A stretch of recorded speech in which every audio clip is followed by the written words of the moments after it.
The green sword projection appeared to be very ordinary, but upon closer inspection one would discover that it was formed entirely by green runes that were each around an inch in size. Furthermore, all of these runes had thin golden and silver patterns running along their surfaces, and the space near the sword projection was warping and blurring slightly. At the same time, a vast amount of the world's origin chi was being funneled into the green runes in a frenzy, and the indistinct sword projection was becoming clearer at a rapid rate that was discernible to the naked eye. Impossible! That's a profound heavenly treasure, the black-robed young man exclaimed with an incredulous expression. Judging from its aura, it's indeed a profound heavenly treasure, and it seems to be even more powerful than your black devil dagger. During my time in the spirit realm, I heard that a new third-rank treasure had appeared on the chaotic myriad spirit roll, the profound heavenly spirit/sword, but no one had been able to find it. Looks like this is it. It seems that both of us have underestimated the human race, Bao Hua said as a serious look appeared on her face for the first time. Wait a minute, if the human race really has obtained a profound heavenly treasure, how could they possibly have given it to a body integration cultivator? Besides, without a grand Ascension stage cultivation base as a bare minimum, there's no way anyone can even activate the profound heavenly treasure, Sacred Ancestor Yuan Yen said as he shook his head emphatically. Then how about you explain to me how he managed to withstand my sympathetic flower finger? Bao Hua asked with a cold smile.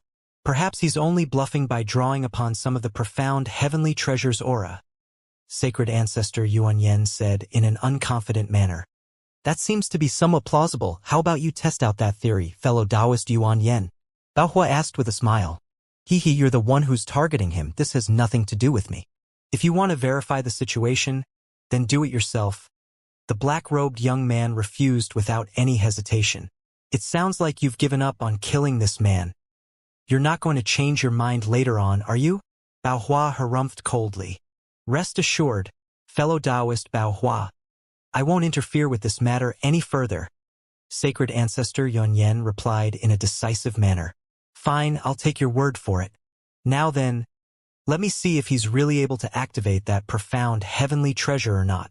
As soon as Bao Hua's voice trailed off, she rubbed her hands together, and the pink flower that she was holding vanished in a flash, only to be replaced by a thin pink branch. The branch was only around 2 feet in length, but it was completely translucent and had pink runes inscribed all over its surface. She held onto the branch with one hand before sweeping it toward Hanli from afar, and countless pink flower petals immediately emerged within a radius of several kilometers, then suddenly vanished into nothingness.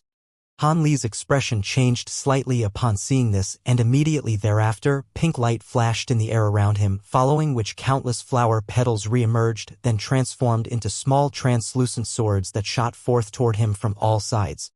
Hanli's expression darkened slightly upon seeing this, but there was no fear in his eyes.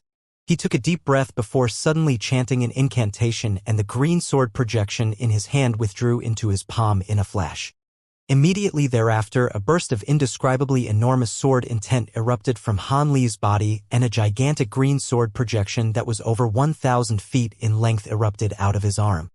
Han Li's entire body was instantly enveloped within the green sword projection, and the oncoming pink swords crashed into sword projection amid a rapid string of dull thumps, only to instantly melt away while the sword projection remained completely unscathed. Bao Hua wasn't surprised in the slightest to see this, and she gently waved her translucent branch through the air twice more. The number of pink swords in the air above the pond immediately began to multiply at a rapid rate before raining down upon the green sword projection in a torrential downpour. The green sword projection was imbued with incredible power, but the small pink swords were also far more powerful than the average flying sword. As the sustained assault continued, even the green sword projection was beginning to tremor slightly. A faint smile appeared on Bao Hua's face upon seeing this. She was confident that if Han Li could only use a small portion of the profound heavenly treasure's power, then there was no way that he would be able to withstand this wave of ferocious attacks. After all, she had injected her essential power into the attack, so it was no less fearsome than an attack from a profound heavenly treasure. Han Li looked on at the unfolding scene before his eyes from within the green sword projection, then cast his gaze toward his own arm, and a wry smile appeared on his face. In the next instant, a determined look surfaced in his eyes, and he laid a hand onto the top of his own head, upon which a golden nascent soul emerged. The nascent soul's facial features were identical to Han Li's, and it had several tens of miniature azure swords flying around it.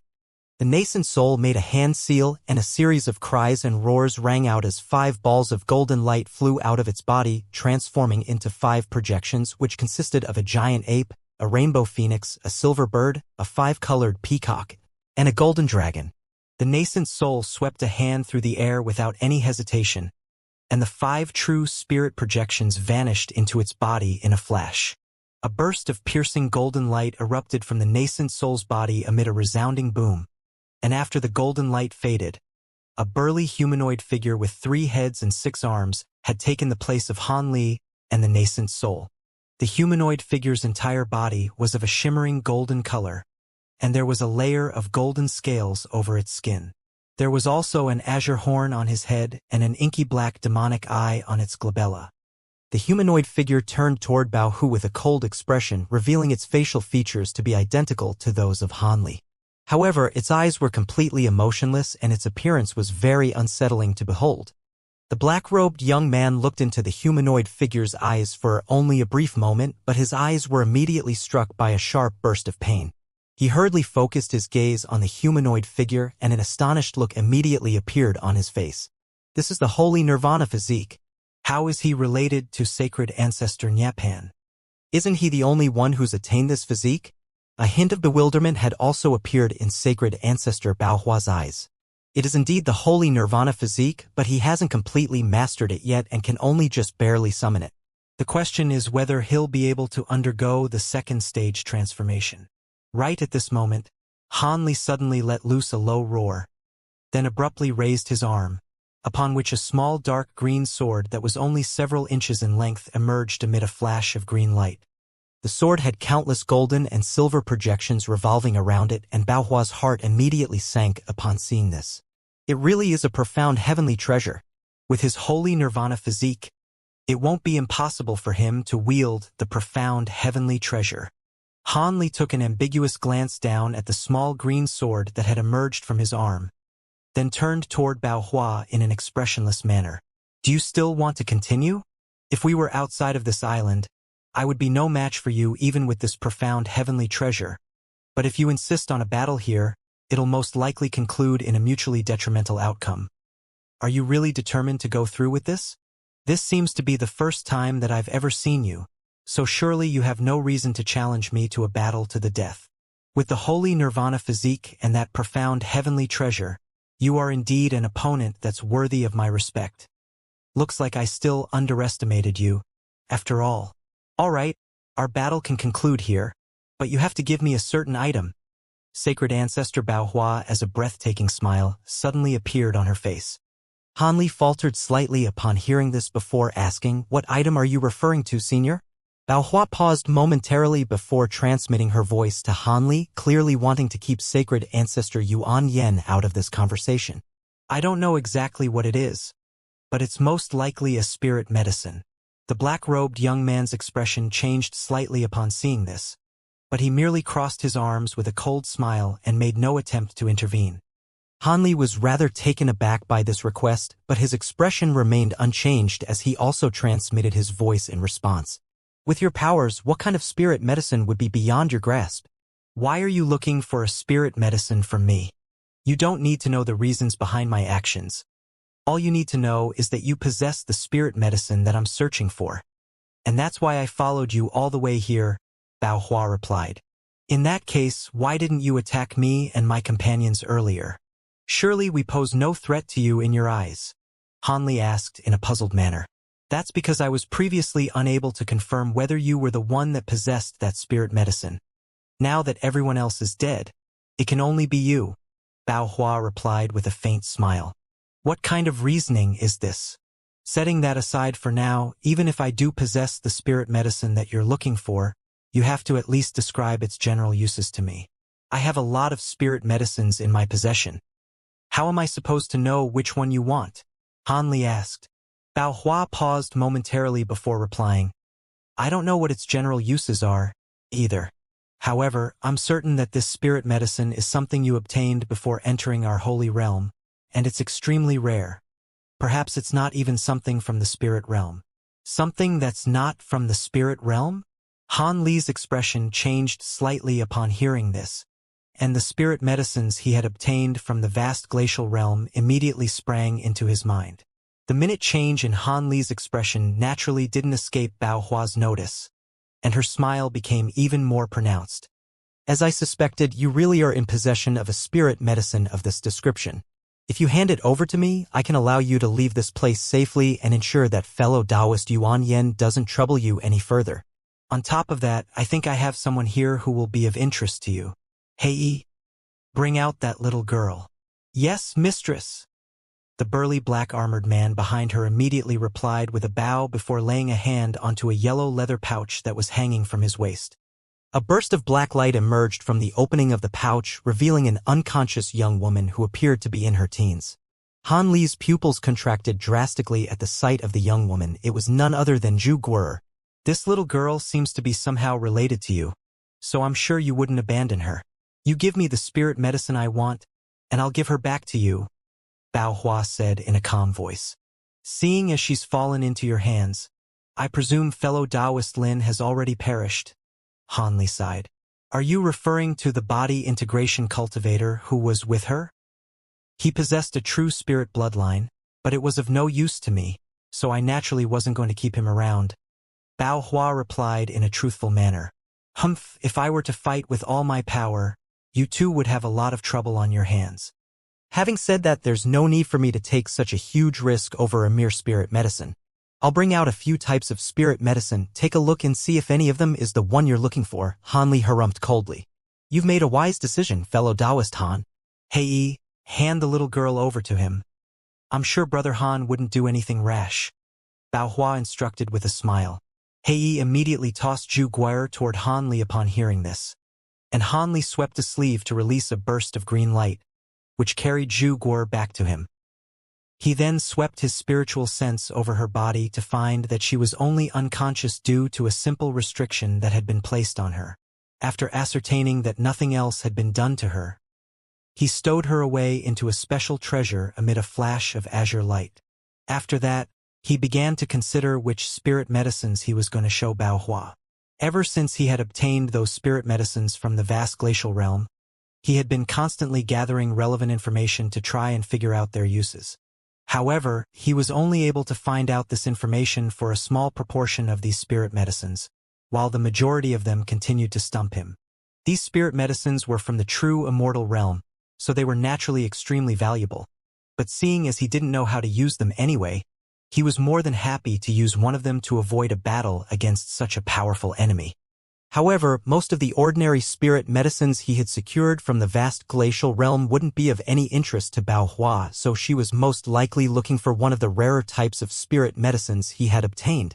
Having said that, it would naturally be a good thing if he could fool her with one of the other types of spirit medicine. With that in mind, Han Li made a hand seal, and the small green sword in his hand vanished in a flash. He then flipped his hand over, and a white jade box appeared amid a flash of white light. The box had several restriction talismans plastered to its surface, and he tossed it toward Bao Hua.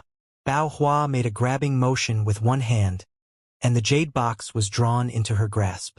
She gently laid a finger onto the lid of the box, and the restriction talismans were immediately removed while the lid flew off on its own, revealing a green spirit medicine that was releasing a fragrant aroma and glowing with gentle white light.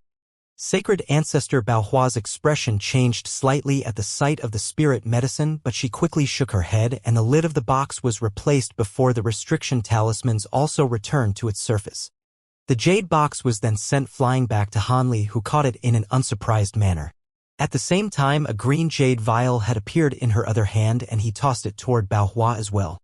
Bao Hua caught the jade vial before removing the lid and inspecting its contents with her spiritual sense, upon which her brows furrowed slightly, and the vial was also tossed back to Han Li. Sacred Ancestor Bao Hua Yuan Yen wasn't aware of the content of Han Li and Bao Hua's conversation, but he had naturally figured out what was happening at this point. Despite this, he merely looked on with pursed lips, completely unconvinced that a body integration cultivator would truly be able to offer spirit medicine that would be of any interest to devilish patriarchs like him and Bao Hua. Thus, Han Li brought out 8 spirit medicines in succession, all of which were rejected by Bao Hua. At this point, her expression had darkened slightly, and after returning another spirit medicine to Han Li, she said in a cold voice, "I can't say that the spirit medicines you've shown me are completely useless, but how could medicines of this caliber possibly be of any use to me? If you're not going to show me anything of a higher caliber, then there's no need to continue this any further." A hesitant look appeared on Han Li's face upon hearing this, but he then heaved a faint sigh before flipping a hand over to reveal another white jade box. In contrast with the containers that he had previously brought out, this one was clearly constructed from a far superior material, and there was faint glacial qi emanating from its surface. On this occasion, Han Li didn't toss the box toward Bao Hua. Instead, he removed the restriction talismans and the lid of the box to show Bao Hua the spirit medicine within it from afar. As opposed to being enraged by this, a faint smile appeared on Bao Hua's face as she knew that Han Li was finally showing her the good stuff. As soon as the lid of the jade box was removed, a burst of glacial qi erupted out of it, and a chunk of translucent five-colored ice slowly emerged. Within the chunk of ice was a red branch attached to which were a pair of thumb-sized walnut-like spirit fruits, one of which was golden while the other was silver. "Heaven Voice Lightning Core!" Bao Hua exclaimed as a surprised expression replaced the smile on her face. Sacred Ancestor Yuan Yan's expression also changed drastically upon hearing this. "Heaven Voice Lightning Core? Isn't that something that only exists in upper realms? How could a human cultivator like him possibly possess such a thing? Bring it to me so I can take a look at it."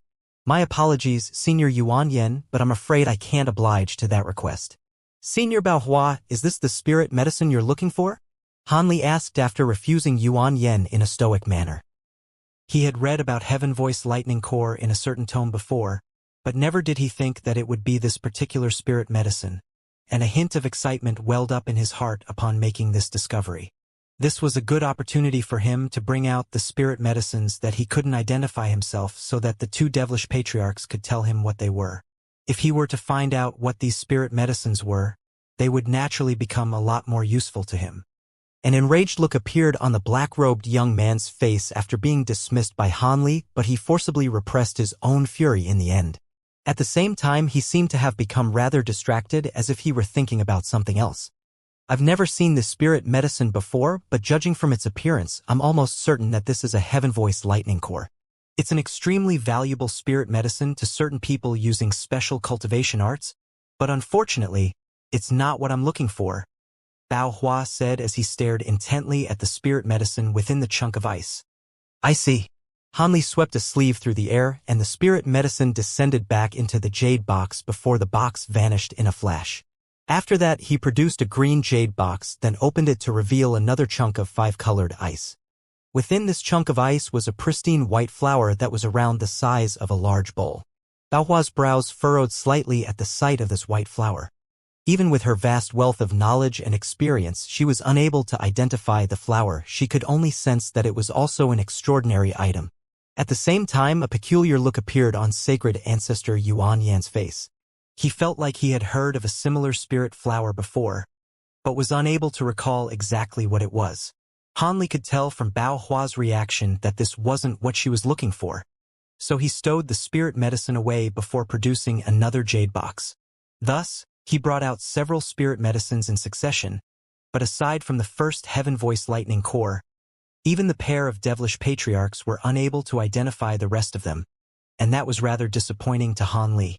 However, as he brought out a silver spirit herb that was also encased in a chunk of five-colored ice, Bao Hua and Yuan Yan suddenly let loose cries of surprise in unison. "Devil Refining Herb!" Bao Hua and Yuan Yan exclaimed in unison at the sight of this new spirit medicine, and the latter immediately sprang forward, instantly vanishing on the spot. In the next instant, a burst of black light flashed before Han Li, and Sacred Ancestor Yuan Yan reappeared amid a gust of fierce winds before reaching out toward the spirit medicine like lightning. His face was currently slightly twisted, and he was staring intently at the silver spirit herb with bloodshot eyes, as if he had become completely fixated on it. Han Li's expression darkened upon seeing this, and he immediately swept a sleeve through the air, upon which the chunk of five-colored glacial ice vanished in a flash. Immediately thereafter, He let loose an enraged roar as he launched a golden-scaled fist through the air. A resounding boom akin to an explosive thunderclap rang out, and golden and black light intertwined as powerful shockwaves erupted in all directions. The entire sky tremored violently, and countless thin white rifts appeared in the nearby space before quickly fading again. At the epicenter of the explosion, two humanoid figures flew back in opposite directions, and only after shooting back several hundred feet did they both manage to steady themselves. It seemed that Han Li and sacred ancestor Yuan Yen had been evenly matched during that clash. Han Li turned toward the black-robed young man with a frosty expression and yelled, "Are you planning to take my spirit medicine by force? If so, I'd be more than happy to take you on." As soon as his voice trailed off, a golden devilish head appeared on one of his shoulders amid a flash of golden light, and a golden-scaled devilish arm also emerged on either side of his body. Having attained 2 heads and 4 arms, Han Li clenched his 4 fists at once, and a terrifying aura that was several times more powerful than what he had previously possessed erupted from his body. Second Nirvana transformation. So you really have cultivated the holy Nirvana physique to a higher level. Bao Hua murmured to herself as a hint of surprise flashed through her eyes.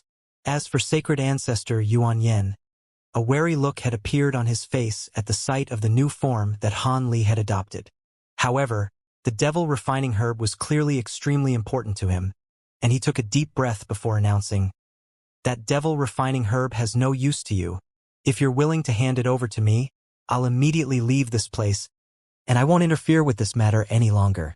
Devil refining herb? That's the first time I've heard this name. Would you be able to introduce it to me? Han Li asked in a cold voice. Just like the Heaven Voice Lightning Core, the Devil Refining Herb is a spirit medicine that should only exist in the upper realm. As for its effect, just as fellow Taoist Yuan Yen said, it's only useful to devilish beings like us. However, due to certain reasons, this herb is far more important to fellow Taoist Yuan Yen than it is to me. It's a vital factor behind whether fellow Taoist Yuan Yen will be able to take that final step in the future.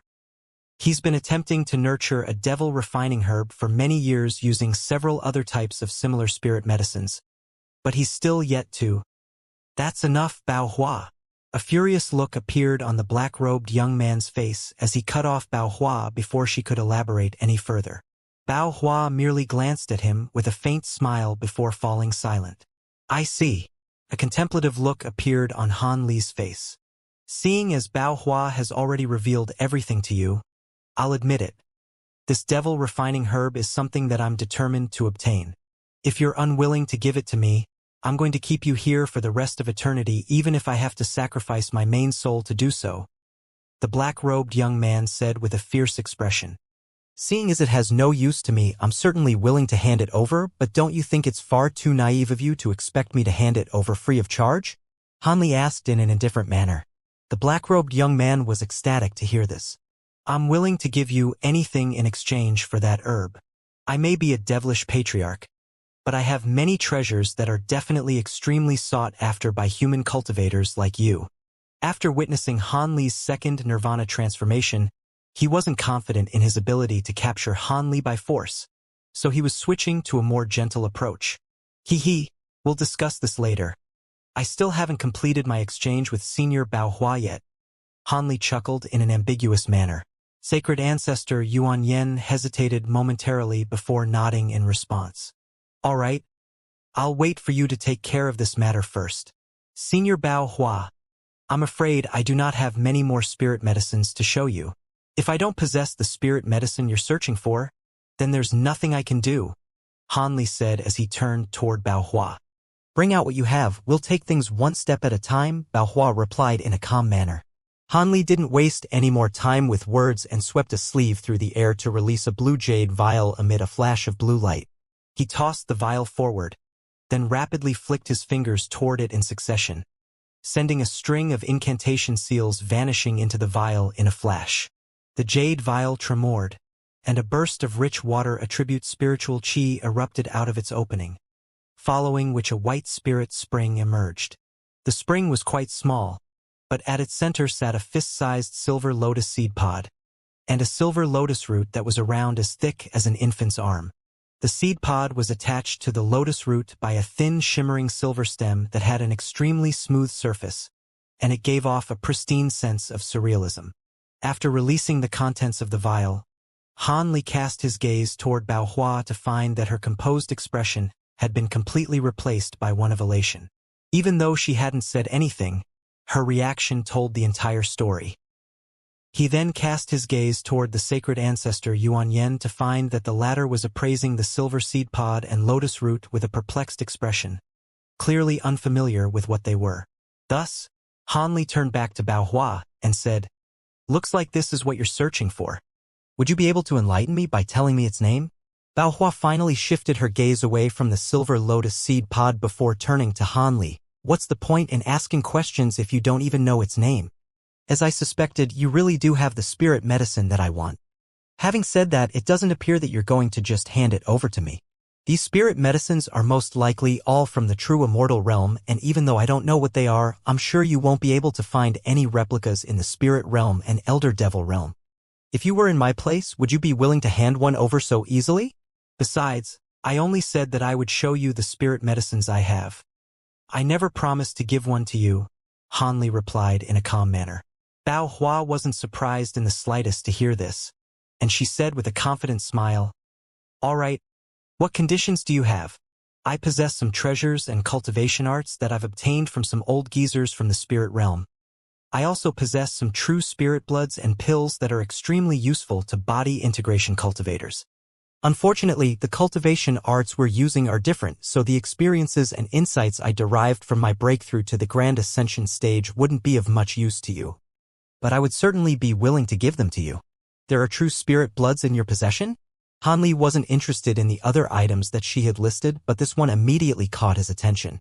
"That's right. I've encountered some true spirits in the past, and I've managed to obtain some true spirit bloods from them. I can see that you're only able to forcibly unleash your holy nirvana physique by drawing upon the power of several types of true spirit bloodlines. So I'm sure true spirit bloods will be extremely useful to you," Bao Hua said with a smile. "I do indeed need true spirit bloods, but not all types of true spirit blood will be useful to me. Please tell me what types of true spirit blood you have in your possession," Han Li said in a calm manner. "Sure, I possess the true spirit bloods of the Black Phoenix, the Six-Winged Bone Dove." Thus, Bao Hua began to rattle off a list of true spirits. Han Li listened intently to her list before shaking his head without any hesitation. "I'm afraid none of those will be useful to me. Do you have any other types of true spirit blood?" Bao Hua's smile stiffened slightly upon hearing this, and she shook her head in response. "I have some Heavenly Phoenix true blood, but you already possess that, so I assume it won't be of any interest to you. As for everything else, I've already used them up. How about you take a look at the pills in my collection instead?" "There's no need for that. I ventured into the Elder Devil realm solely for the Spirit Cleansing Pond and Clean Spirit Lotus. As long as you allow me to access those two things, I'll hand over this spirit medicine to you. You want to enter the Spirit Cleansing Pond and consume the Clean Spirit Lotus?" Bao Hua said as her expression darkened slightly. "That's right. I've taken such a massive risk to come here in search of a sliver of an opportunity to progress to the Grand Ascension stage. Now that I've made it this far, I'm naturally not going to give up here," Han Li replied in a determined manner. "Even if you enter the Spirit Cleansing Pond and obtain a clean Spirit Lotus or two, do you think your wish will be granted? Let me tell you this. You and your companions aren't the only ones to have made it this far," Bao Hua said in a meaningful manner. Han Li wasn't surprised at all to hear this. "I'm naturally aware of that. If it weren't for our predecessors from the spirit realm who came here before us, how would we have known that the Spirit Cleansing Pond and Clean Spirit Lotus can be found here?" "Your predecessors from the spirit realm? You're severely underestimating just how alluring these two things are. Countless powerful beings from your spirit realm and other realms have ventured into our holy realm for a chance to enter the Spirit Cleansing Pond. Some of them have extremely powerful backers that even patriarchs like us wouldn't dare to turn down, while others possess incredible abilities. For those people, we can only grant them passage after securing some compensation from them. However, less than 10% of those beings have managed to reach a higher cultivation with the help of the Spirit Cleansing Pond and Clean Spirit Lotus," Bao Hua explained in an unhurried manner. Han Li's brows furrowed slightly upon hearing this, but he then immediately harumphed coldly in response. Less than 10%? Even so, that's enough for me to take a gamble. All right, but what if I were to tell you that those who didn't manage to succeed completely lost their chance to progress to a higher level after emerging from the spirit cleansing pond? Bao Hua continued as a hint of a smile appeared on her face. What do you mean? Han Li was truly surprised to hear this. According to my knowledge, even those who have failed to progress using the spirit cleansing pond and clean spirit lotus have obtained some benefits from them, but after that, none of them have managed to reach the grand ascension stage. Otherwise, do you think the defenses would be this lax in a place as important as the Bitter Spirit Island? Without this caveat, we would have destroyed this island at all costs. After all, the spirit cleansing pond and clean spirit lotus have no use to devilish beings like us at all, but they're immensely beneficial to powerful beings of other realms. Now then, would you still like to enter the spirit cleansing pond, fellow Taoist Han? Bao Hua asked with a faint smile. A hesitant look appeared on Han Li's face, but a thought then immediately occurred to him, and he cast his gaze towards sacred ancestor Yuan Yen, in response to which the sacred ancestor chuckled. There's no need for us to lie about something like this to you, Han Brat. The spirit cleansing pond and clean spirit lotus can help some people break through their grand ascension stage bottlenecks, so they naturally present some severe negative side effects as well. Perfection does not exist in this world. You'll have to weigh up your options and make a decision for yourself. Is there no way to eradicate these side effects? Han Li asked with furrowed brows. Of course there are, but I wouldn't get my hopes up if I were you. None of those methods are within your grasp. In fact, they're completely out of even my reach. Bao Hua replied as a derisive look appeared in her eyes. There are ways to eradicate the side effects of the spirit cleansing pond? Spirit cleansing pond. Yuan Yen was stunned to hear this. There's no need to be so shocked, Yuan Yen. You've only been a patriarch for a short time, whereas Nyapan and I have been at the grand ascension stage for countless years. There are far more secrets that you're still unaware of. Bao Hua replied in a cold manner. The black-robed young man was naturally furious upon hearing this, but he could only forcibly repress his own rage. In that case, why don't you disclose those methods to me? Perhaps I would be able to achieve one of them, Han Li said.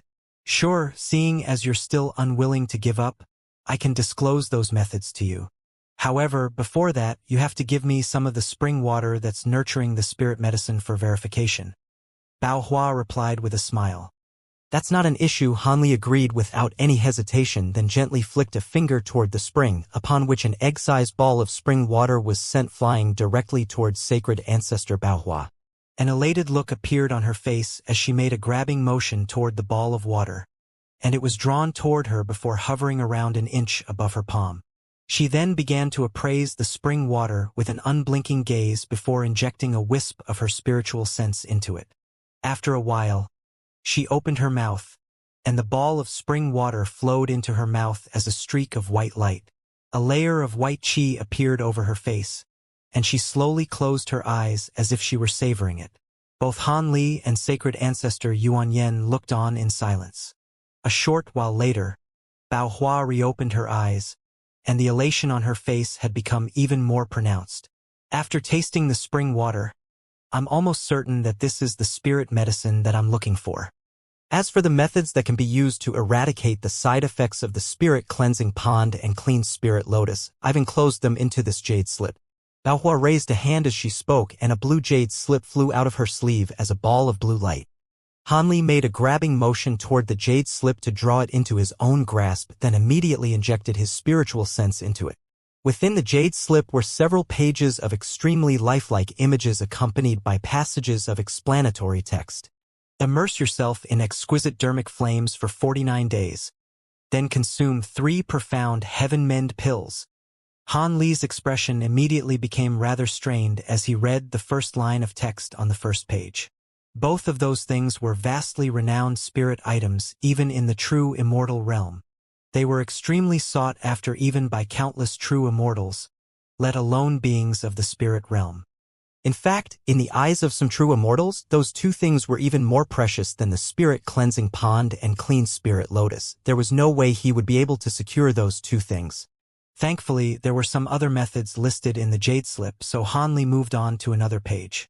Grind an all-encompassing integration flower into powder before combining it with the demon core of a 7-footed crow and some other spirit medicines to refine an elixir. Then apply the elixir to your own body for over 100 years. The recipe is as follows. Han Li's expression darkened even further upon seeing this. The 7-footed crow was quite a renowned true spirit being. Couldn't compare with a true dragon or heavenly phoenix, but it was certainly not something that he could hunt down. As for the all-encompassing integration flower, that was something that he hadn't even heard of. However, as he swept his spiritual sense toward the next image, a hint of surprise appeared on his face. The image depicted a small golden bird, at the center of which was a shimmering golden pill that had countless patterns all over its surface. Han Li stared intently at the image for a long while before finally reading the explanatory passage below it. The spirit void pill can be consumed by body integration stage beings to drastically improve their cultivation base and significantly increase their chances of breaking through the grand ascension stage bottleneck. Consume a spirit void pill after entering the spirit cleansing pond and consuming the clean spirit lotus, and there will be a 50% of circumventing the side effects. A sense of ecstasy welled up in Han Li's heart upon seeing this. The spirit void pill displayed in the image was none other than that golden pill that he had obtained from the vast glacial realm. With his incredible memory, he was naturally able to immediately identify the pill in the image to be a spirit void pill. Several body integration stage beings on the Thunder Continent had almost turned on one another for this pill. At the time, he had secured one of these pills through sleight of hand, but he hadn't managed to figure out exactly what its uses were. However, this passage of explanatory text had answered that question for him. Considering the fact that it could increase the chances of making a successful breakthrough to the Grand Ascension stage, it was no wonder that those foreign body integration stage beings were so eager to obtain this pill. After reading through this passage, Han Li immediately withdrew his spiritual sense from the jade slip, following which a contemplative look appeared on his face. He quickly began to weigh up the available options in his mind, and a hint of surprise appeared in Bao Hua's eyes at the sight of Han Li's expression. After a long while, Han Li turned to Bao Hua in a calm manner and said, "I would still like to enter the spirit cleansing pond. After I emerge from it, I'll hand over the spirit medicine regardless of my success or failure." Before Bao Hua had a chance to reply, he turned toward Yuan Yan and continued, "Senior Yuan Yan, if you're willing to grant me passage to enter the spirit cleansing pond, I'll hand over the devil refining herb after I emerge as well. If you're unwilling to agree to these conditions, then I'll destroy the 2 spirit medicines, and we can have a battle to see if you 2 really are capable of keeping me on this island for the rest of eternity." Yuan Yan's expression darkened slightly upon hearing Han Li's threat, and he said in a cold voice, "Perhaps you'd be able to keep up with us using your holy nirvana physique on this island, but are you just going to stay here forever? I'll just have to wait for you outside the Bitter Spirit Island and kill you as soon as you try to leave." Han Li seemed to have anticipated this response, and he calmly replied, "I'm naturally no match for you 2 outside of this Bitter Spirit Island, but with the abundant spiritual chi here, I can easily cultivate on this island for 10,000 years. That's not a very long time for cultivators like us. You sure are optimistic. Are you not afraid that I'll gather my subordinates after I leave this island to set up a super formation outside and completely wipe this island out of existence?" The black-robed young man threatened. "That would indeed place me in an extremely perilous situation, but are you going to just give up on the devil refining herb? I can assure you that if you were to do that, I will destroy all of the spirit medicines in my collection before you manage to destroy this island." Han Li replied in a completely unfazed manner. The fury in Yuan Yan's eyes became even more pronounced upon hearing this, and he was just about to issue another threat when Bao Hua suddenly interjected, "Stop wasting time with these useless threats, Yuan Yan. I'm not going to give up on that spirit medicine, and nor will you be willing to give up on that devil refining herb. Seeing as he's decided to take a gamble, what's the harm in granting him passage? Are we really concerned that another Grand Ascension stage being will appear in the spirit realm? With so many Grand Ascension stage beings in the spirit realm, it won't make any difference." Bao Hua's words seemed to have enlightened Yuan Yan, and he gritted his teeth before nodding in response. "That's true. We're currently at a critical juncture in the grand plan of our holy realm, but a new grand ascension stage being won't make much of a difference. Besides, he's still quite far away from reaching the pinnacle of the late body integration stage, so even if we allow him to enter the spirit cleansing pond, there's no way he'll be able to make a breakthrough right away. Fine. I agree to your conditions. Han Li's expression eased slightly upon hearing this, and he smiled as he said, "You've definitely made a wise decision, seniors. These two spirit medicines have no use to me, so I'll be sure to hand them over once I emerge from the spirit cleansing pond.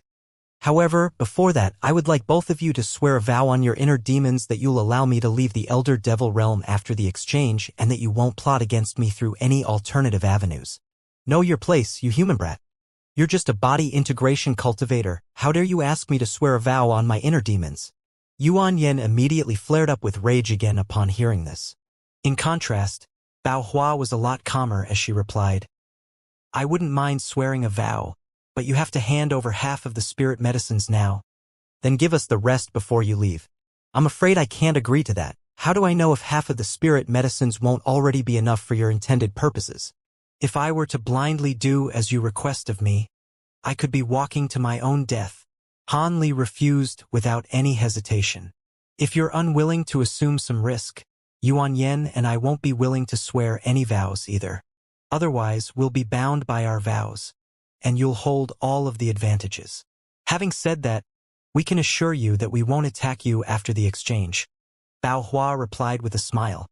Yuan Yan's fury also abated upon hearing this, and he chimed in agreement. "I can also promise you that I won't attack you if you hand over the devil refining herb to me." After a brief moment of contemplation, Han Li replied, "I can't force you to swear any vows, so we'll all have to compromise. I'll enter the spirit cleansing pond first, then hand over the spirit medicines after I emerge. If the two of you are unwilling to let me leave after that, then I'll have to try and leave by force." After that, golden light flashed from his body, and his second golden head and two additional devilish arms vanished at the same time. Even though he had undone his second nirvana transformation, he was still quite wary of the two devilish patriarchs, and he flew back over 100 feet before looking down at the giant formation beneath the pond. Bao Hua also cast her gaze down toward the formation and said, "The spirit cleansing pond is located in a mysterious space below the island, and that formation is the only entrance to access that space. Just stand at the center of the formation, and you'll be teleported there. The space where the spirit cleansing pond is situated is the place with the greatest abundance of spiritual chi in our entire holy realm, and for spirit realm beings like you, cultivating for a day in there will virtually be the equivalent of cultivating for a year in the outside world. However, I must warn you that the space is extremely resistant to all living beings who enter it, and the greater one's cultivation base, the severer this resistance becomes. At your current cultivation base, you'll only be able to stay in there for 3 days at most. If you go beyond that, then you may never be able to return. That space is even more resistant to us devilish beings, so we won't even be able to enter it at all. Otherwise, I wouldn't be opposed to accompanying you," Yuan Yen said with a sinister smile. Han Li's expression changed slightly upon hearing this. "Does that mean neither of you have ever entered that space? We've guarded this place for countless years, but no being from our holy race has ever been able to enter that space," Bao Hua replied in a truthful manner. "I see." Han Li nodded in response, then cupped his fist in a salute toward the two devilish patriarchs before descending toward the giant formation down below. With his cautious nature, he naturally wasn't going to fully believe what Bao Hua had told him. After descending to an altitude of just over 100 feet, he suddenly stopped and hovered in midair to examine the profound runes inscribed on the formation down below. Bao Hua and Yuan Yen exchanged a glance as they looked on from above, but none of them disrupted Han Li. Around 10 minutes later, Han Li continued in his descent. As soon as he landed at the center of the formation, a buzzing sound rang out from all sides. Pillars of 5-colored light erupted into the heavens from all parts of the formation, and bursts of spatial fluctuations surged throughout its entirety. A layer of 5-colored light instantly appeared over Han Li's body, and he abruptly vanished on the spot. Immediately thereafter, the pillars of light faded, and the entire formation fell silent again. Bao Hua and Yuan Yao's expressions remained completely unchanged as they witnessed this process. It was clearly not their first time seeing this. Yuan Yen looked down at the formation for a while, longer before suddenly asking, Bao Hua, do you really intend to let him go? Not only does he possess a profound heavenly treasure, he can already put up a fight against us even though he's only at the body integration stage. If he were to progress to the Grand Ascension stage, he would definitely become a formidable enemy of our holy realm. That's something that you patriarchs should be thinking about. In any case, I'm not going to do anything to him. Once I obtain my spirit medicine, I'm going to leave the holy realm right away. Also, it's naturally impossible for that human brat to defeat us even with the holy nirvana physique and that profound heavenly treasure, but if he were determined to escape, it wouldn't be an easy task to stop him even outside of the Bitter Spirit Island. On top of that, judging from the calmness he's displayed, there's a good chance that he has some other life-saving trump cards up his sleeve, so I'd advise you not to take the risk, Bao Hua replied in an indifferent manner. You weren't like this in the past. Back when you were one of the 3 patriarchs, you were the one who had dedicated the most time and energy toward ensuring the prosperity of our race, yet now, you're not even asking about the tribulation that our holy realm is going to face. The black-robed young man said with an accusatory tone in his voice. Bao Hua's expression darkened slightly as she replied in a cold voice. I did indeed dedicate a lot of energy and attention toward preparing for the tribulation in the past. Otherwise, it wouldn't have been so easy for Lu Ji to successfully usurp me. However, in my current state, I'm naturally not going to worry about this matter anymore. Having said that, it seems that you've adopted the plan that I had already abandoned. You're planning to forcibly conquer some territory in the spirit realm, then gradually move all of our brethren there, isn't that right? Yuan Yen was silent for a moment before heaving a faint sigh. Indeed, we've prepared several plans to address the tribulation, and we had originally planned to use the most reliable one. But after Lu Ji took your place, the situation took a drastic turn, forcing us to abandon that plan and adopt the more drastic course of action of conquering some territory in the spirit realm. From the looks of it, your plan isn't progressing all that smoothly. You've managed to conquer some territory in the spirit realm, but you're unable to eradicate the existing races there. And a stalemate seems to have ensued, Bao Hua said with a cold smile. That's not a cause for concern.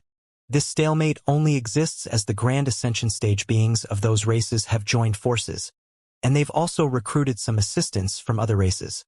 Once we complete the preparations and are able to descend into the spirit realm with our true bodies, their resistance will be crushed with ease. Sacred Ancestor Yuan Yen replied in a proud manner. Is that so?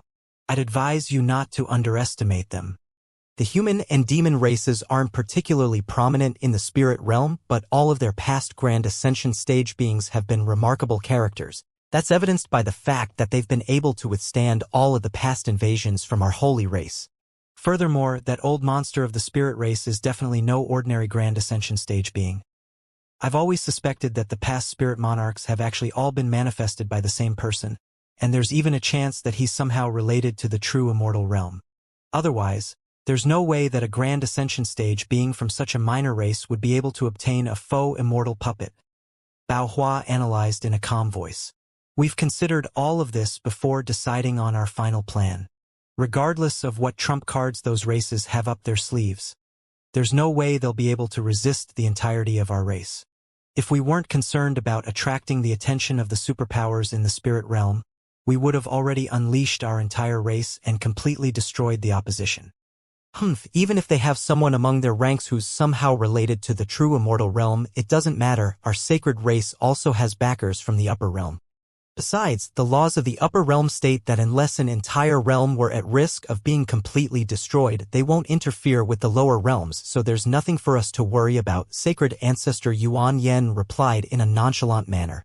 Seeing as you're so confident, just pretend as if I never said anything. However, prior to coming here, I paid the original sealed site a visit, and even though I only took a look at it from afar, I could tell that the rift in the seal has expanded to several times its original size back when I was one of the 3 patriarchs. On top of that, the beings emerging from the rift have also become far more powerful. During the 2 battles that I witnessed, 1 devilish lord and over 10 spatial tempering stage devilish beings perished alongside thousands of normal guards, and this was even while they were being assisted by hundreds of puppets and countless devilish beasts. However, what drew my attention the most was that fellow Taoist Nyepan was absent from those 2 battles. Instead, The army was being led by a clone of Lu Ji's, Bao Hua said. Yuan Yan's expression changed slightly upon hearing this. You didn't do anything to Lu Ji's clone, did you? Of course not. I may no longer be one of the 3 patriarchs, but I'm still a member of our sacred race. I wouldn't do something so reckless at the original sealed site for my own personal vendetta. It seems that you weren't lying when you were talking about how dire the situation has become. Bao Hua replied in an indifferent manner. Humph. Do you think I would lie to you about something like this?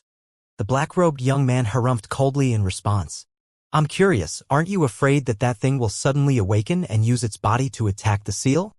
Even with the seal in place, Lu Ji's clone would act as nothing more than a snack for that thing, Bao Hua asked with a cold smile. A wry smile appeared on the black-robed young man's face upon hearing this, and he replied, it's a bit too late to be asking that question now. That thing's body already awakened for the second time 6,000 years ago, and the power it displayed was far more fearsome than even back when it had awakened for the first time. It awakened again 6,000 years ago? That's far earlier than we predicted. Bao Hua exclaimed as a hint of fear appeared in her eyes. At the time, Lu Ji and I immediately rushed to the scene upon receiving news of its awakening, but by the time we got there, fellow Taoist Pan had already unleashed his 3rd nirvana transformation to force that thing into retreating. However, Pan was also severely wounded during that battle, and he was forced to withdraw all of his clones and enter a semi-hibernative state. I sent one of my clones into the sealed realm following that battle, and discovered that that thing had also exhausted all of its power and gone into hibernation as well. Pan had replicated what you had done all those years ago to give our holy realm some respite, which is why Lu Ji's clone has been enough to guard the seal during this time.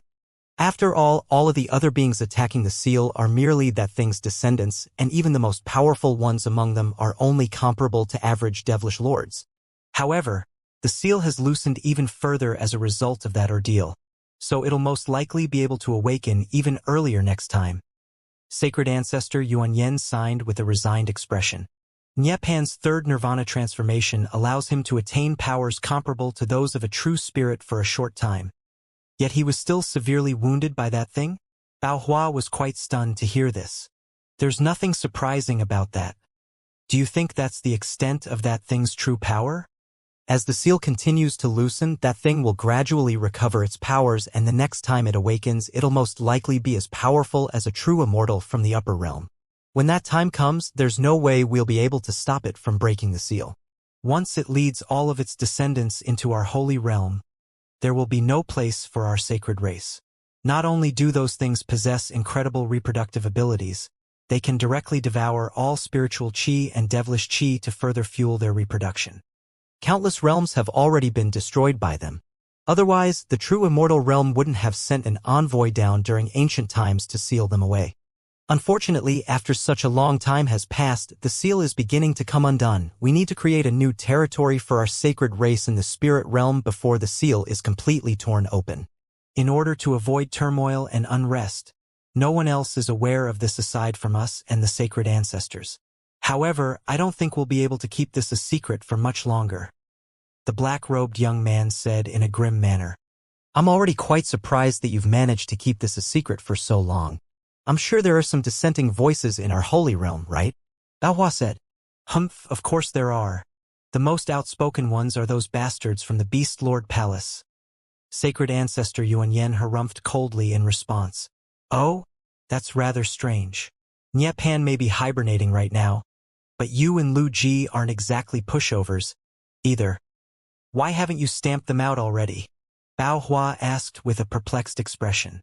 Lu Ji and I would naturally be able to stamp out the resistance if we're only talking about some normal sacred ancestors, but Tianqi and He Yen are among the sacred ancestors supporting the Beast Lord Palace. They once competed with you for the position of patriarch, so I'm sure you're well aware of how troublesome they are to deal with. The black-robed young man replied in a grim manner.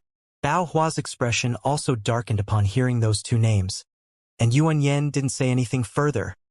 Meanwhile, Han Li was situated in a space with a radius of around 50 kilometers, hovering in the air above a pond that had a diameter of around 1,000 feet. There were massive trees that were several thousand feet tall growing throughout this entire space.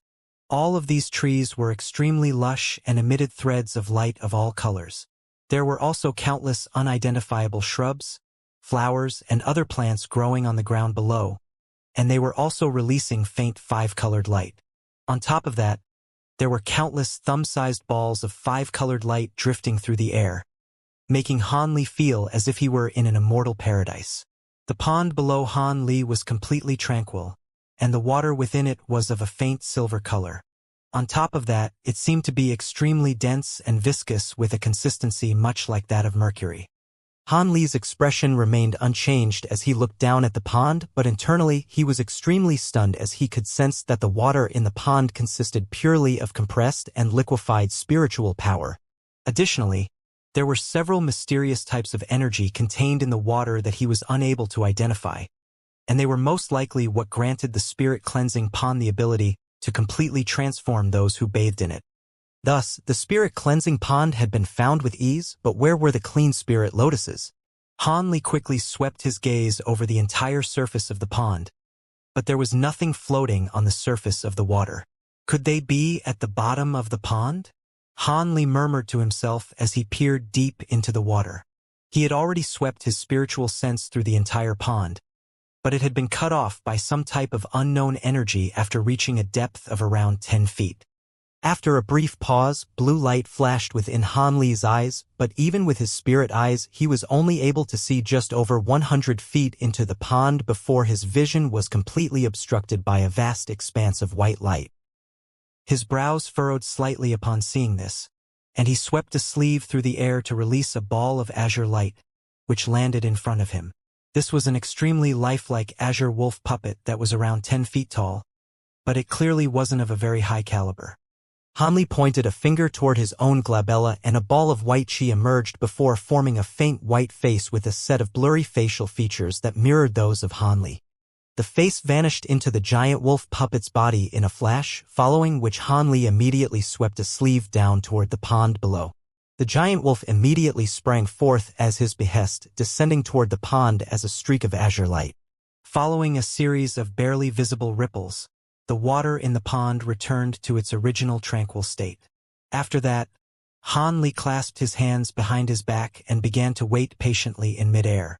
After injecting that wisp of spiritual sense into the puppet, he was able to clearly see everything within the pond through his spiritual connection with it, and the water in the pond turned out to be even more viscous than he had predicted.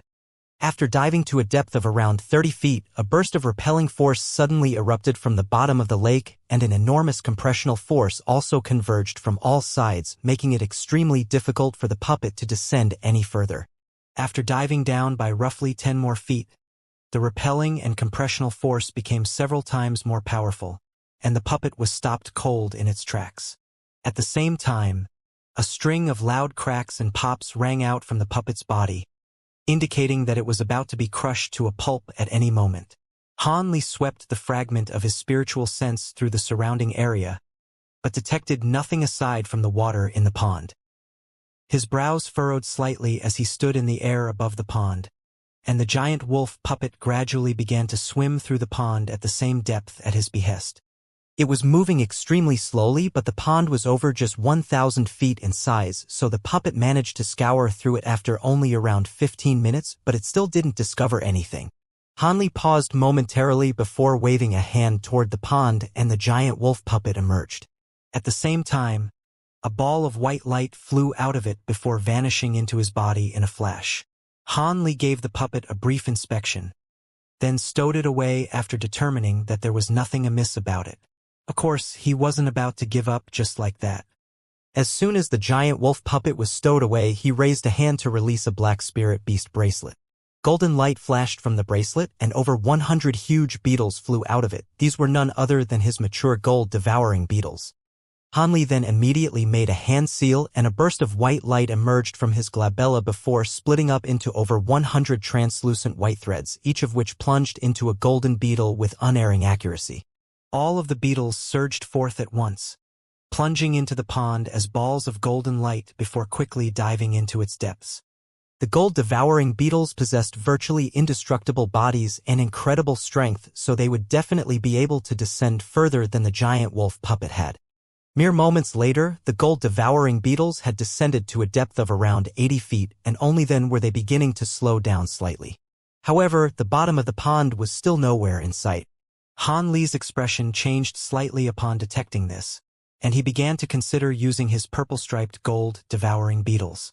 However, right as the gold-devouring beetles descended arduously to a depth of around 100 feet, an elated look finally appeared on his face. A patch of white sand had finally become visible at this depth, and Han Li immediately instructed his gold-devouring beetles to split up and search through the area. Soon, they discovered 7 lotus flowers in 2 secluded corners of the pond. Each flower was around a foot tall, and their stems were as translucent as crystals. There were also countless translucent threads that could be seen throughout the stem and the entirety of the flowers. Among the 7 flowers, 3 of them were only fist-sized flower buds, while another 3 had less than half of their petals unfurled, and there was only 1 flower that was actually in full bloom. The lotus flowers that were yet to fully blossom were all of a mundane yellow color, while the single flower that was in full bloom was of a fleshy red color with patterns that resembled blood vessels and meridians running along its surface, creating a very intriguing sight to behold. Not only was Han Li not disappointed by this, he was ecstatic. There was very little information about the spirit cleansing pond and clean spirit lotus circulating in the spirit realm, but seeing as he had taken such a huge risk to venture into the elder devil realm, he had naturally done everything in his power to gather as much information as possible. According to the information he had accrued, the clean spirit lotus was something that could only be born in the spirit cleansing pond, and before it fully blossomed, it wouldn't be much more useful than an ordinary spirit medicine. However, when it did develop into full bloom, it would be able to maintain that state for 1,000 years. If no one picked it during that time, then it would slowly transform into pure spiritual chi that fused into the spirit cleansing pond.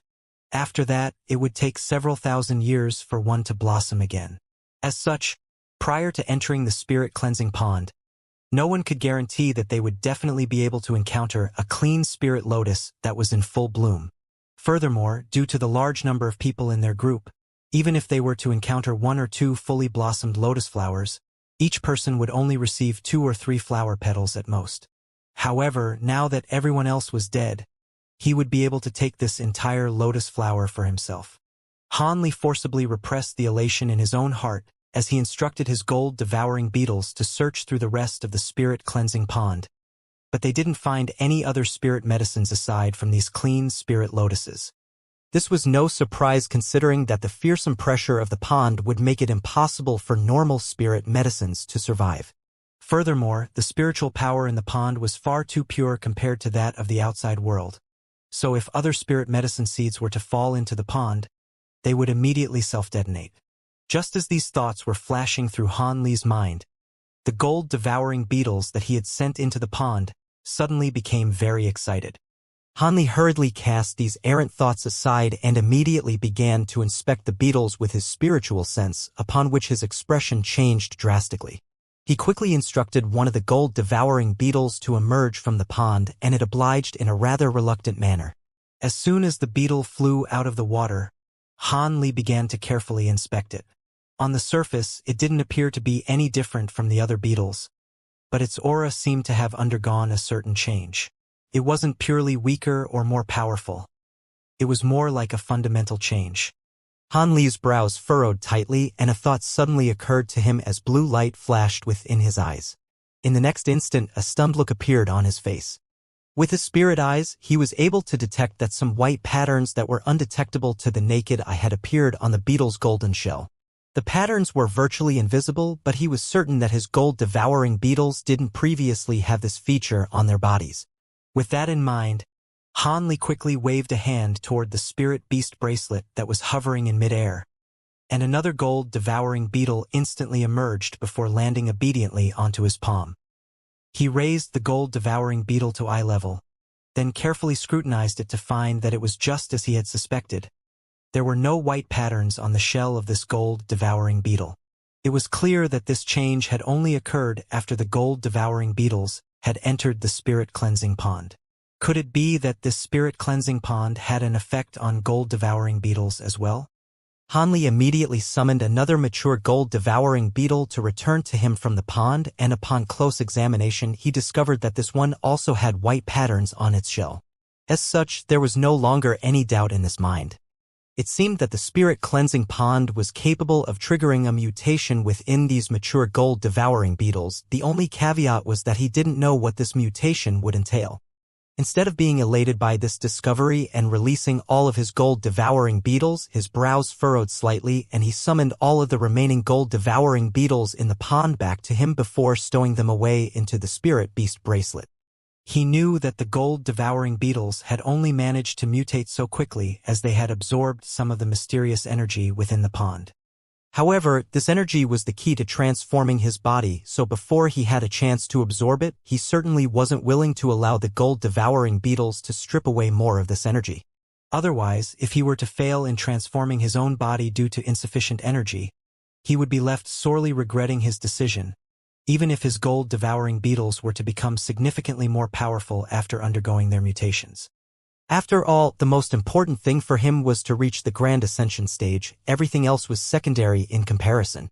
Of course, after he underwent his transformation, he would release his gold-devouring beetles and allow them to absorb the energy within the pond to their heart's content.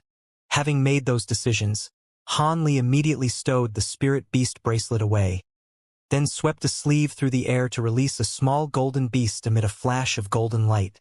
It was none other than the leopard Kirin beast.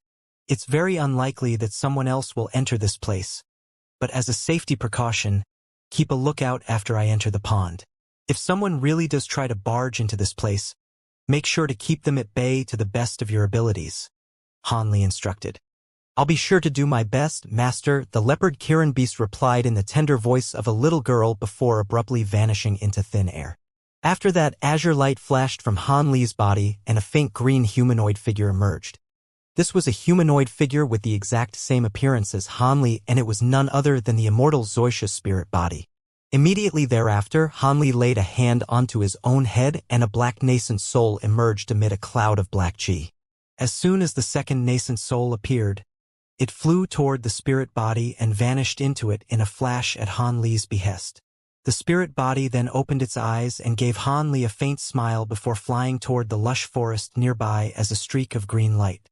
After that, Han Li produced a stack of formation plates and formation flags before tossing them all around the pond, instantly creating 3 profound temporary formations that surrounded the entire place.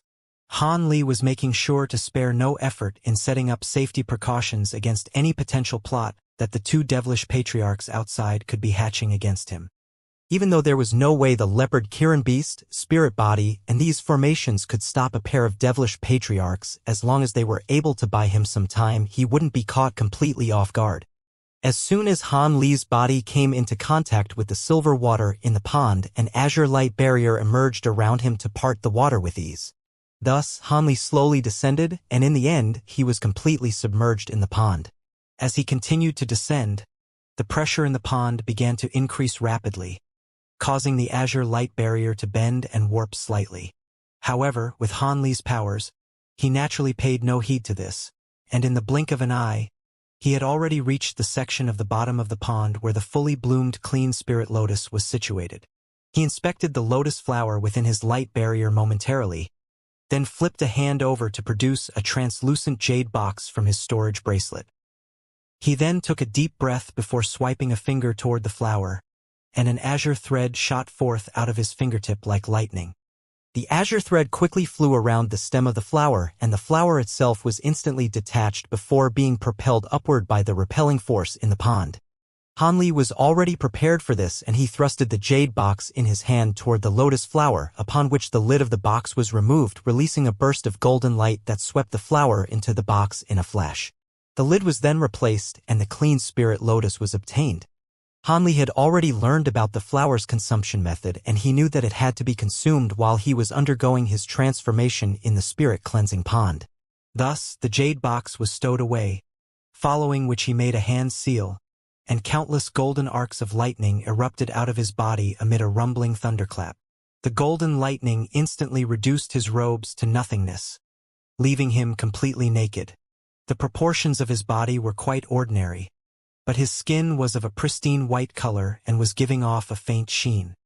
Hanli then waved a hand toward the azure light barrier around him, and it immediately vanished amid a dull thump, allowing the silver pond water to instantly envelop his body.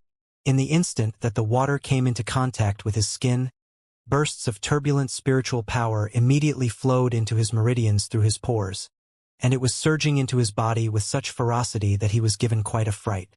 He immediately calmed himself down, then began circulating his provenance true devil arts through his meridians with all his might. With each revolution that was completed, most of the spiritual power that had surged into his meridians would be converted into magic power. Even though this method of cultivation-based enhancement was slower than absorbing the energy within those two mysterious beads, it was still extremely rapid nonetheless. If he could keep this up for 3 days, then his cultivation base really would receive a massive boost. However, he was aware that this rapid rate of magic power development was only a secondary benefit of bathing in the spirit-cleansing pond. The primary benefit that it could bring to him was its ability to completely reconstruct his body. That would be the key to whether he would be able to progress to the Grand Ascension stage in the future. At this moment, he could already feel spiritual power surging rapidly throughout his body, and a numb sensation had begun to develop in his meridians. His bare skin, which was being exposed to the water in the pond, had also become very painful, as if he were slowly shedding his skin as part of an evolutionary process. Hanli immediately sat down with his legs crossed at the bottom of the pond, then slowly closed his eyes. Time gradually passed by, and after close to half a day had elapsed, a series of gashes had appeared on Hanli's skin, but strangely enough, not even a single drop of blood was being shed. Furthermore, the mysterious energy within the water was infiltrating his blood, flesh, and bones, all of which were undergoing a transformation that was undetectable to the naked eye. For the average person, this process would be so painful that they would rather die than endure it, but Hanli's physical constitution and willpower were both far superior to those of a normal person, so this was well within his tolerance range. After a short while, Hanli suddenly opened his eyes before flicking his wrist, and the jade box that contained the clean spirit lotus immediately appeared before him. The lid of the box flew off on its own, and the lotus flower emerged. Hanli opened his mouth to release a burst of azure light, which swept up a palm-sized flower petal before drawing it into his mouth. He then closed his mouth, and the flower petal immediately melted into a sweet and fragrant liquid that flowed down his throat with ease. A scorching sensation erupted within his dantian, then coursed through all of his meridians like a series of fiery snakes. Hanli's brows furrowed reflexively, and an unnatural flush appeared on his face before spreading to his entire body within the span of just a few breaths. In the next instant, his body temperature abruptly rose to 1,000 times of what it previously was, and a burst of scorching lava-like energy erupted from his body while also surging into his mind. He was caught completely off guard, and his consciousness immediately faded. The medicinal effect of just a single flower petal had knocked him out cold. The burst of scorching energy continued to wreak havoc within Hanli's body, and his body temperature was still rising at an astonishing rate. From a distance, it appeared as if Hanli's entire body had been set alight. After a while, even nearby pond water was beginning to bubble and churn. After an indeterminate amount of time had elapsed, Hanli finally awakened in a state of agony. At this point, his body temperature had already returned to normal, but he couldn't help but draw a sharp breath as he inspected his own body. He had grown over a foot taller than he had been before, and his torn skin had been completely shed, revealing a layer of new silver skin that was writhing as it slowly took shape. Excruciating pain was spearing through every single inch of his body, but as he inspected his own internal condition with his spiritual sense, he was ecstatic to find that his bones had become noticeably thicker, and they were beginning to transition toward a purplish-golden color. Hanli quickly contacted the second nascent soul outside the pond, upon which he discovered that he had only been unconscious for less than 4 hours. This came as quite a relief to him, and he immediately consumed another flower petal. 2 days and 2 nights later, the tranquil mirror-like surface of the silver pond suddenly began to churn violently, following which a vortex with a diameter of around 10 feet emerged at the center of the pond. The vortex began to release faint silver light, as well as countless purplish-golden runes. At the same time, the ground around the pond began to tremor slightly, and countless balls of five-colored light emerged from the plants and soil before quickly converging to form a five-colored cloud that was around an acre in size. Furthermore, the cloud was only continuing to expand, and it was also becoming brighter and brighter. A burst of loud rumbling rang out from within the vortex, as if there were a terrifying monster wreaking havoc within the pond. All of a sudden, a bolt of five-colored lightning crashed down from the massive cloud amid an explosive thunderclap before striking the vortex with unerring accuracy. The entire pond was shaken amid an earth-shattering boom, and a purplish-golden pillar of light erupted out of the vortex, scattering the bolt of five-colored lightning before piercing through the center of the five-colored cloud. The massive dazzling cloud rapidly shrank, and began to lose its luster, then scattered into countless balls of light again amid a dull thump. The purplish-golden pillar of light quickly subsided, and peace and quiet returned to the pond. The silver vortex at the center of the pond had also disappeared, and it was as if nothing had ever happened.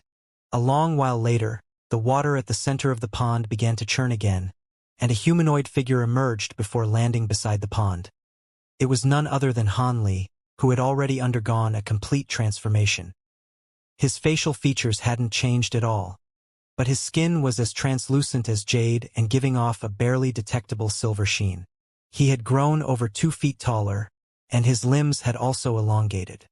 His entire body seemed to have become broader and sturdier, striking one with a sense of immovability. Han Li did some stretches before abruptly clenching his hands into tight fists, and a string of cracks and pops immediately rang out from his joints. He then unleashed a casual punch toward a huge rock beside the pond, and he injected no magic power into the punch, so it was imbued with nothing more than his newfound strength. A faint buzzing sound rang out from the space around his fist, and the air instantly funneled toward it, causing the space within a radius of over 100 feet to warp and blur violently. An earth-shattering boom rang out and a crater with a diameter of around 100 feet suddenly appeared beside the pond. The huge rock had been reduced to dust in the process, and there was no longer any trace of it that could be found. Han Li was ecstatic to see this. It wouldn't be noteworthy at all if he had accomplished this with an attack that was imbued with his magic power, but it was truly astonishing that he was able to do this with just his physical strength alone. After that, Han Li flicked a finger toward the silver water in the spirit-cleansing pond, and a streak of dazzling azure light immediately shot forth out of his fingertip before striking the surface of the pond in a flash. In the next instant, a resounding boom rang out, and a massive wave that was around 50 to 60 feet tall erupted out of the pond. After the giant wave crashed back down, the entire pond was parted down the center, revealing the white sandy bottom of the pond. All that had been achieved by just a casual flick of a finger. In the next instant, the water on either side of the pond converged toward the center to conceal the bottom of the pond again. My magic power has increased significantly, but even more importantly, both my spiritual sense and nascent soul have become a third more powerful than they originally were. As for the other benefits I derived, I'll have to slowly explore them in the future. Han Li murmured to himself with an elated smile, then suddenly let loose a long cry. Spatial fluctuations immediately erupted around him, and a golden figure and a green ball of light quickly appeared before him. These were naturally none other than the leopard Kirin beast and spirit body. I've already completed my transformation. You two can go bathe in there as well, Han Li instructed. The leopard Kirin beast was ecstatic to hear this, and it hurriedly thanked Han Li before plunging into the pond along with the spirit body. After that, Han Li released the 9-curl spirit ginseng and his purple-striped gold devouring beetles and also released them into the pond. Finally, he raised a hand to release the spirit beast bracelet that was filled with mature gold devouring beetles.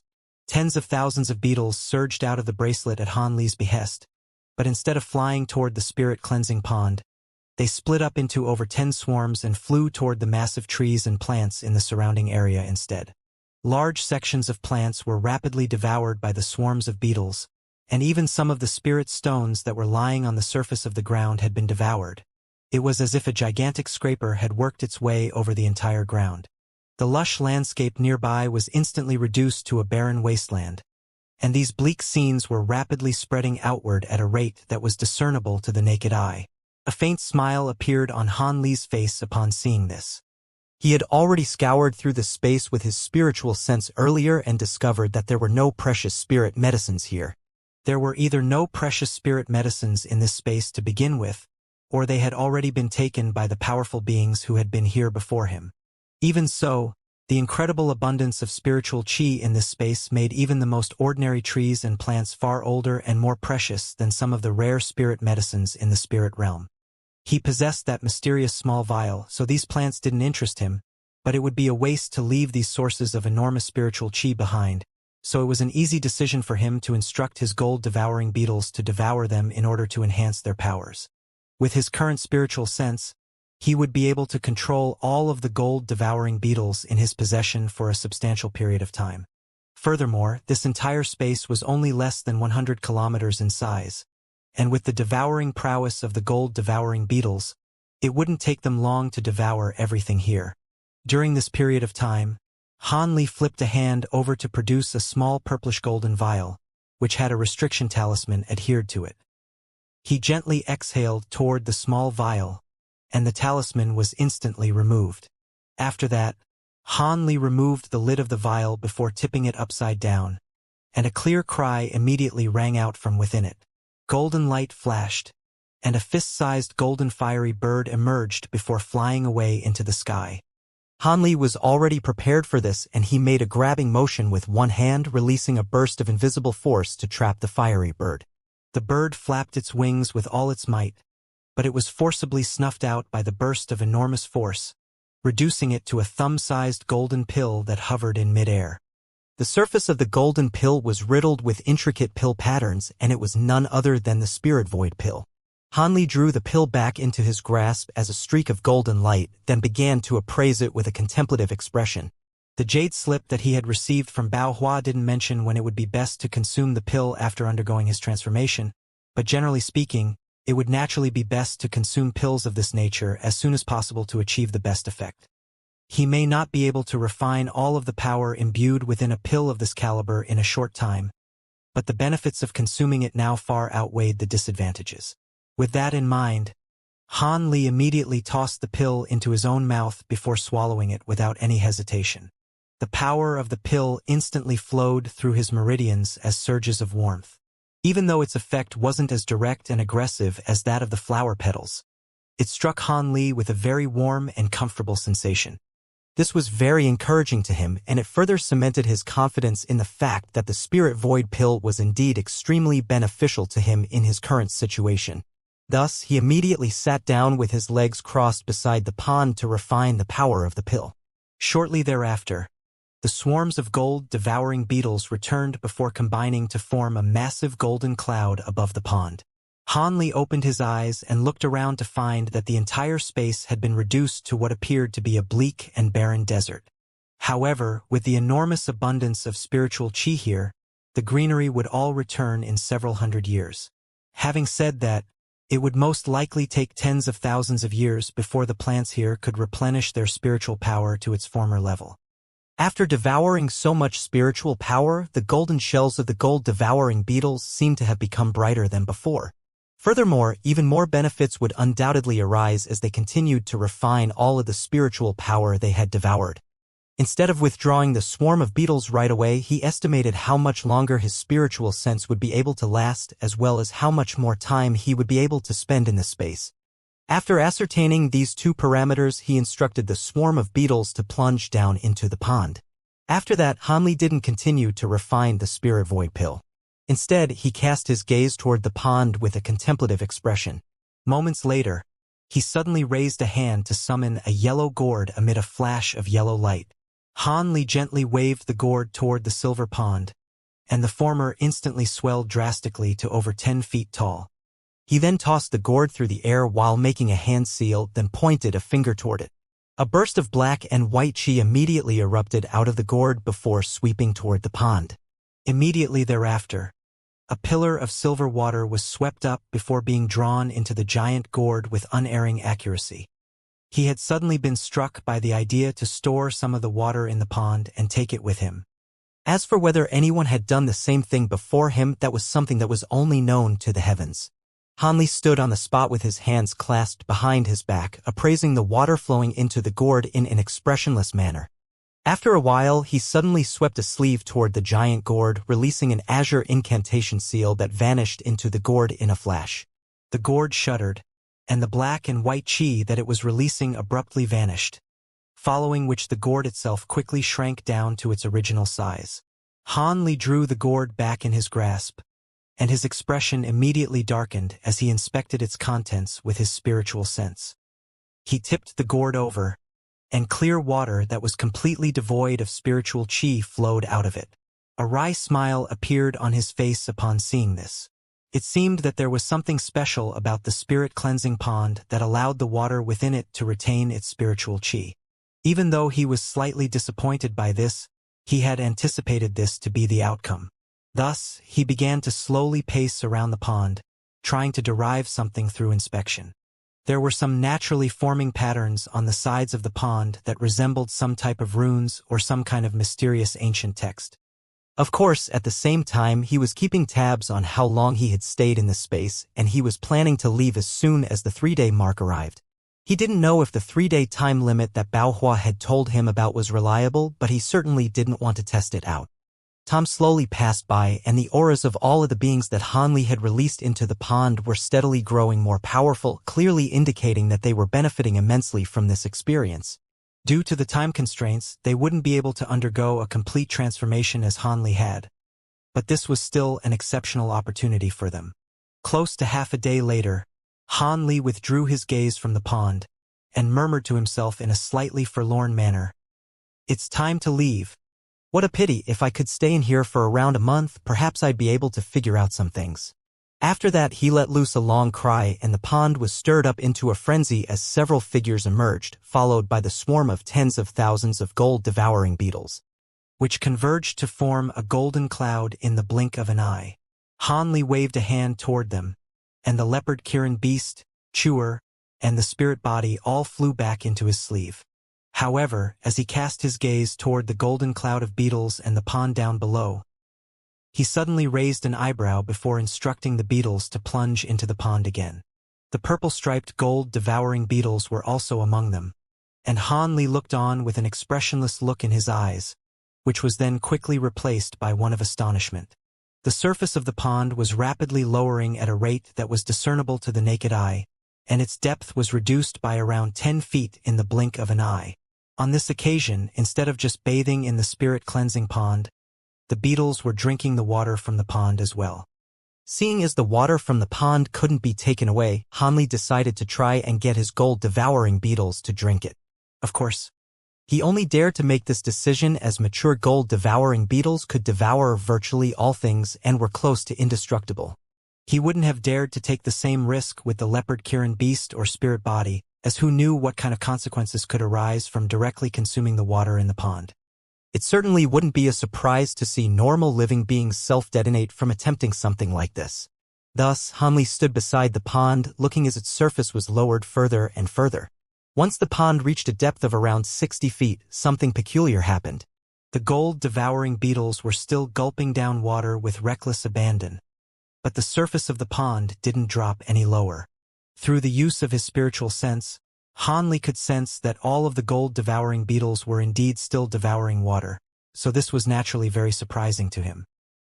His brows furrowed slightly as he looked up into the sky, then thought about what little time he had left before making a decision and plunging into the pond as a streak of azure light. Due to the massive drop in the depth of the pond, the pressure within it had abated significantly, allowing him to easily reach the bottom of the pond. He cast his gaze downward and almost immediately caught sight of several indistinct stone slabs, which had emerged from the layer of fine white sand at the bottom of the pond. These stone slabs had patterns on their surfaces that were similar to those on the sides of the pond, and they weren't very uniform, indicating that these were naturally formed patterns. With the way that the stone slabs were arranged, the patterns on their surfaces just so happened to form a slightly damaged formation. The formation was only around 10 feet in size, and there was a fist-sized hole in its center, from within which silver liquid that was identical to the water in the pond was pouring out. Hanli was ecstatic upon seeing this, as he knew that this was the source of the seemingly endless supply of water in the pond. There seemed to be some type of treasure within the hole that was pumping out spirit liquid incessantly, and Han Li immediately made a grabbing motion to summon an azure longsword before slashing it down toward the hole. A resounding boom rang out as a dense 5-colored light barrier appeared over the formation, and the azure longsword was repelled. Han Li's expression darkened slightly as he opened his mouth to expel a ball of silver flames, but that was easily repelled as well. After a brief moment of contemplation, Han Li made a hand seal, and hundreds of the gold-devouring beetles in the pond immediately swooped down toward the small formation. Moments later, the 5-colored light barrier resurfaced, and the beetles instantly began to devour it in a frenzy. With the fearsome devouring might of the gold-devouring beetles, the restriction would be completely eradicated in mere moments. However, just as a smile had appeared on Han Li's face, it abruptly stiffened. He discovered that the beetles were unable to leave so much as a single trace on the 5-colored light barrier. It was too resolute for them to devour. Han Li was stunned to see this, and after contemplating the situation for a brief moment, he raised a hand to scatter the mature gold-devouring beetles, then instructed the 13 purple-striped gold-devouring beetles to take their place. On this occasion, the purple-striped gold-devouring beetles were able to inflict deep gashes onto the light barrier, and Han Li heaved a sigh of relief upon seeing this. If the light barrier had been impervious even to the purple-striped gold-devouring beetles, then he really would be at a complete loss. However, another issue quickly arose. Han Li discovered that even though gashes were quickly being inflicted onto the light barrier, they would instantly seal amid faint flashes of light. Not only was the 5-colored light barrier extremely resolute, it also possessed incredible regenerative abilities. Han Li was truly stunned to see this. If he had some time, he would be able to set up a few formations to slowly weaken this restriction, but there was simply no time left. He either had to give up on this plan entirely or make one final roll of the dice and turn to his profound heavenly spirit/sword. There was no way that the 5-colored light barrier would be able to withstand the power of his profound heavenly spirit/sword, and if there really were a treasure within the hole that was creating the liquid in the pond, its value would be downright unimaginable. Having said that, after he left this space, he would have to face the 2 devilish patriarchs again. If he were to expend a huge amount of power to use the profound heavenly spirit/sword, it would place him in a very perilous situation. After considering the situation for a long while, Han Li finally arrived at a decision. So be it, no matter what treasure there is within the hole, it's not going to be able to compare with a profound heavenly treasure. I already have an opportunity to progress to the Grand Ascension stage now, and once I make the breakthrough, I'll be able to truly control the profound heavenly spirit/sword, so there's no need for me to take such a risk. What a pity. If I had discovered this formation a day earlier, perhaps I would have some practical chances. Thus, Han Li swept his sleeves through the air, and all of the gold-devouring beetles quickly flew into his sleeve. Immediately thereafter, he rose up out of the pond as a streak of azure light before flying toward a certain direction. Without the gold-devouring beetles drinking the water from the pond, its surface began to slowly rise again. A series of 5-colored clouds appeared up above, and arcs of lightning began to emerge amid rumbling thunderclaps. At this point, Han Li had already flown onto an altar situated at one corner of this space, and at the center of the altar was a silver formation. This was the formation Han Li had used to enter this space, so he naturally had to use it to leave as well. However, instead of immediately entering the formation, Han Li looked up into the sky instead. He could sense that the power of heaven and earth was repressing him in a ferocious manner, and if he had left any later than this, perhaps he really would have been trapped in here just as Bao Hua had warned. After heaving a faint sigh, Han Li strode into the silver formation before raising a hand to release an azure incantation seal, which vanished into the formation in a flash. A burst of buzzing rang out from the formation, and white spiritual light erupted to envelop Han Li's entire body. Immediately thereafter, the spatial power within the formation began to fluctuate violently.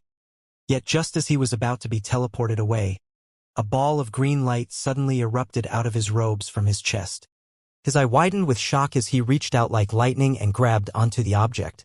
However, before he had a chance to do anything else, he had been teleported away by the formation. Meanwhile, The water in the spirit cleansing pond had just returned to its original depth, and scintillating light was radiating from the stone slabs at the bottom of the lake to conceal the formation. Within this bright light, a small yellow vial that was several inches tall was slowly floating out of the hole. The surface of the vial was riddled with dark green patterns, and silver liquid was flowing out of its opening.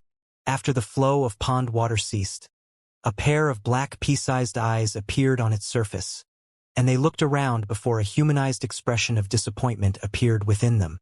After that, the pair of eyes vanished, and the small vial sank back into the hole, while the five-colored light being released by the stone slabs also disintegrated into nothingness. As for the hole at the center of the stone slabs, that had also vanished, as did the five-colored clouds up above after Han Li teleported out of this space. Thus, everything had returned to normal. Han Li appeared in the air above a certain corner of the Bitter Spirit Island, and after inspecting his surroundings to ensure that there was no one around him, he raised his hand to reveal that there was a small palm-sized black leather pouch sitting in his grasp. The pouch had several golden and silver talismans plastered to its surface, and Han Li removed the talismans before tipping a small green vial out of the pouch. It was none other than the mysterious small vial he had used to accelerate the growth of all of his spirit plants. He began to carefully inspect the vial, and he discovered that the dark green patterns on its surface were flashing with faint green light. However, the light was quickly fading, and after the span of just a few breaths, the green light completely vanished. Han Li's brows furrowed tightly as a hint of bewilderment appeared in his eyes, but in the next instant he suddenly raised his head before casting his gaze toward a certain direction. He placed the vial back into the leather pouch with a flick of his wrist, and the talismans also adhered themselves back onto the pouch again. He then made a grabbing motion, and the leather pouch instantly vanished. After that, Han Li clasped his hands behind his back and waited in silence. After the span of just a few breaths, specks of light flashed in the distant sky. Spatial fluctuations erupted several hundred feet away, and a ball of pink light and a cloud of black chi had appeared in unison. A giant floral tree projection emerged amid the pink light, and Bao Hua and Hei Yi were revealed. Meanwhile, the ball of black chi transformed into the black-robed young man that was sacred ancestor Yuan Yen. As soon as they appeared, they began to carefully appraise Han Li. Shortly thereafter, a peculiar look flashed through Bao Hua's eyes, and she smiled as she said, "You were quickly closing in on the 3-day deadline, so I was concerned that something had happened to you. But it seems that my concerns were unwarranted. I can see that you've benefited immensely from the spirit cleansing pond. I think you're far more concerned about the spirit medicine in my possession than you are about me," Han Li replied with a calm smile. "Is there a difference? If you had been trapped in the spirit cleansing pond, then the spirit medicine would be completely out of my grasp." Bao Hua replied in a nonchalant manner. "Cut the chit-chat. You've emerged from the spirit cleansing pond, so it's time to hand over the spirit medicine. Otherwise, I'll have to take it from you by force," the black-robed young man threatened with a menacing look in his eyes. "Rest assured, I don't intend to revoke my promise." Han Li smiled as he flipped a hand over to produce a pair of jade boxes, which he tossed toward the pair of devilish patriarchs without any hesitation. Both Bao Hua and Yuan Yen immediately reached out to draw their respective jade box into their grasp, and the latter immediately removed the lid from his jade box with unbridled excitement on his face. His expression of excitement was then instantly replaced by one of ecstasy as he caught sight of the spirit medicine in the box. "Haha, I've been trying to grow a devil-refining herb for tens of thousands of years to no avail. Who would have thought that I would obtain one under these circumstances?" "Hold on, what have you left on this spirit medicine?" All of a sudden, Yuan Yan's elated laughter came to an abrupt halt as a furious look appeared on his face. Bao Hua had also just inspected her spirit medicine with her spiritual sense, and the smile on her face had also vanished as she asked in a bone-chilling voice, "What is the meaning of this, fellow Taoist Han? Do you think your little tricks will be able to escape our notice?" Both of the devilish patriarchs immediately began to appraise Han Li with animosity in their eyes. Han Li remained completely unfazed by this, and he said in an unhurried manner, "Before we discuss anything else, let me ask you this. Are the spirit medicines in the boxes authentic?" "Humph, the spirit medicines are indeed authentic.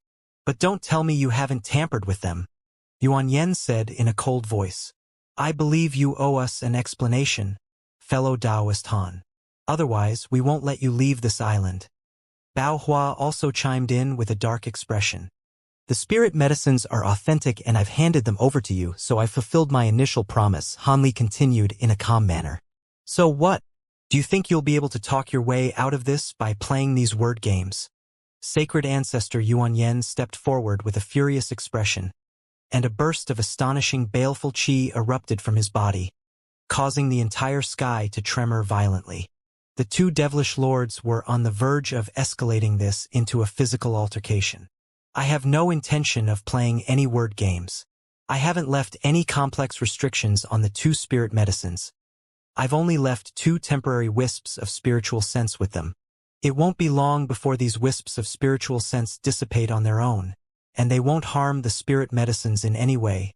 Han Li replied in a calm manner. Bao Hua inspected her spirit medicine once again to find that Han Li was telling the truth, and her expression eased slightly as she asked, What do you intend to accomplish by doing this? I can't afford to gamble with my own life and simply believe that you'll let me leave after I hand over the spirit medicines to you. Hence, I had to resort to this plan. If I can leave this place safely, the spirit medicines will naturally remain completely unharmed. However, if you show any signs of breaking your end of the promise, the wisps of spiritual sense will immediately self-detonate. Only the heavens can decide whether the spirit medicines will remain unscathed then, Han Li replied. You dare to threaten me? Yuan Yan's fury was fueled even further upon hearing this. I wouldn't dare to do that. I'm only looking out for my own best interests. Once I emerge from the sea of lightning, the wisps of spiritual sense will immediately dissipate. Rest assured, I wouldn't detonate them to harm the spirit medicines despite you, as doing so would only earn me 2 powerful sworn enemies without reaping me any benefits. Han Li replied calmly.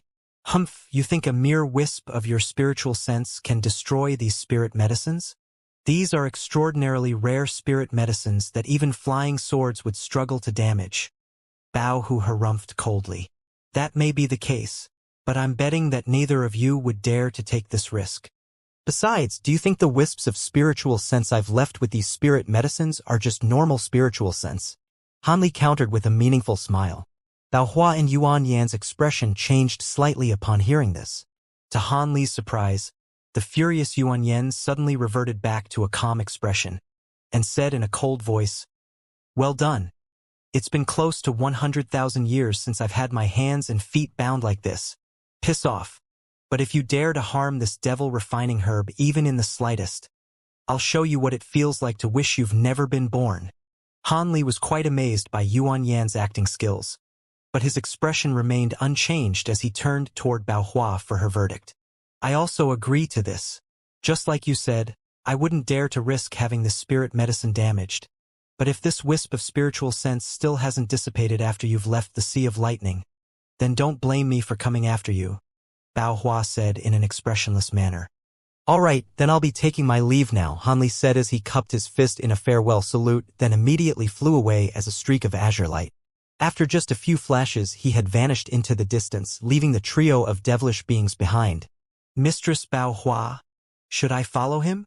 Hei asked in a careful manner. There's no need for that. That man's spiritual sense is almost comparable to that of myself and fellow Taoist Yuan Yan.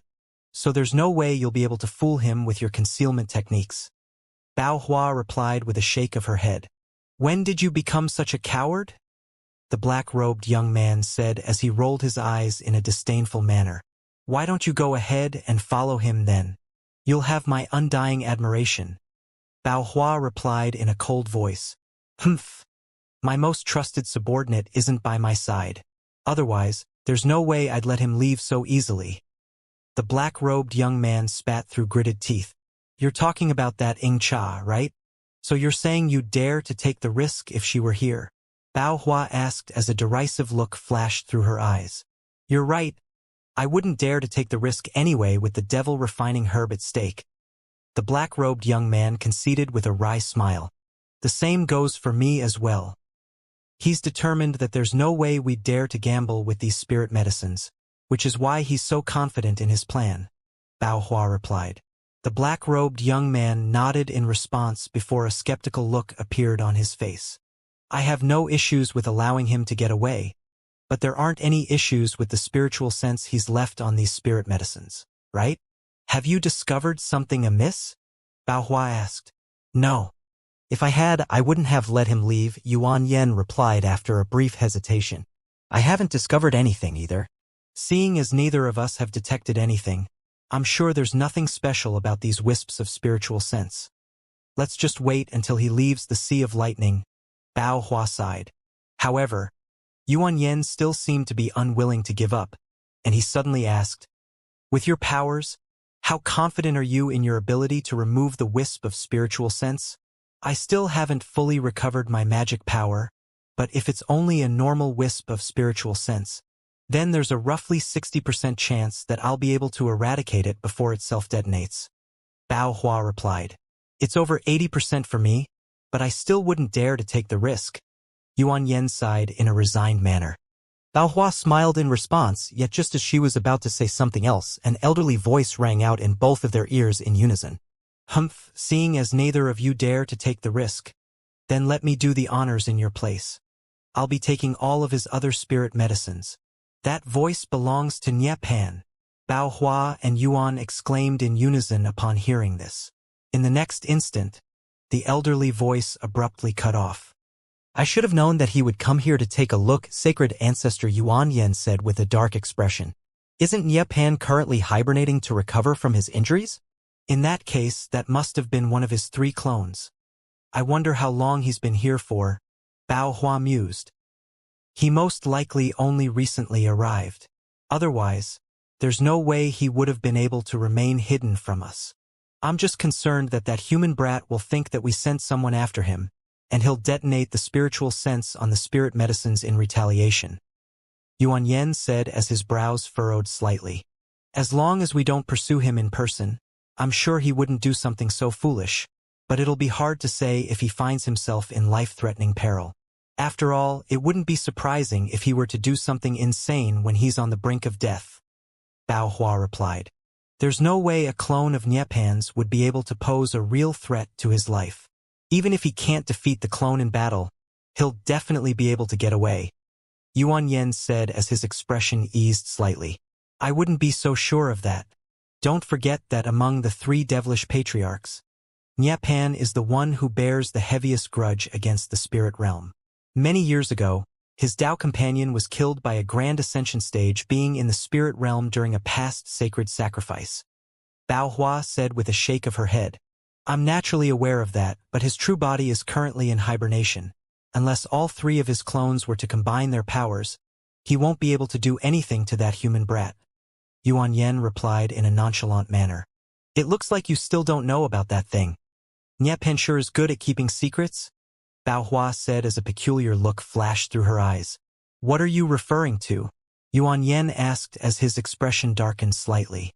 Many years ago, Nye Pan and I had once joined forces to kill a grand ascension stage being from another realm, and we obtained many treasures from him. Among those treasures were 2 drops of diluted heavenly fortune elixir, but they're far more efficacious than the drop that the spirit monarch possessed, and they're only around 3 times more diluted than heavenly fortune elixir. We split the 2 drops among us, and I've already used up my drop, but up until I left our holy realm, Nye Pan still had his drop, so he's most likely retained it up to this point, Bao Hua explained. So this is faux immortal elixir that's only 3 times more diluted than heavenly fortune elixir? Yuan Yen was stunned to hear this. That's right. With a drop of faux immortal elixir of that level of purity, I'm sure you know what Nye Pan's going to do to kill that Han brat, Bao Hua said in an indifferent manner. You're saying Nye Pan is going to awaken that thing? That's certainly not impossible. Even though he hasn't witnessed that human brat in battle, the fact that he was able to enter the spirit-cleansing pond despite our presence is a sufficient indication of his powers. Yuan Yen said as his expression darkened slightly. You and I are both aware that aside from the reason we gave in to that Han brat, the main reason we haven't destroyed the Bitter Spirit Island is because we're wary of that thing. There are only several types of legendary treasures that can be used to awaken that faux immortal puppet. And Heavenly Fortune Elixir just so happens to be one of the most effective ones. A drop of faux Immortal Elixir that's a third as efficacious will be enough to buy 2 attacks from it, Bao Hua said. 2 attacks? That thing's not restricted by the world's origin chi in this area. If that human brat doesn't use his profound heavenly treasure to protect himself, just a single attack will be more than enough to kill him, the black-robed young man exclaimed. You seem very concerned about him, Bao Hua remarked with a smile. Humph, you make it sound like you're not concerned. What if he detonates our spirit medicines before he dies? Yuan Yen snapped.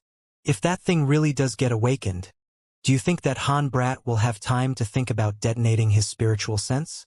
He'll be far too busy thinking about how to save his own life. As long as we don't appear near him, our spirit medicines won't even enter his mind, and if he manages to survive using his profound heavenly treasure, he'll have no reason to destroy our spirit medicines. So all we have to do is wait here, Bao Hua said in a confident manner. The black-robed young man thought about this for a moment before nodding in response. That does make sense. Han Li was flying rapidly through the sea of lightning with his 72 small azure swords flying around him, arcs of golden lightning coursing over his body, and his 2 extreme mountains shielding him like a pair of giant umbrellas from above. Even though he didn't have his companions by his side, he was exiting the sea of lightning almost twice as fast as he had entered it, and this was naturally a result of everyone concealing their true powers while entering the sea of lightning. Furthermore, after undergoing that complete transformation in the spirit cleansing pond, his physical body alone was powerful enough to withstand this sea of lightning for some time.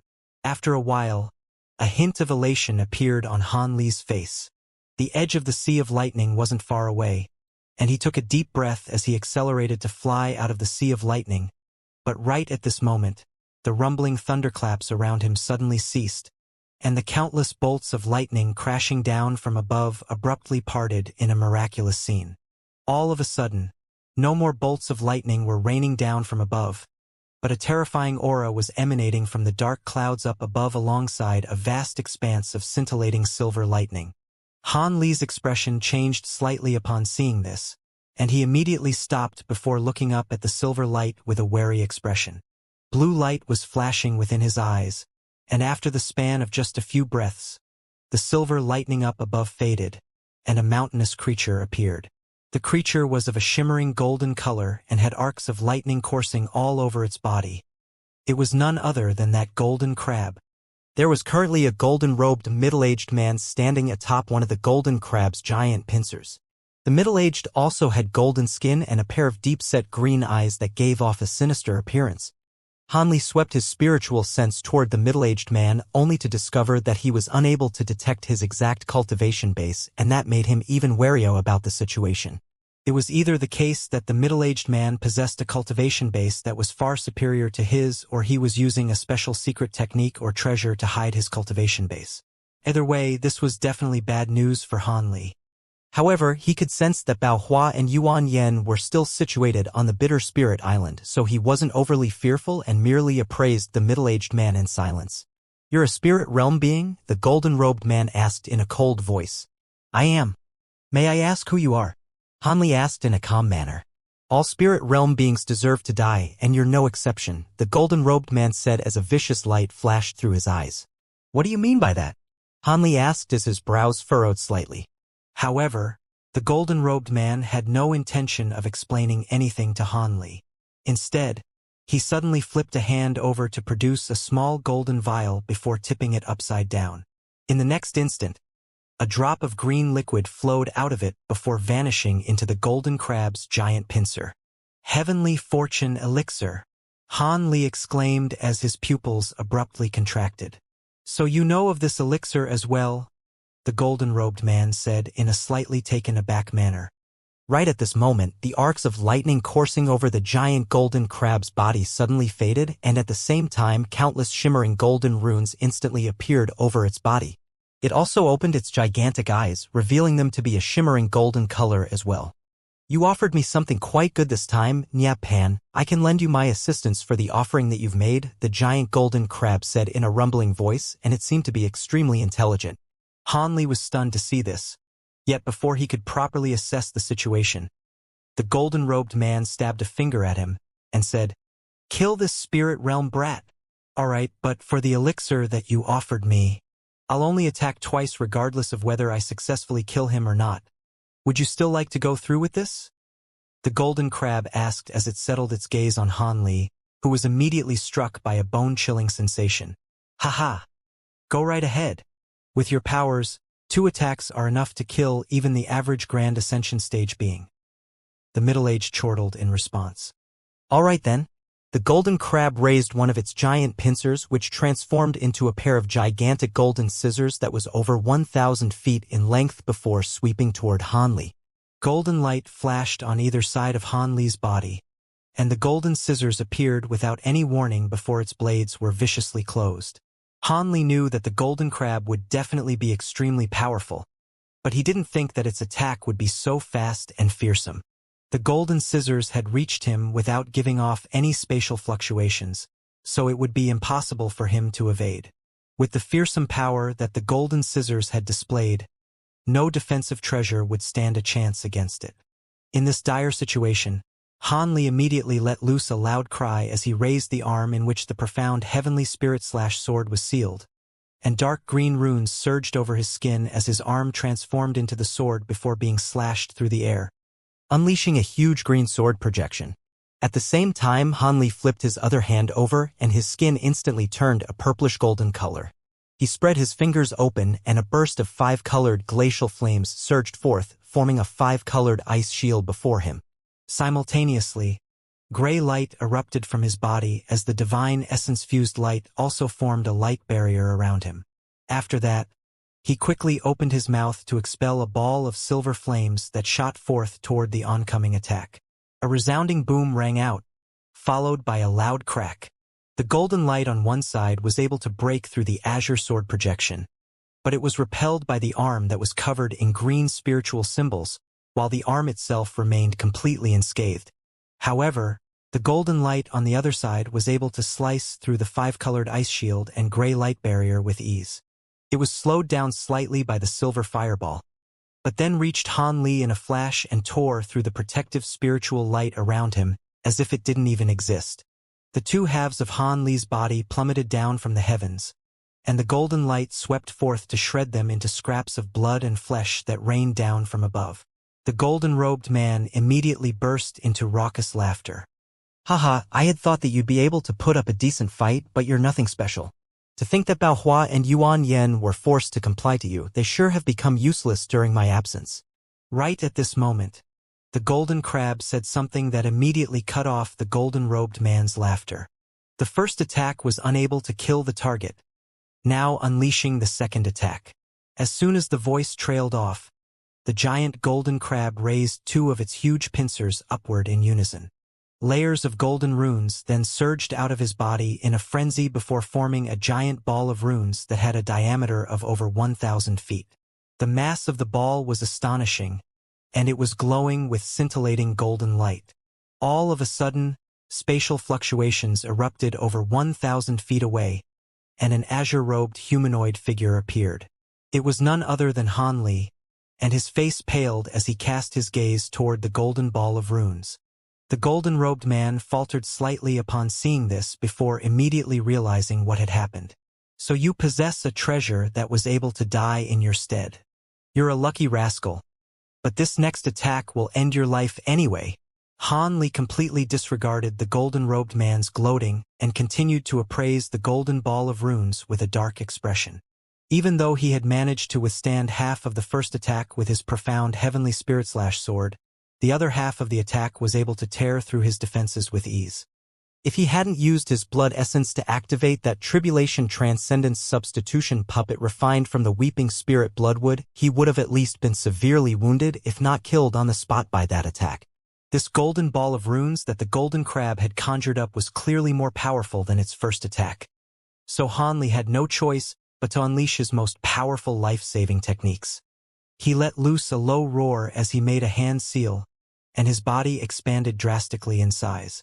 In the blink of an eye, he had transformed into a golden ape that was over 1,000 feet tall, and at the same time, his provenance true devil projection appeared behind him amid a flash of golden light.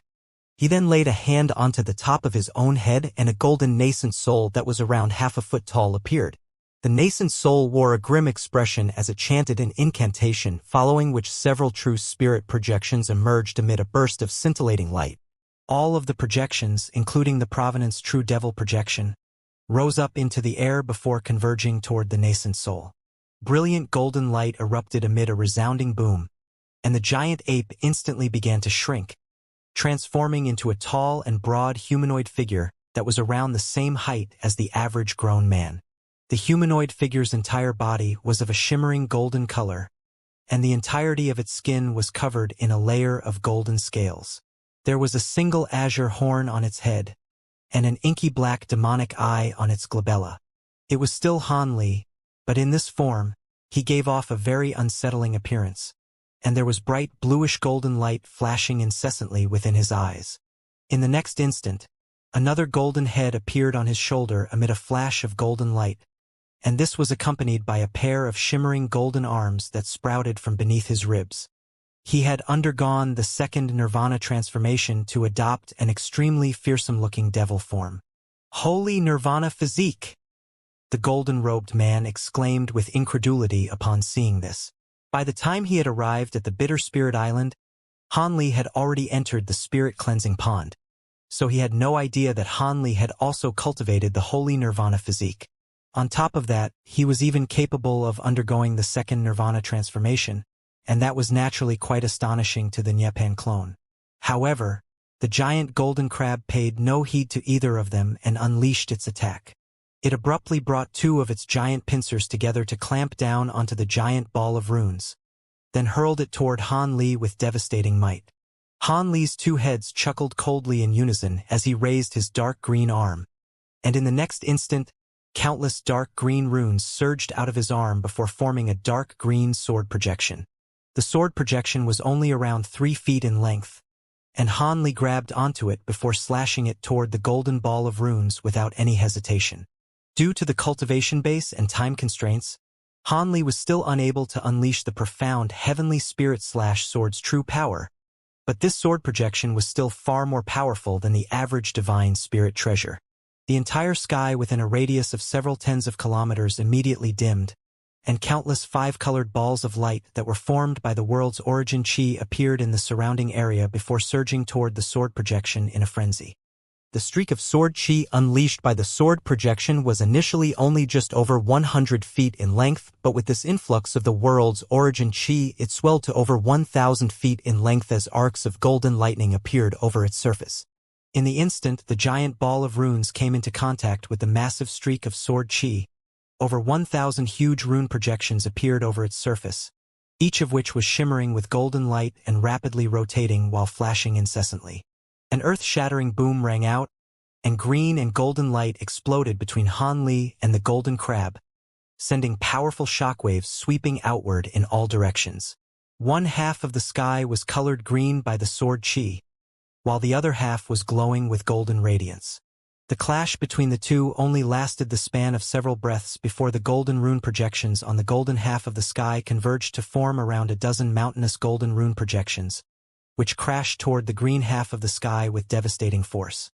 With each clash that took place, one of the giant rune projections would vanish, but these projections were imbued with the power of laws, and after 8 clashes, the green half of the sky completely crumbled. Han Li's expression changed drastically upon seeing this, and he withdrew the dark green sword projection in his hand before lashing out with all 4 of his arms at once. 4 pavilion-sized golden palm projections instantly appeared before thrusting them forward in unison, and the shattered fragments of the vast expanse of green light fused back together again to just barely keep the golden light at bay. However, the green light was only able to hold itself together for a brief moment before the rest of the giant rune projections arrived, and the 4 golden palm projections were also instantly destroyed. Thankfully, this split-second delay was enough for Han Li to transform into a 4-winged giant bird that vanished on the spot as a thread of golden and silver light in the blink of an eye. In the next instant, a vast expanse of golden light swept through the spot where Han Li had been standing before, then quickly continued onward into the distance. In the blink of an eye, a vast expanse of space had been filled with scintillating golden light, But this only lasted for a short time before the giant golden crab opened its mouth to draw back all of the golden light, upon which the sky returned to normal. Meanwhile, the golden-robed man was hovering in the air above the golden crab while quickly scanning his gaze through the surrounding area. All of a sudden, spatial fluctuations erupted in the distance and a humanoid figure stumbled out of thin air. It was none other than Han Li, who had already undone his holy nirvana physique. At this moment, his face was completely devoid of color, and his azure robes were charred black and hanging off his body in tatters. The dark green patterns on the arm in which the profound heavenly spirit/sword was sealed had completely vanished, but the faint green sword mark on his skin was still far more visible than it normally was. On top of that, his aura was significantly diminished, clearly indicating that he had to expend a lot of energy to withstand that last attack. A vicious look immediately returned to the golden-robed man's face, and he clenched his fists before abruptly vanishing on the spot. As for the giant golden crab, it didn't immediately go back into hibernation after unleashing that second attack, but it merely hovered in mid-air in a completely still manner, displaying no intention to attack again. Han Li had only just managed to steady himself, but he still managed to detect what the golden-robed man was doing, and he immediately transformed into a 5-colored phoenix that was around 10 feet in length. The phoenix flapped its wings, and 5-colored light surged out of its body in a frenzy as it disappeared into thin air. In the next instant, 2 massive black devilish hands emerged around the space where the phoenix had just been a moment ago, and the hands clapped together violently, causing the entire space within an area of around an acre to tremor and twist violently. Immediately thereafter, a Fian celestial-like figure that was over 300 feet tall appeared nearby amid a burst of surging black chi. It was none other than the golden-robed man, who had undergone devilification. Not only had his body swelled to several tens of times its original size, black scales had appeared all over his skin, and a single azure horn had appeared on his head. His appearance and aura were both very similar to when Han Li had unleashed his first nirvana transformation. The golden-robed man seemed to be rather surprised that Han Li had managed to evade his attack, but he immediately harumphed coldly as he said, "I didn't think that you'd still have enough power to flee into space. Even though you had to rely on this phoenix transformation, I still must commend you for this." As soon as his voice trailed off, Han Li appeared amid a flash of 5-colored light above the golden crab, then reverted back to his human form. However, following the transformation, his aura had weakened slightly yet again. A peculiar look appeared in his eyes as he appraised the golden-robed man, then said in a calm voice, "From the sounds of it, you must be a powerful being who stands at the very pinnacle of the elder devil realm. Among the devilish patriarchs, I've yet to encounter Lu Ji and Nyepan. I've heard that Lu Ji is a woman, while Nyepan is the only one who has attained full mastery of the holy nirvana physique. As such, your identity is quite obvious. However, you're only slightly more powerful than a late body integration stage, so I assume you're only a clone." Humph, I didn't think that someone aside from me would be able to cultivate the holy nirvana physique to the second nirvana transformation, especially at only the body integration stage. However, you've already been severely wounded after withstanding 2 attacks from the sacred crab, so there's no way you'll be able to escape from me. Surrender and I'll grant you a painless death." The golden-robed man harumphed coldly. Immediately thereafter, a vast expanse of black light erupted from his body, which began to expand again at an incredible rate. In the blink of an eye, he had grown to over 1,000 feet tall, and the devilish chi erupting from his body was surging directly into the heavens. Han Li's expression changed slightly as he made a grabbing motion upon which a black bracelet appeared in his grasp. It was none other than the spirit beast bracelet that was filled with gold-devouring beetles. Han Li's spiritual sense was currently still as powerful as ever, so he would be able to control his gold-devouring beetles and purple-striped gold-devouring beetles. On top of that, he still had the golden body, spirit body, and leopard Kirin beast up his sleeve, so he would still stand a good chance against the sacred ancestor Nyepan clone even after he had unleashed his holy nirvana physique. As such, Han Li was still quite calm. However, a thought suddenly occurred to him, and he paused momentarily before asking, "Sacred ancestor Nyepan was able to get you to attack twice by offering that faux immortal elixir to you. Would I be able to offer you something in exchange for your assistance as well?" "Of course. Regardless of who it is, as long as you can offer me something I need, I'll be willing to help you, the golden crab immediately replied. Han Li was ecstatic to hear this. Even though he was still very skeptical about whether the green liquid produced by the mysterious small vial was heavenly fortune elixir, it certainly couldn't hurt to try it in this situation. However, before he had a chance to do anything, the golden robe man suddenly burst into raucous laughter again. Ha ha! Keep dreaming, brat. How could you possibly have anything that the sacred crab requires? I'll end your life to spare you the disappointment of rejection. Immediately thereafter, the golden-robed man swept a massive sleeve toward Han Li and black light flashed within his sleeve. Following which a burst of thick black light that was in the form of a sharp spike appeared over 100 feet away from Han Li without any warning. Han Li's eyes narrowed slightly, and as opposed to taking evasive measures, he summoned his golden body amid a flash of golden light, and it lashed out toward the oncoming spike with its 6 arms in unison. A resounding boom rang out as a ball of piercing golden light exploded in front of the golden body, sending powerful shockwaves sweeping in all directions. The golden body's 6 arms tremored before shattering all at once, but the burst of black light had also been repelled. Blue light flashed within Han Li's eyes, and he was able to identify the projectile as a small section of an inky black fingernail that was around a foot in length. As soon as the fingernail was repelled, it immediately began to hurtle toward Han Li again. Golden light flashed and the golden body's 6 arms instantly regenerated before it unleashed a series of golden fist projections. The fist projections formed a golden barrier that kept the black fingernail at bay, not allowing it to approach Han Li. The golden-robed man was rather surprised to see this, but his expression then instantly darkened as he swept his sleeve through the air again to unleash more fingernails. Taking advantage of this opportunity, Han Li raised a hand as he yelled, "This is my offering." Immediately thereafter, he reached into his own chest before withdrawing his hand like lightning. A drop of green liquid had appeared on his fingertip and he immediately flicked it downward as a ball of green light. The golden crab focused its gaze on the drop of green liquid and immediately opened its mouth to release a burst of golden light, which instantly drew the drop of liquid into its mouth. As soon as the giant crab tasted the drop of liquid, its eyes abruptly widened. At this point, the other black fingernails had also reached Han Li, and they were hurtling toward him like a series of flying swords. However, Han Li had immediately released his spirit body after flicking that drop of green liquid downward, and the spirit body had joined forces with the golden body to keep the fingernails at bay, but they were clearly being forced onto the back foot. Meanwhile, the golden-robed man flipped a hand over to produce a giant white bone flag with countless skulls embedded into its surface. Han Li didn't know what type of devilish treasure the flag was, but he certainly didn't want to test it out. He didn't know if the mysterious green liquid could satisfy the golden crab's requirements, but he immediately yelled, "Help me kill this clone."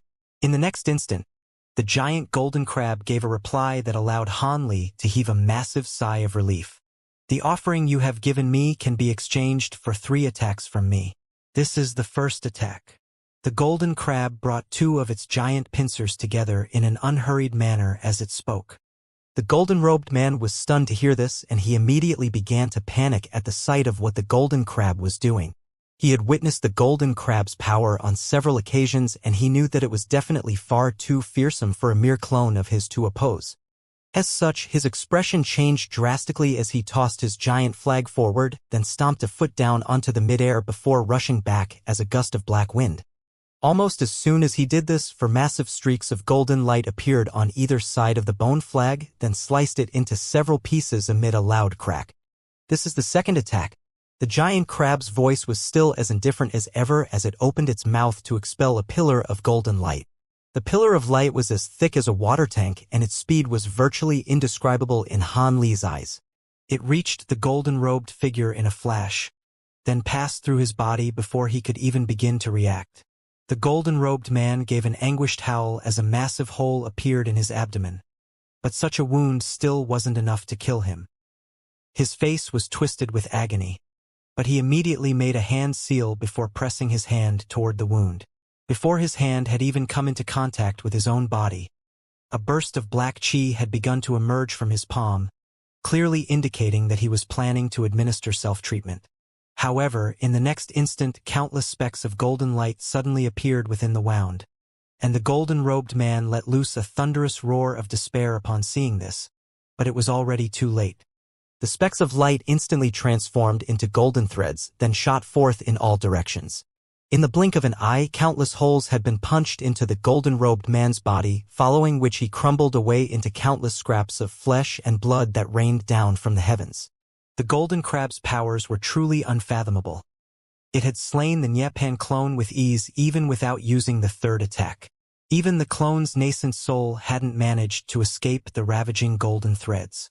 Hanli released his spiritual sense as blue light flashed through his eyes, and he heaved a long sigh of relief after ascertaining that no fragments of the clone's soul had escaped.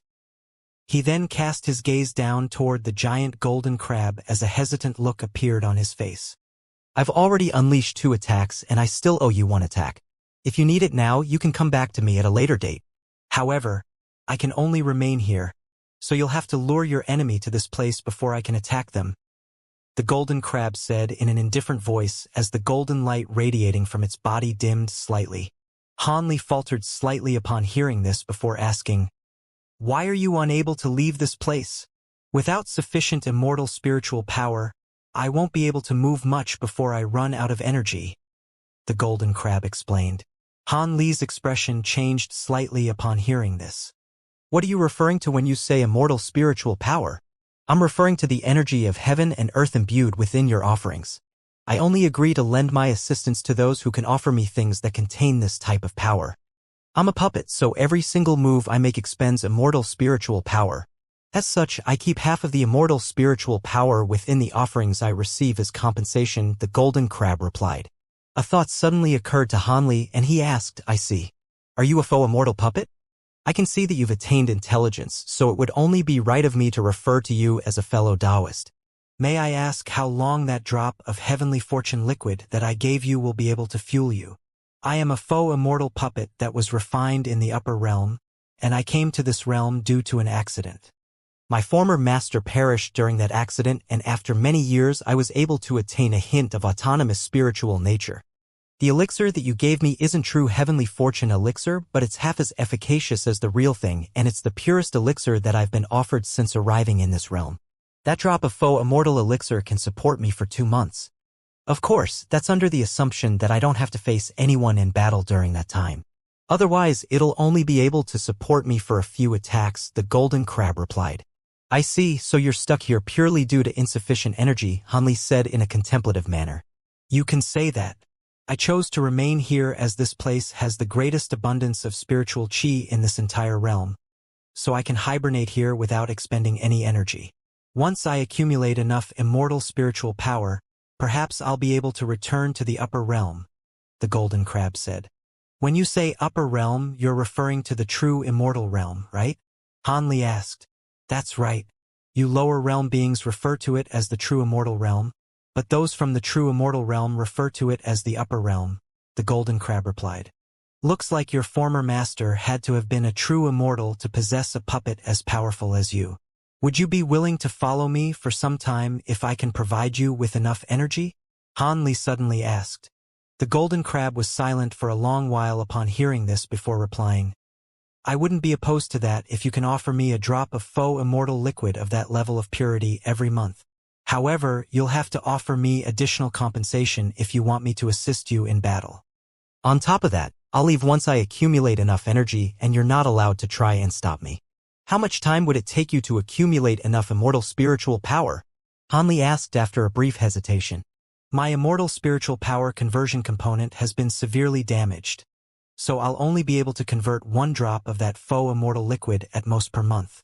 If you can offer me 1 drop of elixir per month, I should accumulate enough after just over 1,000 years," the golden crab replied.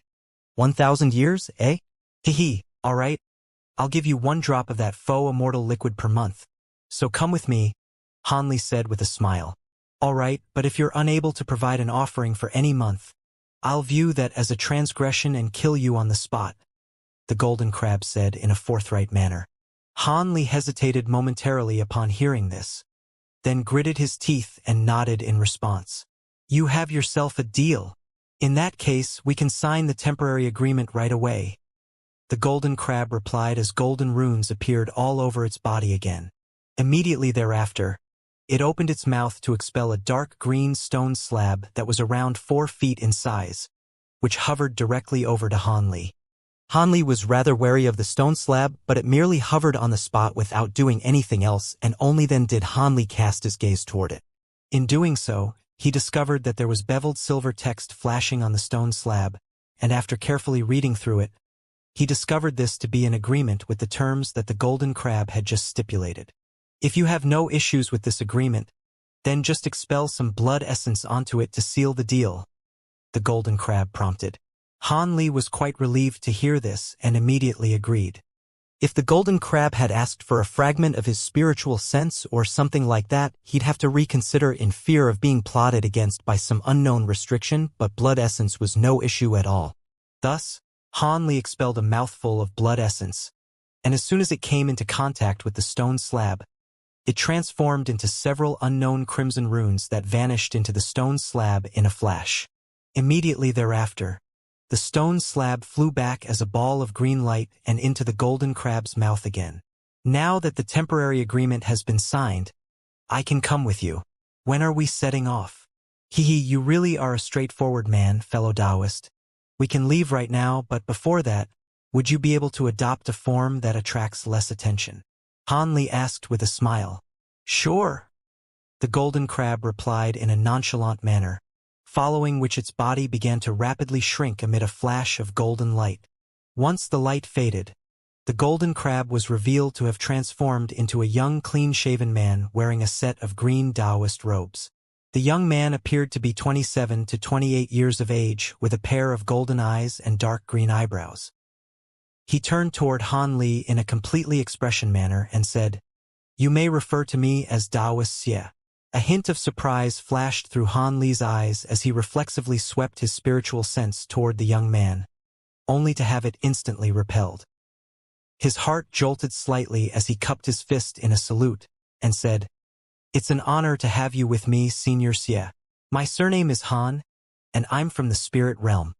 This is not a good place to talk. Let's set off right away. Taoist Xia naturally had no objections to this, and thus the two of them flew into the distance as a pair of streaks of light, one azure and one golden. Meanwhile, Bao Hua, Hei Yi, and Yuan Yen were still hovering in the air above the Bitter Spirit Island. All of a sudden, the two devilish patriarchs' expressions changed in unison, and they each flipped a hand over to produce a jade box. Haha, the wisp of spiritual sense really was removed, the black-robed young man exclaimed in an elated manner, then swept a sleeve through the air, upon which that three-headed black WIRM appeared beneath him amid a burst of spatial fluctuations. He flew onto the black WIRM's central head in a flash, and it let loose a low roar before sweeping toward a certain direction as a gust of black devilish wind. In the wake of Yuan Yan's departure, his cold voice trailed along behind him. Seeing as that Han Brak kept his promise, I won't go after him, but I'm going to immediately issue the Immortal vanquishing order, so it's going to be extremely difficult for him to go anywhere in our holy realm. Whether he'll be able to return to the spirit realm or not will depend on his fortune. Bao Hua's expression remained completely unchanged upon hearing this, and she stowed away the jade box in her hand again before casting her gaze toward the sea of lightning in the direction where the golden crab was situated. Her brows furrowed slightly with puzzlement as she murmured to herself, How strange. I can sense that the faux immortal puppet has been activated, but he still managed to get away. Could it be that he had some other life-saving trump cards up his sleeve? Should I go and take a look, Mistress Bao Hua? Ai asked. Bao Hua hesitated momentarily upon hearing this before shaking her head in response. There's no need for that. It doesn't really matter to me what situation he's currently in. Seeing as I've obtained the spirit medicine I'm searching for, I'm going to leave the devilish origin sea right away, then find a safe place to refine the medicine into a pill in order to recover my former powers. Alright, then let's leave this place right away. Both Master Yuan Yen and Master Nyepan have already seen you here, so it would be dangerous to stay here any longer. Having said that, once you recover your former powers, you won't have to fear anyone, Hei said with an excited expression. If this mistress of his could return to the height of her powers, his status as her most trusted subordinate would also be elevated significantly. Have you had a chance to do what I asked of you? Bao Hua asked. Rest assured, mistress. I've already planted a bloodline mark on that three-headed WRM. I won't be able to sense its exact location through that mark, but I'll immediately be able to sense it if it comes within 500 kilometers of me. Hei immediately replied. Well done. That three-headed WYRM possesses the evil dragon bloodline just like you, and it's Yuan Yan's bonded devilish beast. So there's no way they'll be separated under normal circumstances. If Yuan Yan tries to unleash a sneak attack on me in the future, there's no way I won't be able to detect him, Bao Hua praised with a faint smile. Hee hee. It's all thanks to the secret technique that you bestowed upon me, mistress. Otherwise, there's no way I would have been able to fool Master Yuan Yan. Hei chuckled in response. This secret technique can only be used on beings with the same bloodline, and Yuan Yan's spiritual sense is restricted on the Bitter Spirit Island, so it's no surprise that he didn't notice anything. Alright, let's depart from this place now. Bao Hua made a hand seal as she spoke, and a pink floral tree projection appeared behind her before rapidly expanding in size. In the blink of an eye, both of them were completely inundated by pink light. Immediately thereafter, the giant floral tree projection disintegrated into specks of pink light, and Bao Hua and Hei were nowhere to be seen. Thus, peace and quiet returned to the Bitter Spirit Island. 7 days later, a pair of high-grade devilish beings arrived on the Bitter Spirit Island. One of them was a man who appeared to be in his 30s wearing a suit of azure devilish armor, giving off a very imposing appearance. He was accompanied by an elderly woman with wrinkly skin that was covered in liver spots, and she was holding a cane with a crane head-shaped handle. The two of them hovered in the air above the valley, inspecting their surroundings as if they were searching for something. A short while later, the elderly woman harumphed coldly as she pointed her cane downward, and a patch of ground down below suddenly collapsed to reveal a giant crater that was several tens of feet in diameter. So Bao Hua really did come here. I can sense her residual aura. We can't let her get away this time, the elderly woman said in a very unpleasant grating voice. You still haven't been able to set aside that grudge for all these years. No wonder your cultivation base hasn't improved in the slightest. The burly azure-armored man sighed. The elderly woman immediately flared up with rage upon hearing this. You make it sound so easy. If it weren't for that wretch, how would I have been struck in this old wrinkly body with no chance of ever reaching the grand ascension stage? Have you forgotten about all those clones of yours that she destroyed? Contrary to the man's imposing appearance, he had a very calm demeanor, and he said, What's the point in mentioning something like this? You're only spoiling your own mental state. Cut the crap. If you really had forgotten what she had done to you, why did you immediately rush over here after receiving news from Yuan Yan? The elderly woman asked with resentment and skepticism in her eyes. I don't care if you believe me or not, but I've already cultivated my weeping blood devilish arts to the point of indifference, so I no longer feel any strong emotions. I decided to accompany you on this occasion as I'm interested in a treasure in Bao Hua's possession. Only after obtaining that treasure will I have a chance to transcend my next tribulation, the azure-armored man replied in a calm manner. A thought occurred to the elderly woman upon hearing this, and she asked, Are you referring to her lightning ward tag? That's right. Bao Hua was able to transcend many tribulations with that treasure.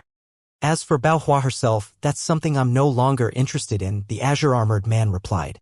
All right, I'll believe you just this once. According to Yuan Yan, that wretch still hasn't recovered her powers, so as long as we can find her, it shouldn't be an issue to capture her.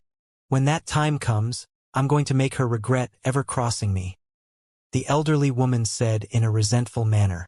All right, then I'll take her treasures while you can have her. I'll send a message to the nearest branch of the Beast Lord Palace to keep an eye on all of the teleportation formations in this area. There's no way she'll be able to get away from us, the azure-armored man said. The elderly woman was ecstatic to hear this, and he immediately gave an affirmative response. By the way, I'm not sure if you noticed this, but that old crab seems to have gone missing from the Sea of Lightning.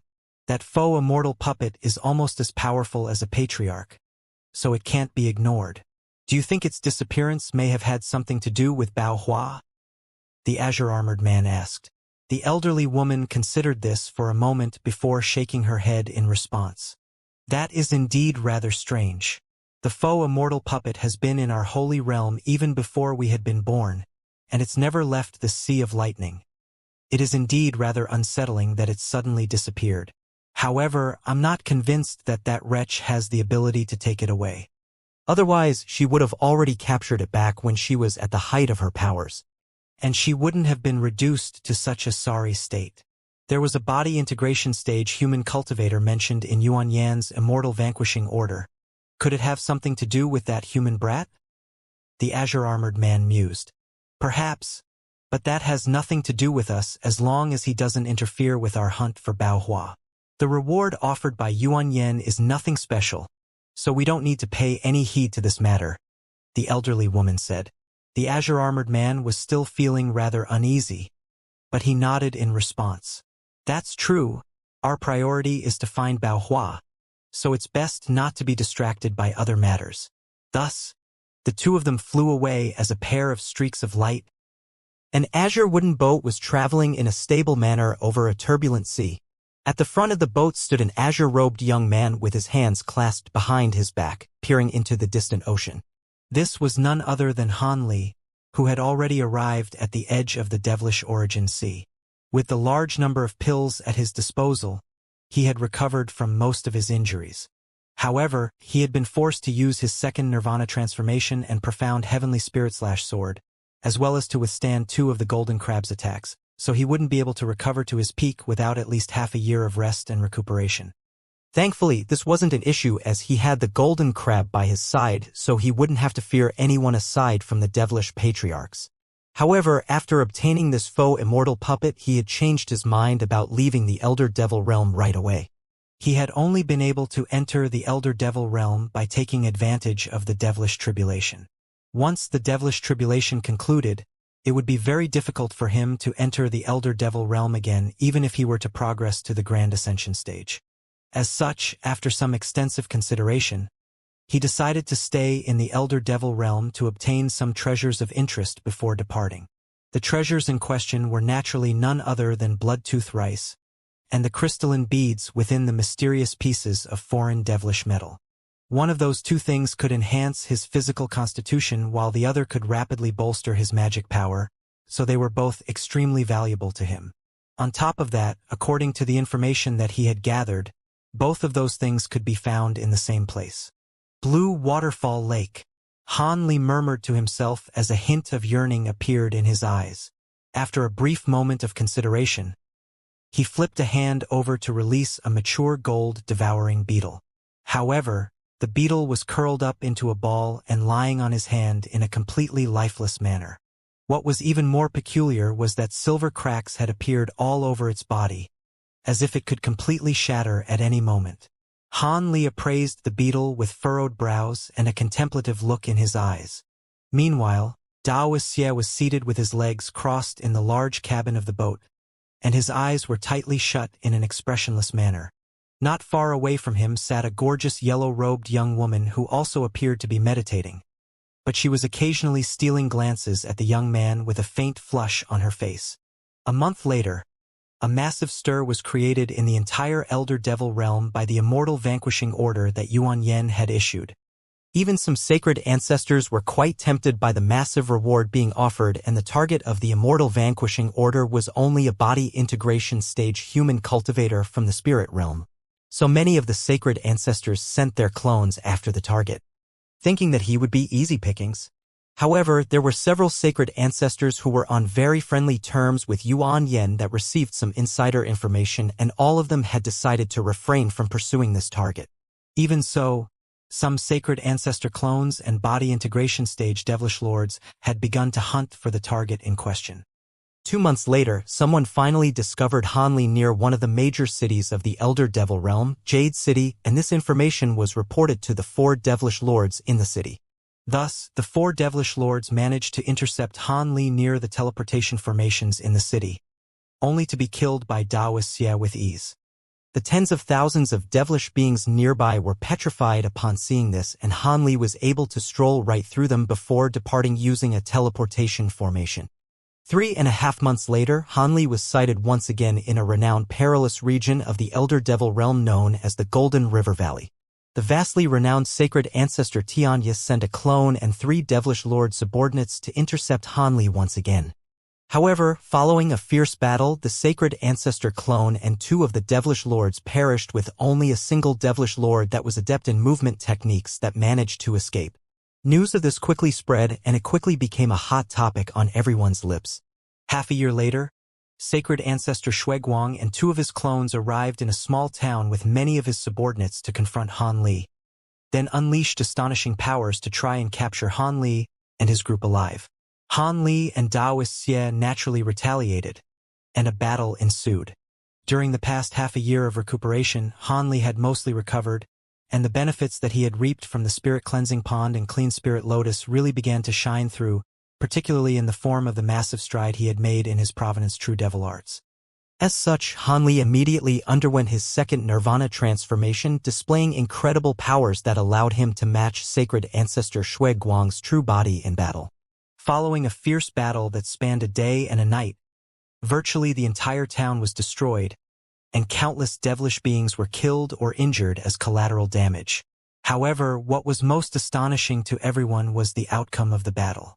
In the end, sacred ancestor Shuiguang's true body had been forced to flee with severe injuries, while his clones and subordinates had all been killed. The previous 2 battles had alerted all of the devilish beings to how fearsome Taoist Xie was. But following this battle, everyone realized that Hanli was not to be messed with either. However, the true bombshell was still yet to come. Several days following the conclusion of that battle, sacred ancestor Shuiguang's mutilated body was found in a mountain range hundreds of thousands of kilometers away from the site of the battle. His head had been split open, indicating that not only had his body been severely mutilated, even his nascent soul had been forcibly captured. This created an even more massive stir throughout the entire Elder Devil realm, and all of the sacred ancestors immediately deployed their subordinates to investigate this matter. Competition had always been encouraged in the Elder Devil realm, and it wasn't even that uncommon to see devilish lords being killed, but it had been tens of thousands of years since a sacred ancestor was last killed. Some of the sacred ancestors suspected that Hanli and Taoist Xie were behind this, but there were more people suspecting that he had been killed by his enemies who had taken advantage of the injuries he had sustained during the battle. As such, all of the sacred ancestors became very wary of Hanli and Taoist Xie following this incident, and none of them dared to send anyone after Hanli and his group again. After all, with the formidable powers of Hanli and Taoist Xie, deploying clones or subordinates would only be sending them to their deaths, while pursuing them in person could create chances for the enemies of these sacred ancestors to kill them. As for the ordinary devilish lords, with no sacred ancestors willing to lead the way, all of them naturally gave up as well. Thus, Hanli and his group suddenly became a bunch of hot potatoes that no one wanted to hold on to. Of course, the original Immortal vanquishing order still stood, but it had become more of an empty formality than anything else. As a result, Hanli forged a resounding reputation for himself in the entire Elder Devil realm. In a cave within the belly of a barren mountain, there sat an elderly man and a burly man. The elderly man had a pair of remarkably long eyebrows with a set of gaunt facial features, and there was an image of a menacing devilish projection with 3 heads and 6 arms emblazoned onto his robes. As for the burly man, he had a heavy beard and was wearing a suit of black armor, giving off a very imposing appearance. The auras being released by the 2 of them were far more fearsome than that of a normal devilish lord, but they didn't seem to be at the Grand Ascension stage yet. Both of them were currently appraising an item between them with rapt focus. This was a crimson cauldron that was only around a foot tall. Its top half was of a square shape, and there were horrifying ghostly faces carved onto each of its 4 corners. The cauldron was trembling incessantly while blood-curdling cries rang out from the ghostly faces as if some devilish being had been trapped within the cauldron and was being brutally tortured. Why continue to resist, Shuiguang? The sooner you disclose the locations of those secret caves to us, the sooner you'll be put out of your misery. After being sealed within the devil sealing lock for so long, fellow Taoist Che and I have developed immense reserves of patience, so we could easily torture you for 1,000 years without growing bored. In the end, you'll still have to disclose everything to us.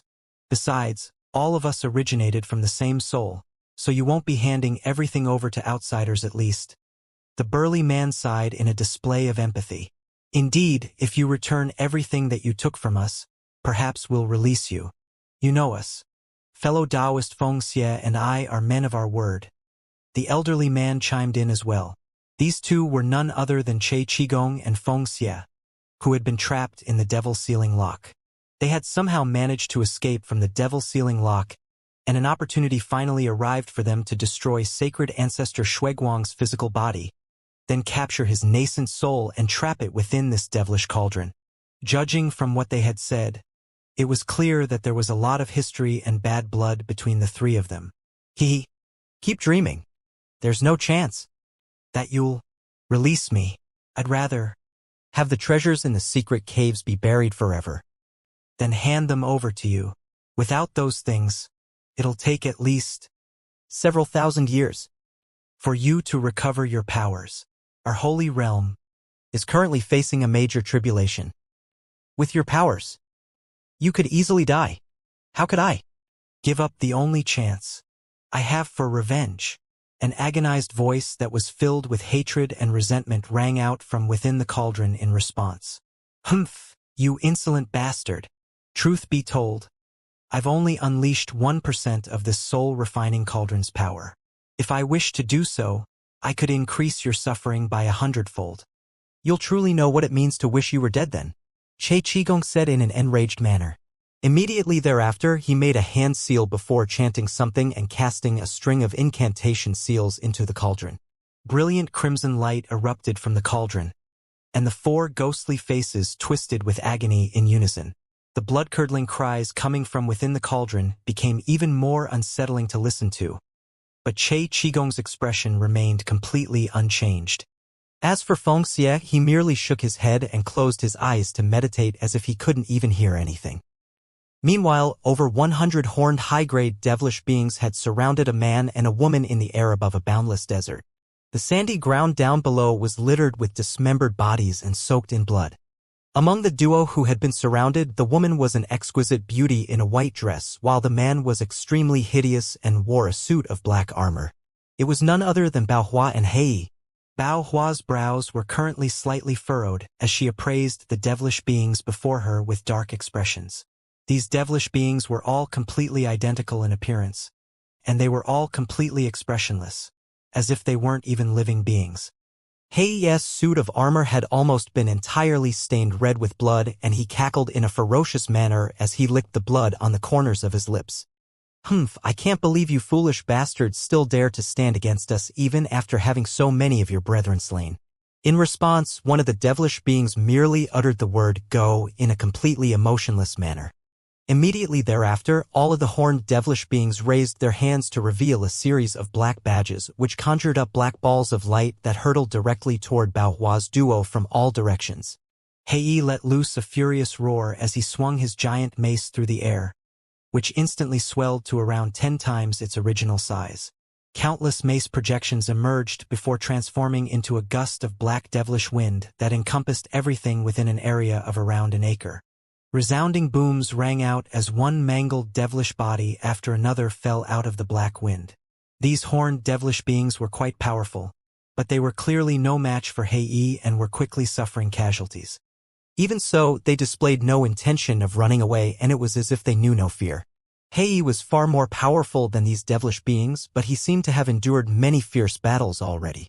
As a result, he didn't have much magic power left, and he was quickly beginning to struggle. His attacks were still as ferocious as ever, but a sheen of sweat had begun to appear on his face. After around a third of the surrounding devilish beings were slain, Hei's mace finally began to slow down, and he was unable to completely keep all of the oncoming attacks at bay as his body was struck by one ball of light after another. These black balls of light were imbued with some type of power that allowed them to pass through Hei's suit of armor, almost rendering it completely redundant. A string of explosions began to ring out from Hei's body as one ball of black light exploded after another. Hei's body began to sway unsteadily amid the explosions, but he didn't even take so much as a single step backward as he continued to stand firmly in front of Bao Hua. The powerful physical bodies of the evil dragon race were impervious to the average flying sword, but his skin and flesh were being torn open with ease by the balls of black light. Bao Hua's expression darkened even further upon seeing this, but strangely enough, she merely continued to stand behind Hei, displaying no intention of assisting him. After a long while, the final horned devilish being was finally killed by Hei. However, Hei also seemed to have expended the last of his magic power, and his mace slipped out of his hands as his blood-stained body plummeted out of the sky. Only then did Bao Hua heave a faint sigh as she swept a sleeve through the air, releasing a burst of pink light that caught Hei before he could fall any further. Several silver runes flashed within the light, and Hei's body immediately began to shrink as he transformed into a miniature crocodile that was only around an inch in length. The crocodile's body was riddled with wounds, and it was completely unconscious. The pink light swept the miniature crocodile into Bao Hua's sleeve, following which she raised her head and said, "You two have been watching from the sidelines for quite a while. Isn't it about time you showed yourselves? Humph. I knew we wouldn't be able to fool you. For this day, I've sacrificed all 500 of my devilish soldiers, but you also no longer have any allies by your side, so it was worth the sacrifice." As soon as the voice trailed off, spatial fluctuations erupted in the distance, and an elderly woman and a burly man appeared. The elderly woman wore a set of red robes, and she was appraising Bao Hua with eyes that were filled with intense resentment. These two were the vastly renowned sacred ancestor Xianxia and sacred ancestor Hiyan. Both of them possessed unfathomable powers and were adept in combination techniques. They were renowned in the Elder Devil realm for how vicious and ruthless they were, and their reputations almost matched those of the three devilish patriarchs. Even the average sacred ancestor would avoid facing them at all costs. They had somehow been able to track down Bao Hua and Hei, and they immediately sent out a large number of subordinates to attack the duo. Bao Hua could sense that these two were lurking nearby and didn't want to expose her own current weakened state, so she could only rely on Hei to face these enemies alone. After a few rounds of fierce battles, Hei's magic power was finally completely exhausted, leaving Bao Hua to fend for herself. The burly man, Xianxia, cast his gaze toward Bao Hua and said, "Long time no see, fellow Taoist Bao Hua, you're still as beautiful and youthful as ever." A hint of surprise appeared on Bao Hua's face as she appraised Xianxia while completely ignoring the elderly woman. "Your disposition has changed a lot, fellow Taoist Xianxia. I must congratulate you for the clear progress you've made in your cultivation." Hiyan was furious upon seeing this, and she slammed her cane downward amid a resounding boom as she said in a fierce voice, "Bao Hua, we can see that you haven't fully recovered your powers, so there's no way you'll be a match for my senior martial brother and myself. If you kneel down and kowtow to us, perhaps we can grant you a swift and painless death. Looks like you're here for revenge for what happened all those years ago. Are you here for the same objective, Xianxia?" Bao Hua asked in a calm manner. "My next tribulation isn't far away, and I require a treasure of yours." Xianxi's reply was very straightforward. A hint of enlightenment appeared in Bao Hua's eyes upon hearing this. "Are you referring to my lining word tag?" "Indeed. With that treasure, there's a good chance that I'll be able to transcend my next tribulation, so I'm hoping you'll hand it over to me." The tone of Xianxi's voice remained completely unchanged, but a cold look had appeared in his eyes. "I'm not completely opposed to handing over my lightning ward tag to you, but it's one of the most important treasures in my possession, so I can't just give it to you for no reason. How about this? If you can take one attack from me, I'll lend you the tag for 10,000 years. What do you think?" Bao Hua asked with a relaxed smile. "You want me to take an attack from you?" Xianxi's pupils abruptly contracted upon hearing this. The resentment and hatred in Hiyan's eyes had also been completely replaced by bewilderment. The two devils couldn't help but wonder if Bao Hua had actually already recovered her powers and had simply goaded them into appearing before her. Thus, both of them fell into silent contemplation. "Are you scared, fellow Taoist Xianxia?" Bao Hua chuckled. A series of thoughts quickly flashed through Xianxi's mind before he finally made a decision. "All right, let me see what type of new ability you've cultivated that you're drawing so much confidence from." Hiyan hesitated momentarily, then nodded reluctantly as she said, "Be careful, senior martial brother. I'll keep a lookout for you." Xianxia nodded in response before stepping forward, covering a distance of over 100 feet with a single stride. He then clasped his hands behind his back and stood still on the spot, waiting for Bao Hua to unleash her attack. A peculiar smile appeared on Bao Hua's face as she raised a hand in a nonchalant manner, then opened her mouth to expel a pink ball of light. The ball of light appeared to be quite ordinary at first glance, but upon closer inspection one would discover that it was comprised of countless pink runes, each of which was the size of a grain of rice. The ball of light hovered over the palm of her hand, and she gently pointed at it with her other hand, upon which it suddenly exploded. Countless runes began to surge through the surrounding area like pink flower petals, creating a beautiful sight to behold. Right at this moment, a burst of green light flashed through the epicenter of the explosion, following which a small green seedling appeared over the palm of her hand. The seedling then rapidly grew into a small tree that was around half a foot tall, and it was continuing to grow at a rate that was discernible to the naked eye. In what seemed like the blink of an eye, a large green tree had appeared over Bao Hua's hand, and her entire body was encompassed beneath it. The roots of the tree had already fused as one with Bao Hua's palm, and it seemed to be drawing magic power from her body. The calm and steadfast Xianxia's expression changed drastically upon seeing this, and he exclaimed, "That's the profound, heavenly sacred tree. How have you fused with that treasure? Could it be that you've already recovered your powers and mastered that ability?" Yan's expression had also become very strained upon seeing this. "You'll know the answer to those questions after you take this attack from me." Profound heavenly floral domain. Bao Hua let loose a low cry, and the large green tree over her palm suddenly blurred as specks of pink light appeared all over its branches.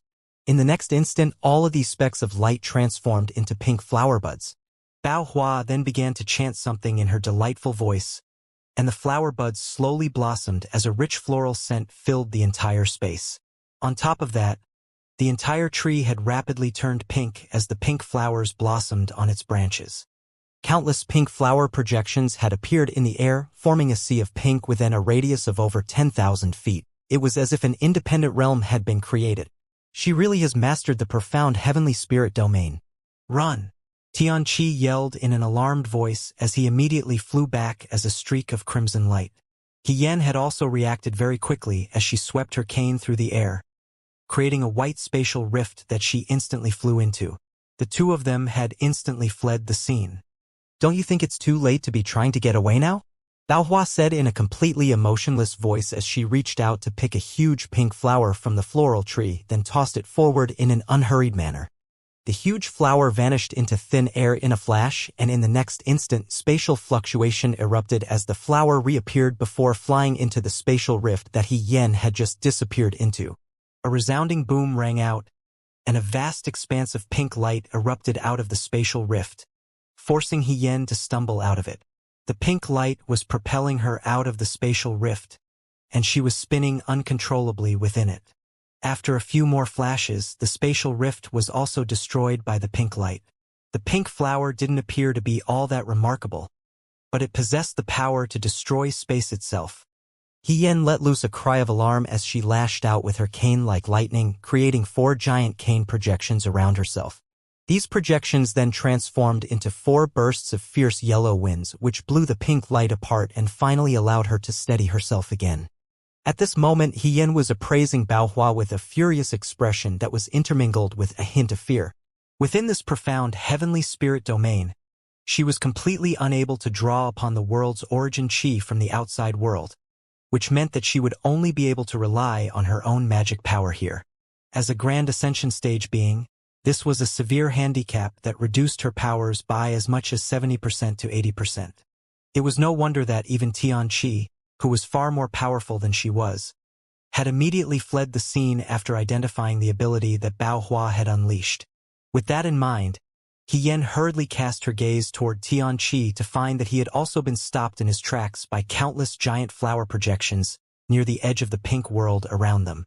The crimson streak of light that he had transformed into was tearing through one flower projection after another, but there seemed to be no end to them as more and more projections arose to take their place. After just a few flashes, the streak of crimson light had torn through over 10 layers of flower projections, yet just as he was about to escape from this floral realm, Bao Hua suddenly made a hand seal with a faint smile on her face.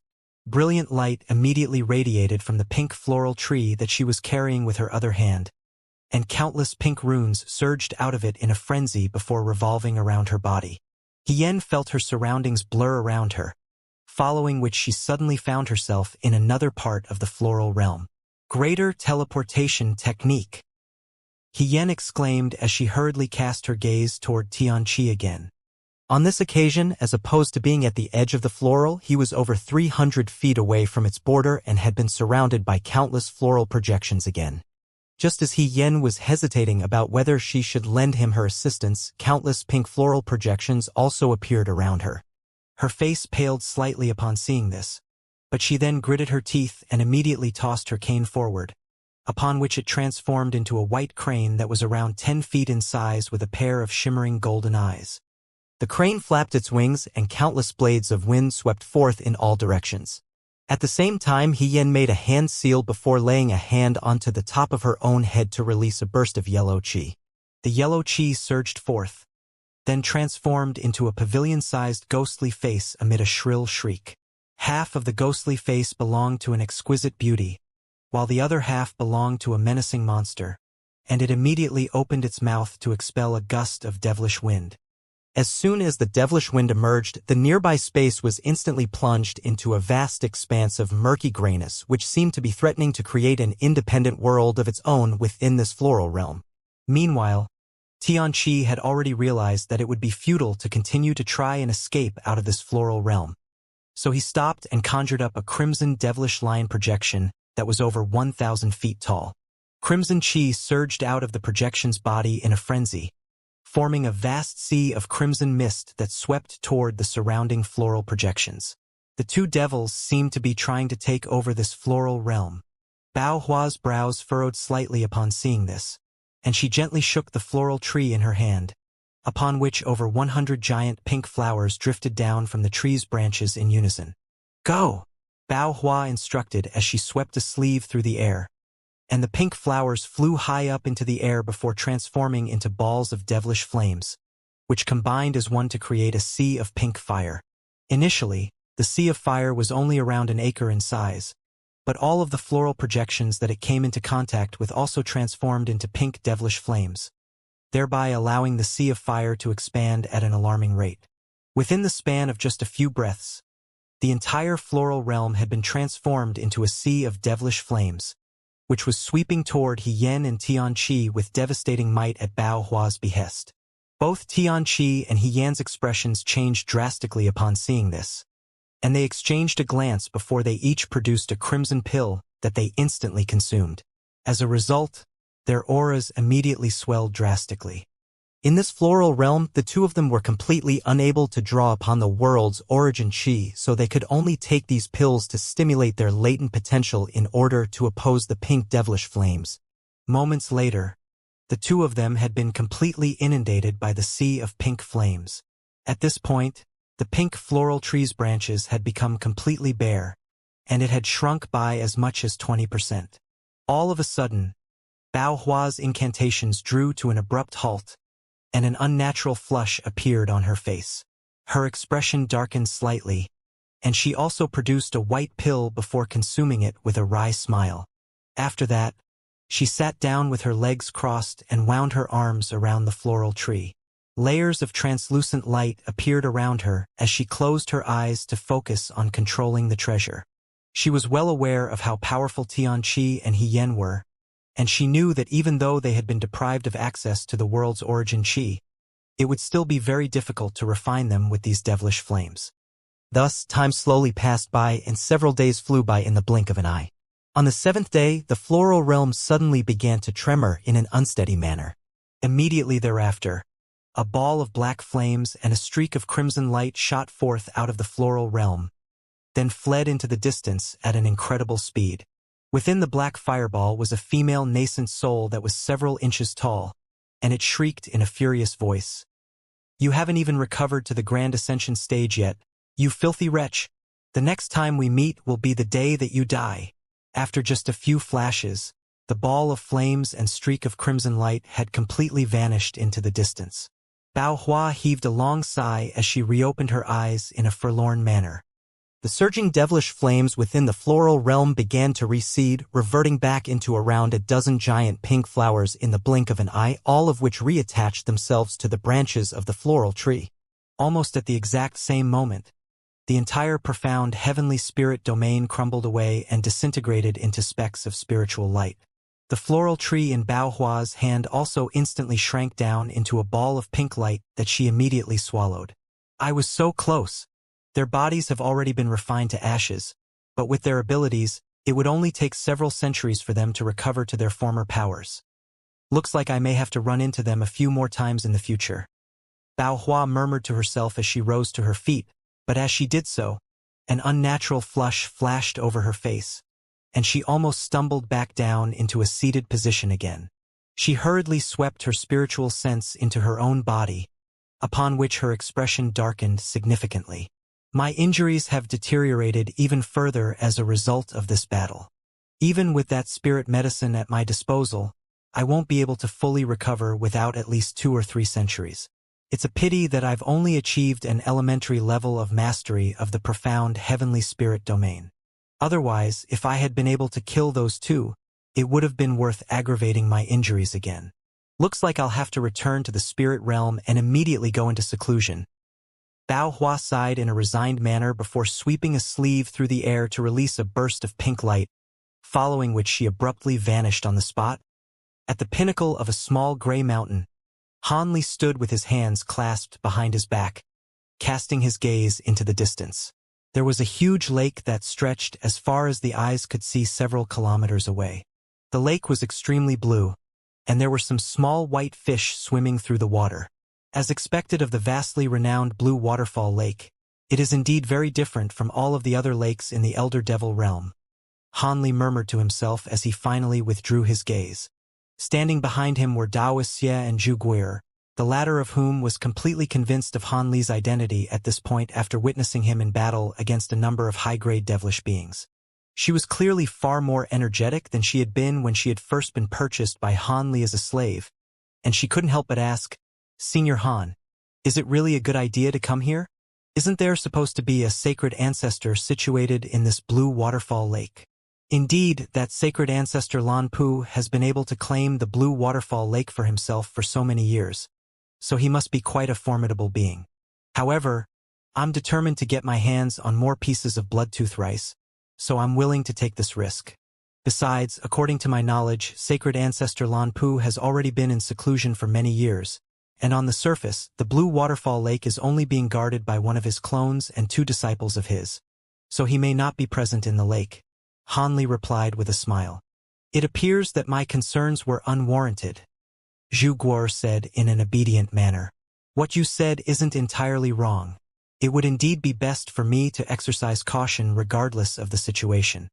We've become extremely renowned in the Elder Devil realm as of late, so not only will we have to alter our appearances, we'll have to temporarily split up as well. Gui'er, you stay with fellow Xianxia for a while. I'll enter Blue Waterfall City to gather some information first. With my disguise techniques, I should be able to conceal my own identity as long as I don't encounter any Grand Ascension stage beings, Han Li said. Zhu Gui'er naturally gave an affirmative response, and she was very elated to hear that she would be able to spend time alone with Wuxia. She was still unaware that Wuxia was a puppet, and she had developed a sense of affection toward him. Wuxia merely nodded in response before continuing to stand still in silence. Han Li had already issued him many drops of faux immortal elixir in advance, so he was happy to follow Han Li's instructions. After interacting with Wuxia for such a long time, Han Li was already accustomed to his indifference, so he didn't pay any heed to Wuxia's aloof reaction. Even though Wuxia currently appeared to be a normal human, he was actually bound by several restrictions imposed upon him by his former master. Despite that, he possessed a very high level of autonomy.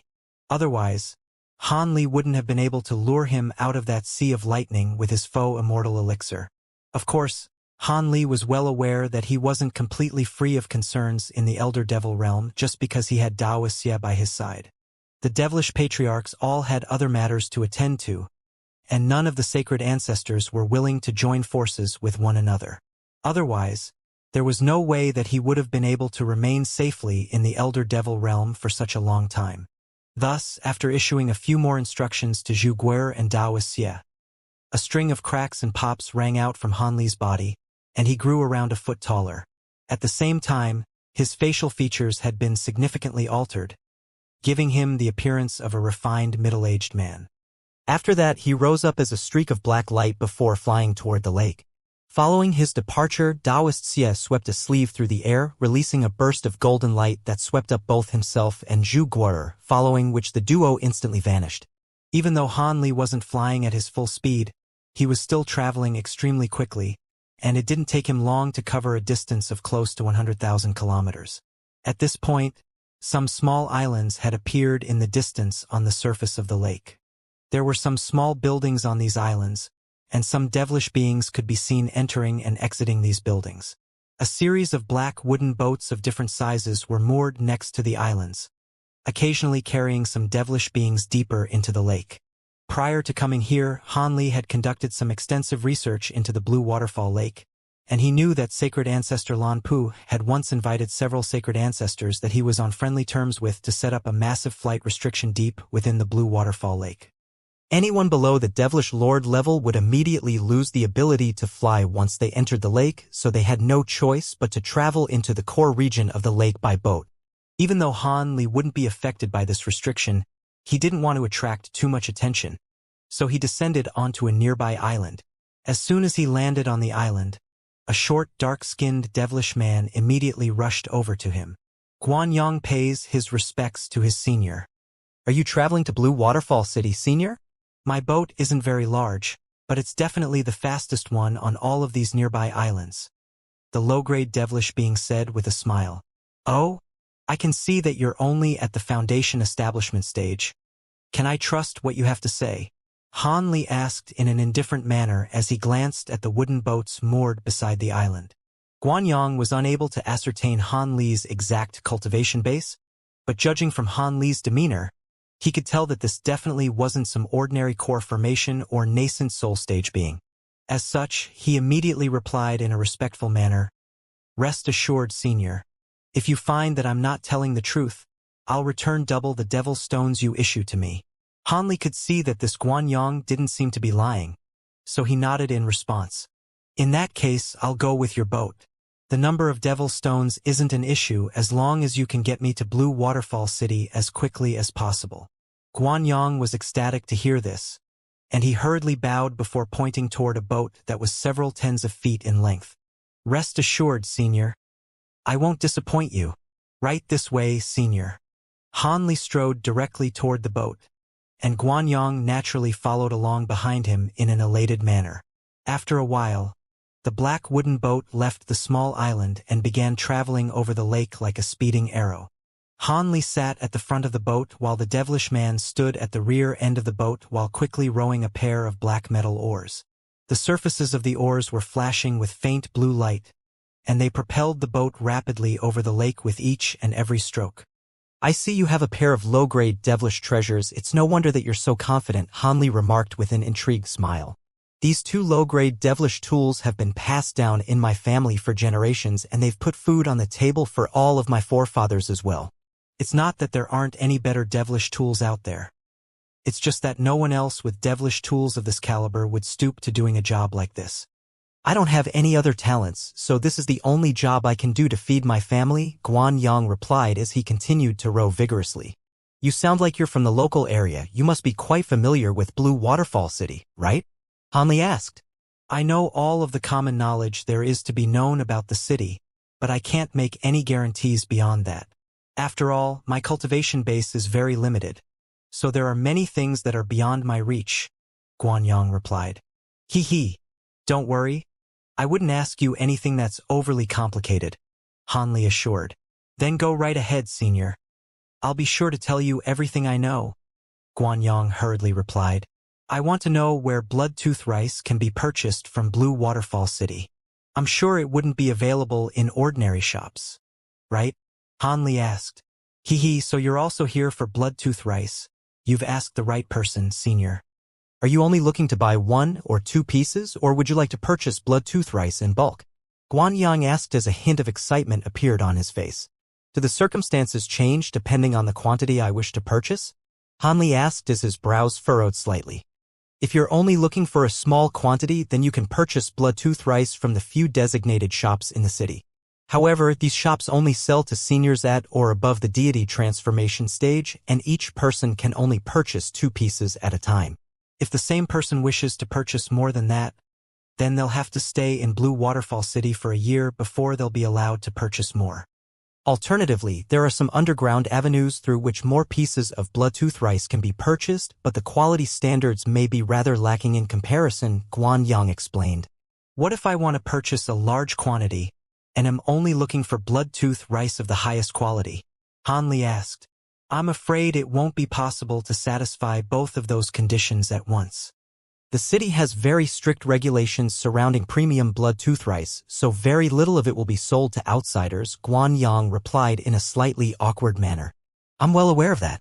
If I could purchase premium blood-tooth rice elsewhere, then I wouldn't have come to the Blue Waterfall Lake. However, I believe nothing is impossible in this world as long as the right price is offered, Han Li said. I'm afraid I won't be able to help you here, senior. Perhaps you can ask around in the city to see if anyone else can arrange this. Guanyang replied with a wry smile. Han Li merely nodded in response before slowly closing his eyes, while Guanyang continued to row vigorously as the small boat sped toward the center of the Blue Waterfall Lake. For hours later, a black dot appeared in the distance, and as the boat approached it, the dot expanded further and further before revealing itself to be a massive island. Blue light flashed through Han Li's eyes, and he was able to immediately ascertain that a large city had been constructed on the border of the island. The city walls were constructed from giant blue stones and were several hundred feet tall. There were armed devilish guards standing atop the walls, and everything appeared to be no different compared to the average devilish city. Directly up ahead was a huge city gate, in front of which stood a group of halberd-wielding devilish guards. Guanyang moored his boat on the shore near the city gate, then accompanied Han Li to the gate. He was clearly very familiar with the halberd-wielding guards in front of the gate, and after a brief conversation, they granted Han Li entry into the city without conducting any examination. Han Li stood at the city gate and appraised the rows of orderly buildings nearby before tossing Guanyang some mid-grade devil stones. Thank you for your generosity, senior. Guanyang immediately said in a grateful manner.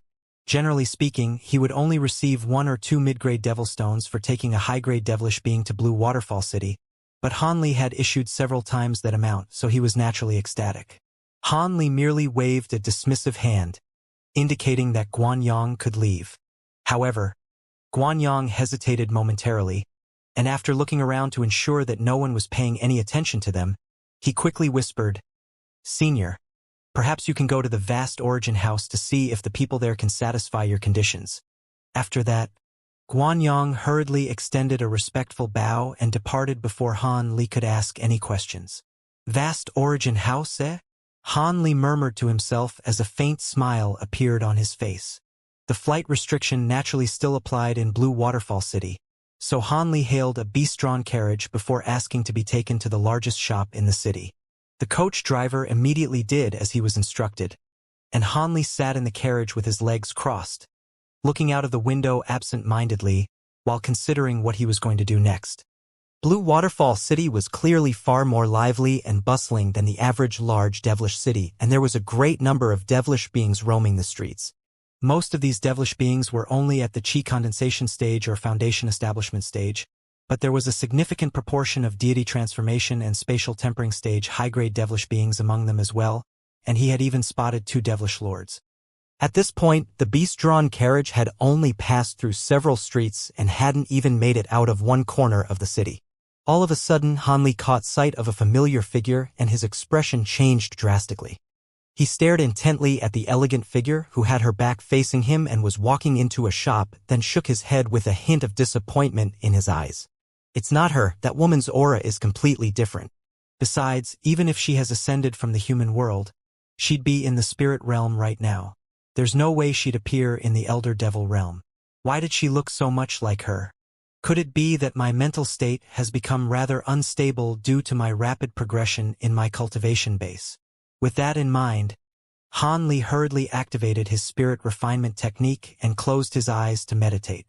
The elegant figure was a devilish woman wearing a black veil over her face, and she was accompanied into a shop by several high-grade devilish beings. On top of that, there was a faint layer of black chi over her body that made it impossible for anyone to glean her appearance. Of course, Han Li would have been capable of forcibly assessing her appearance with his powerful spiritual sense, but he was concerned that doing so would draw the attention of the top-tier powerful beings in the city. At this point, the devilish woman had already been accompanied into the shop by her entourage of high-grade devilish beings, and an elderly man who appeared to be the shopkeeper immediately rushed over with a few employees before they all extended respectful bows. The shopkeeper then invited the woman into a secretive room before greeting her in a respectful manner. "I pay my respects to the esteemed envoy. I've already prepared everything, and it's all ready to be taken away at any time." "Well done, shopkeeper Liao. I only mentioned this to you the day before yesterday, yet you've already gotten everything prepared. It seems that your talents are being wasted here." The woman's voice was extremely delightful, resembling that of a singing oriole. "You're far too kind, esteemed envoy. I'm only doing as I'm told." Shopkeeper Liao hurriedly replied with a fawning smile. "Sure Hua, go and fetch all of the items," the woman said to a horned devilish man beside her. "Yes, young Mistress 7. The devilish man gave an affirmative response before following one of the employees out of the room. After that, the woman merely sat in her chair in silence. The elderly man and the high-grade devilish beings all stood respectfully in the room in silence as well.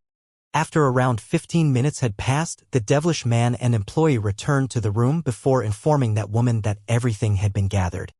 The woman nodded in response before suddenly asking, "How long have you been working at this shop for, shopkeeper Liao?" Shopkeeper Liao's heart stirred slightly upon hearing this, and he hurriedly replied, "I've been working at this shop ever since I was transferred here around 200 years ago." 200 years, eh? That's quite a long time. I'm sure you've lined your pockets quite significantly during this time. Shopkeeper Liao was horrified to hear this.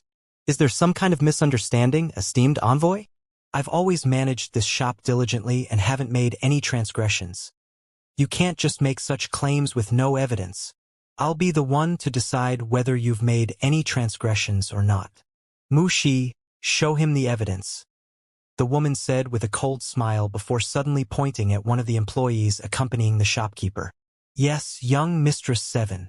The quantity and sale prices of stock, as well as all of the shop's trade partners for the last close to 20 years, have all been recorded here for your examination." The employee was a young man who appeared to be around 16 to 17 years of age, and he immediately pulled out a black accounts book as he stepped forward in a respectful manner. Shopkeeper Liao's face instantly turned deathly pale upon seeing this. The woman drew the accounts book into her grasp before carefully assessing it. "As expected, this is different from the accounts book that you gave me the other day. You've already embezzled so much, and this is only in a span of less than 20 years. What do you have to say for yourself?" "Mu Shi, how dare you compile all of this false evidence to incriminate me? Young Mistress 7, he has a personal vendetta against me, so that accounts book is definitely fake. I'll know whether it's fake or not once I use a soul search technique on you. If it's real, then you can die without anyone to blame, and if it's fake, I'll kill him to avenge you," the woman said with a faint smile. But her words made shopkeeper Liao feel as if he had been plunged into a glacial pit. All of a sudden, the elderly man let loose a desperate cry as he swept a sleeve through the air, instantly producing a yellow talisman amid a burst of black chi that filled the room. He frantically waved the talisman, upon which his body suddenly began to sink into the ground. "To think that a mere core formation stage being dares to play these little tricks in my presence."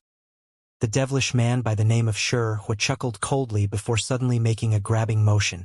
Howling winds were instantly swept up throughout the entire room to disperse the black chi, and at the same time, shopkeeper Liao's body was completely immobilized. Thus, he was stuck with half of his body in the ground. "Please spare me, young Mistress 7. I'll give back everything I've embezzled," shopkeeper Liao yelled in a display of horror and desperation. The woman heaved a faint sigh before flicking a finger through the air, and a streak of black light shot forth before piercing through his glabella. At the same time, Sherhua withdrew his hand and the shopkeeper's body thumped down onto the ground. "It's a pity that you've embezzled far too much and already sold everything. Otherwise, I wouldn't have been opposed to sparing your life." Mushi, you're the shopkeeper here from this day forth. Shihua, take care of the body. We still have a few more shops to visit, the woman said before rising to her feet and exiting the room in a calm manner. Mushi immediately fell to his knees to express his gratitude in an elated manner while Shihua opened his mouth to expel a burst of black devilish flames that instantly incinerated the elderly man's body into ashes before also departing. This is the largest shop in the entire city? Han Li asked with furrowed brows as he appraised the slightly dilapidated pavilion before him. There was a large plaque above the door that read, Rainbow Pavilion.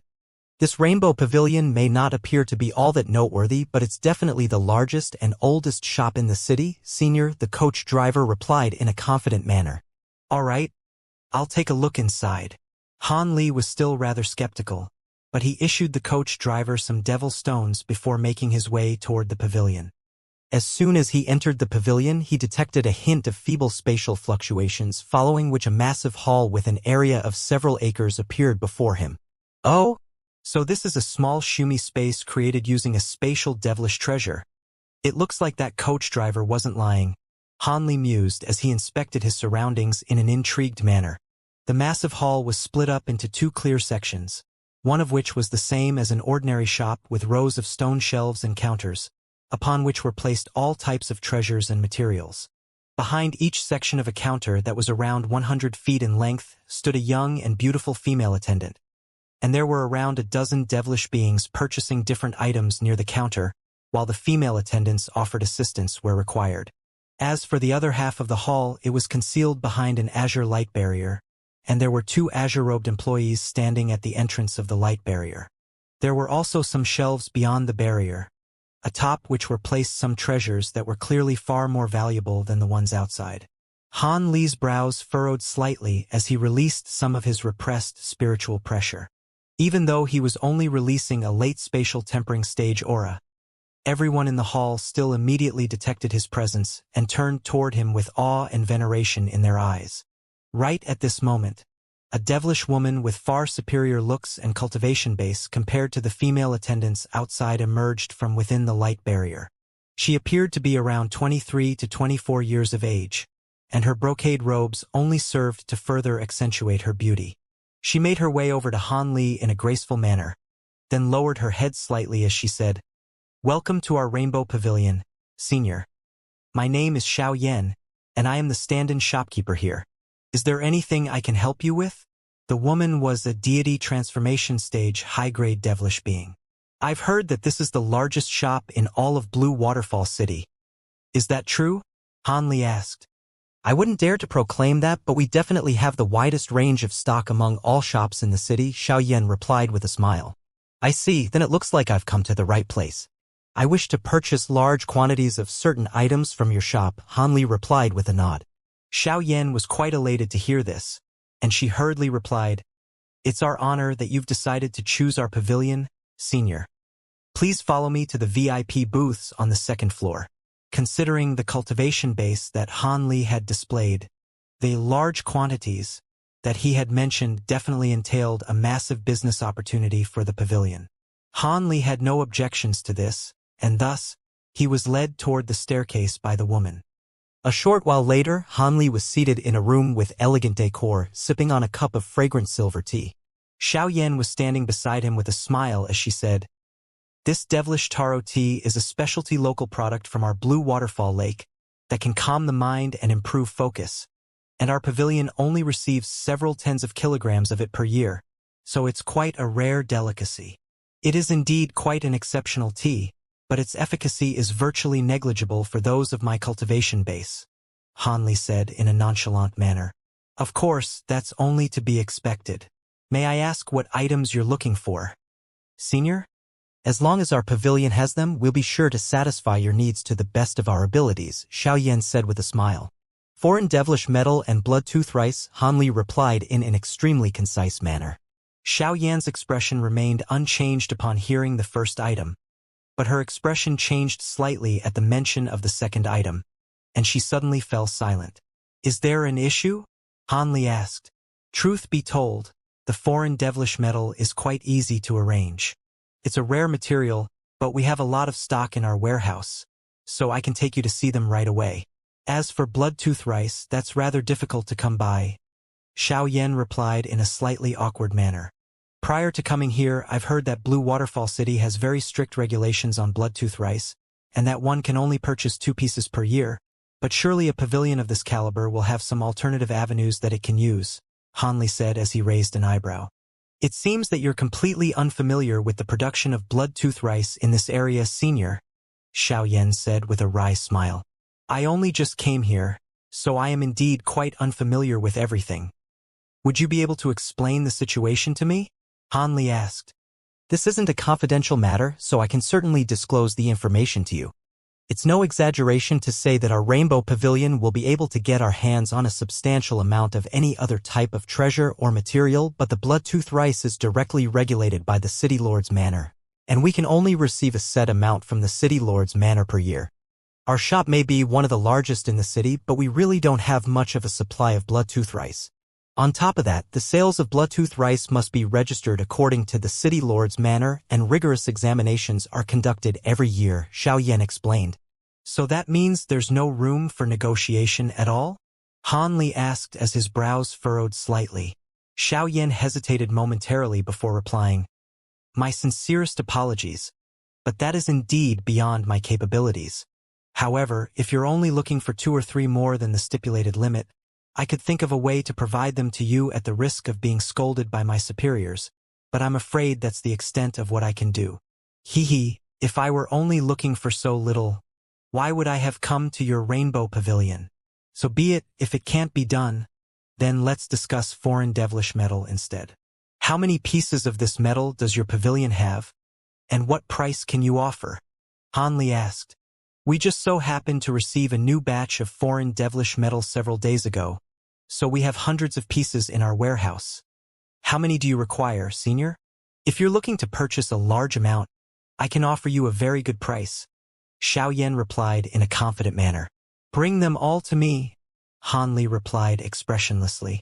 Xiaoyan couldn't help but draw a sharp breath upon hearing this. All of them? Did I hear that right? Do you think I'm joking, fellow Taoist? Hanli asked as his eyes narrowed slightly.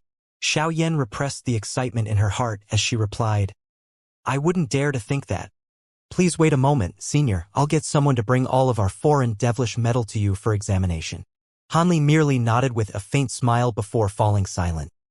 Shortly thereafter, Hanli was accompanied out of the Rainbow Pavilion in person by Xiaoyan.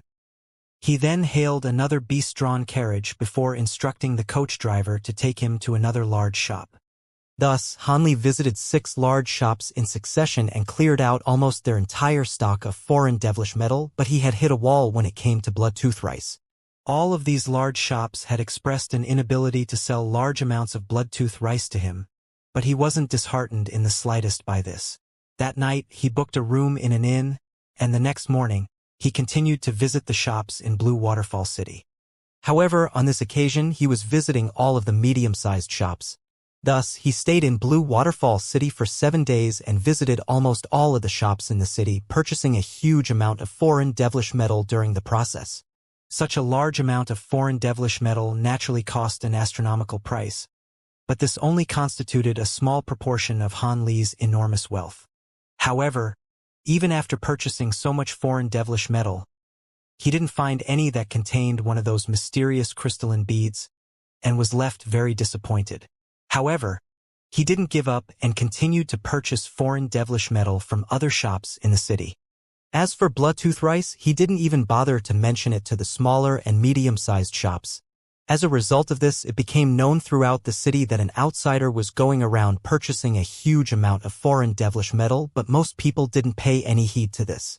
With the popularity of Blue Waterfall City and the number of devilish beings visiting the city, such an occurrence was far from a rare one. However, there were some people who developed an interest in this news.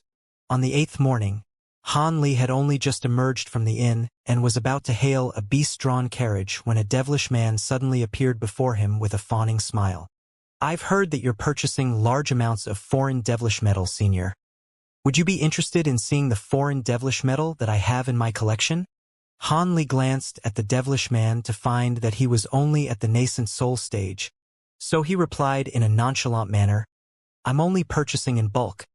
If you only have a few pieces, then don't bother me again. Rest assured, senior. I wouldn't dare to pester you with such a small amount of foreign devilish metal. My companions and I have a very large amount of foreign devilish metal that I'm sure will be of interest to you, senior, the devilish man continued. Han Li's expression changed slightly upon hearing this, but he was still rather skeptical. I see. Where are your companions right now?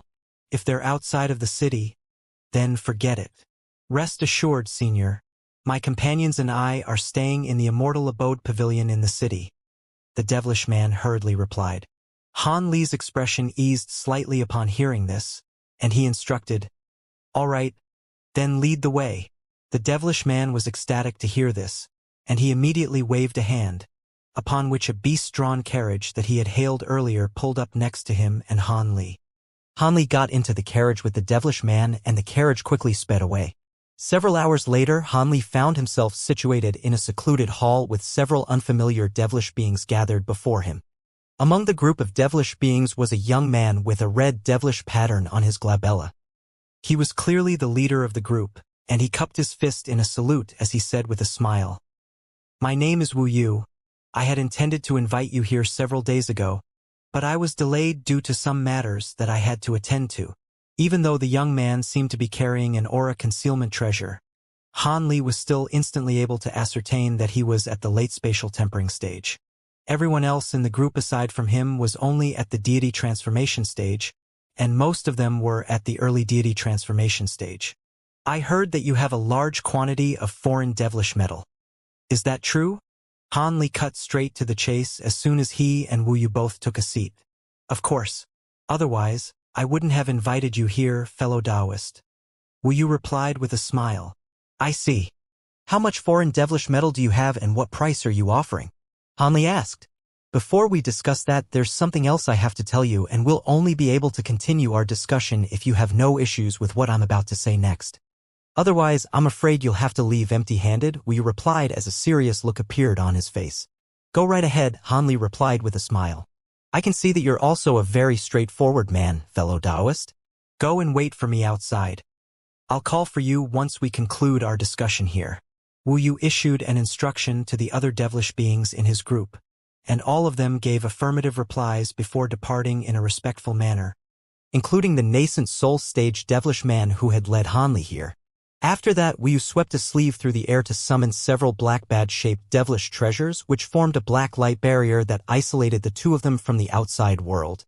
Han Li's expression changed minutely upon seeing this, and he became even more intrigued to hear what Wu Yu had to say. It was clear that this was quite an important matter. Forgive me, fellow Taoist, but I must take the necessary precautions before we begin our discussion, Wu Yu said in an apologetic manner. That's not an issue. Can we continue now? Han Li asked with a hint of a smile on his face. Of course. I'm taking these precautionary measures primarily because the batch of foreign devilish metal in my possession was obtained through rather unscrupulous means. I can sell them all to you for an extremely low price, but you have to swear a vow on your inner demons that you won't tell anyone about us no matter what happens after the transaction, Wu Yu said in a serious voice. So what you're saying is you want me to assume full responsibility for any consequences that arise from our transaction, Han Li said in an indifferent manner. This is why I enjoy working with intelligent people like you, fellow Taoist. Having said that, if you leave the city right after we complete our transaction, then no issues will arise. I'm only taking these precautionary measures on the off chance that something does happen, Wu Yu said with a smile. It sounds to me like you're trying to offload the foreign devilish metal as quickly as possible before they get tracked down, Han Li chuckled. Wu Yu's smile faded, and he said in a serious manner, You can think whatever you like. All I'm telling you is that this batch of foreign devilish metal is related to many parties. I won't be able to disclose the specific details to you, and it's up to you whether you'd like to purchase them or not. If I refuse to purchase this batch of foreign devilish metal, I assume you have no intention of allowing me to leave, Han Li said after a brief pause. That's not the case. I won't do anything detrimental to you. I'll only be using a secret technique to erase your memories of our conversation, Wu Yu assured. That's not a bad idea, but when spiritual sense is concerned, even the most profound of secret techniques could fail, and I certainly have no intention of allowing someone to place a restriction on me, Han Li chuckled coldly. Does that mean you're not willing to accept this transaction? Wu Yu's expression also instantly cooled significantly. Han Li's expression eased slightly as he chuckled. Of course I'm interested. Why wouldn't I be interested in such a fantastic deal? Tell me how much foreign devilish metal you have and how much you're selling them for, and I'll take everything you have. Wu Yu was ecstatic to hear this, and he replied, in that case, I won't have to erase your memories, but you'll still have to swear a vow on your inner demons.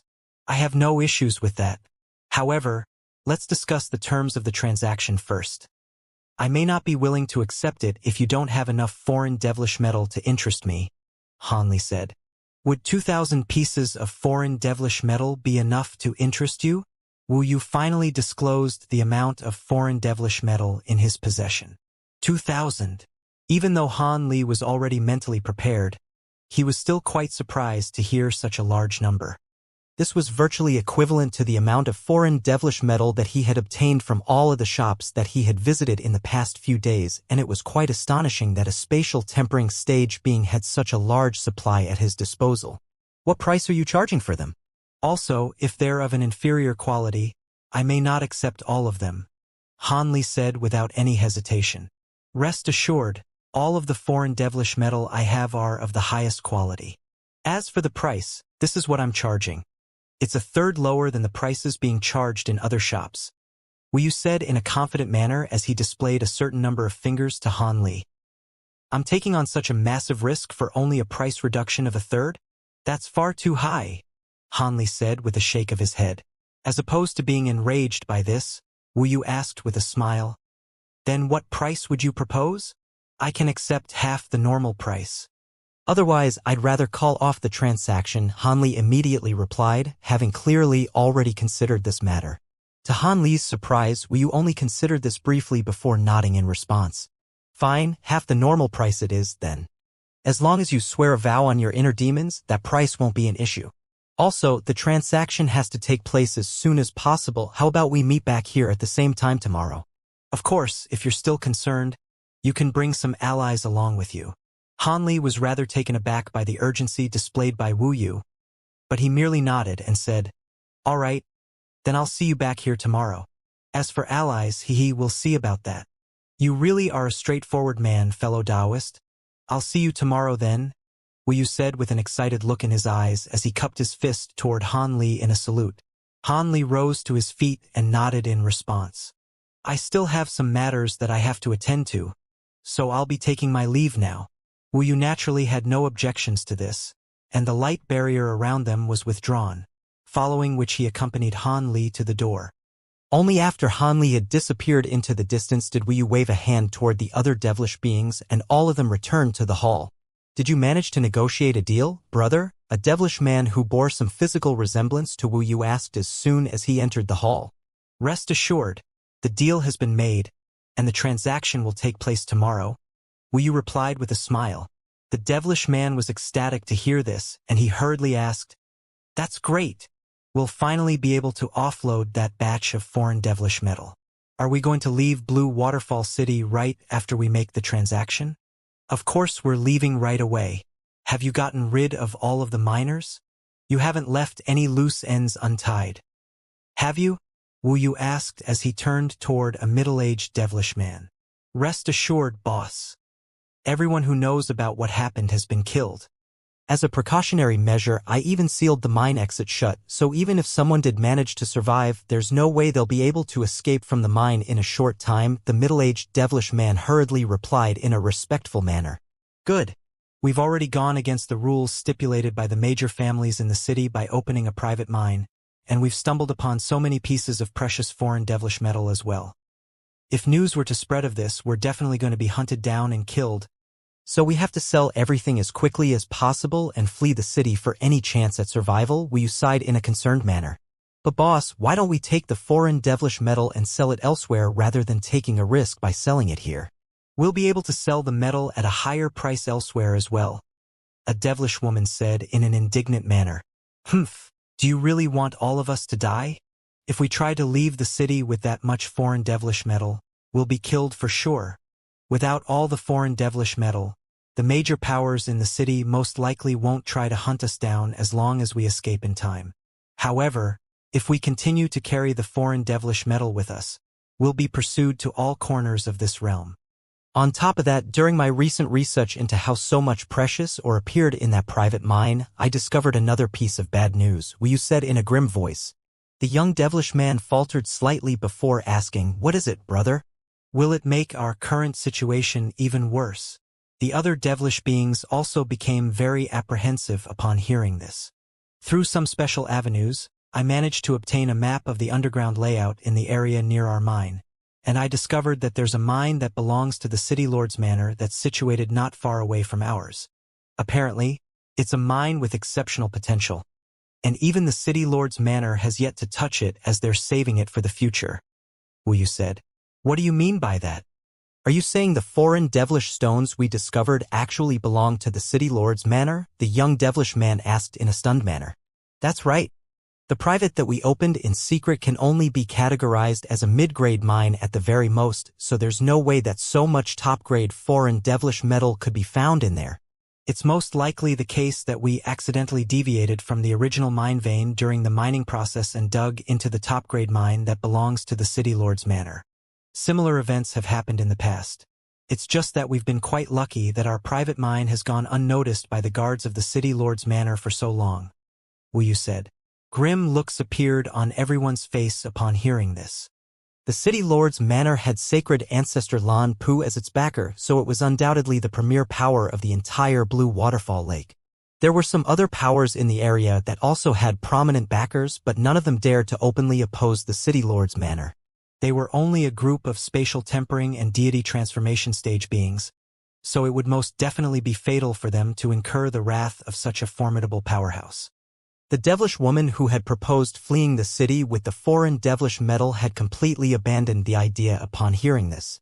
Now that you know this, don't try anything in an attempt to maximize the benefits that you can derive from this. The best possible outcome for all of us is to be able to escape from the Blue Waterfall Lake alive. And this is why I'm in such a hurry to sell this batch of foreign devilish metal. Even though I'm selling it at a very cheap price, it would still earn us an astronomical sum of devil stones, which could be a potential life-saving trump card for us. Of course, if we can all survive this ordeal, I'll split the devil stones with everyone, Wu said with a cautionary tone in his voice. Everyone's expressions eased slightly upon hearing this, and they all gave an affirmative response. As for the exchange that was scheduled to take place the next day, no one was overly concerned about it. After all, this was a very unscrupulous deal, and the exchange wasn't going to take place in some secluded location, so neither side would dare to try anything. Otherwise, if they were to attract the attention of other major powers, then both sides would be in massive trouble. Even so, Wu had still prepared some precautionary measures, which he instructed his subordinates to set up. Everyone naturally had no objections to this, and they all departed from the hall to complete the duties that had been assigned to them. At this point, Hanli was already situated in a beast-drawn carriage that was traveling toward the eastern city gate. Several hours later, the beast-drawn carriage traveled out of the city gate, then galloped along a stone path for an extended period of time before stopping next to a lush forest as soon as the carriage drew to a halt. Hanli emerged from within it, then cast his gaze toward the forest. At the edge of the forest was a small winding path that led deeper into the undergrowth. Hanli then turned his attention to a massive tree beside the small path, and he discovered that there was a mundane-looking yellow wooden sign nailed to the trunk of the tree, and the words "Vast Origin House" were inscribed onto the sign in black ink. A faint smile appeared on Hanli's face upon seeing this, and he began to walk down the path into the forest. After walking for a few hundred feet, he turned a few corners and disappeared from view. Right at this moment, a tall and broad gray-robed elderly man appeared up ahead. The man had fiery red skin and eyes that were remarkably long and thin. He was currently completely engrossed by an antiquated book with a silver cover that he was holding in his hand while leaning against a tree. Hanli swept his spiritual sense toward the elderly man to find that he was only a deity transformation cultivator, and his brows furrowed slightly as he continued onward. As he passed by the elderly man, He released a spatial tempering stage aura for a moment before walking past the elderly man without even turning his head. During this time, the elderly man continued to read the book in his hand, as if he had truly become completely enthralled by it. However, as Hanli turned a corner and disappeared from view, the gray-robed elderly man quickly raised his head, and there was cold sweat pouring down his face. What powerful spiritual pressure! That man is no ordinary spatial tempering stage being. I'll have to notify everyone else to grant him passage into the vast origin house. The elderly man murmured to himself before quickly scribbling something onto the cover of the antiquated book with a finger. Several black runes emerged, then vanished into the silver cover of the book in a flash. After that, the elderly man's body blurred and he instantly vanished from beneath the tree amid a flash of green light. Shortly thereafter, Hanli followed the path and arrived at a 5-story pavilion situated at the center of the forest. The entire pavilion was constructed from a type of whitewood, and the fact that this wooden material was slightly yellow from age was an indication that this pavilion had been around for a very long time. There was a green-robed young woman currently standing in front of the pavilion. She appeared to be around 15 to 16 years of age, and seemed to be a servant. As soon as Hanli emerged, she immediately made her way over to him in an unhurried manner, then extended a respectful curtsy. Xier pays her respects to her senior. Please come with me. Our young mistress is waiting for you upstairs. Young mistress? I didn't think that the owner of the vast origin house would be a woman. All right, lead the way, Hanli replied with a nod before following the young woman toward the pavilion gates. As soon as he entered the pavilion, he was struck by an inexplicable chill that almost made him shudder. But he was able to shake off the feeling after circulating his magic power through his body.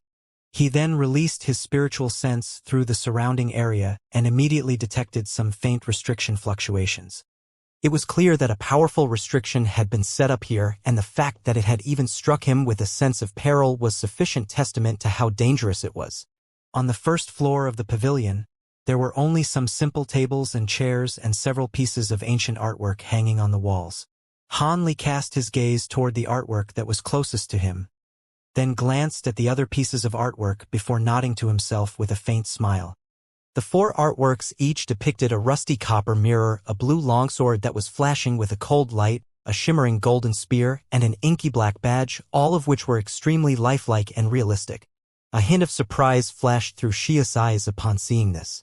Have you already noticed something, senior? It's quite remarkable that you were able to discover the secrets hidden within these 4 pieces of artwork in such a short time. Your discerning eye is enough to rank in the top 100 among all customers to set foot in our vast origin house. Only the top 100? Hanli asked in an indifferent manner. Please don't underestimate this top 100 senior. Most of them were also spatial tempering stage seniors like yourself, and the rest possess slightly inferior cultivation bases, but they're all vastly renowned characters for different reasons, Xier hurriedly explained. If someone were to believe that these are only normal pieces of artwork, they'll most likely perish sooner or later when they enter this restriction. The formation that's been set up in a more obscure place is the true trump card here, right? How many of the past customers have managed to identify that? Hanli chuckled coldly in response. Xier's eyes widened with surprise upon hearing this, and she replied, Your wisdom is truly unmatched, senior. There are less than 10 customers who have managed to see through the formation, and most of them were devilish lords.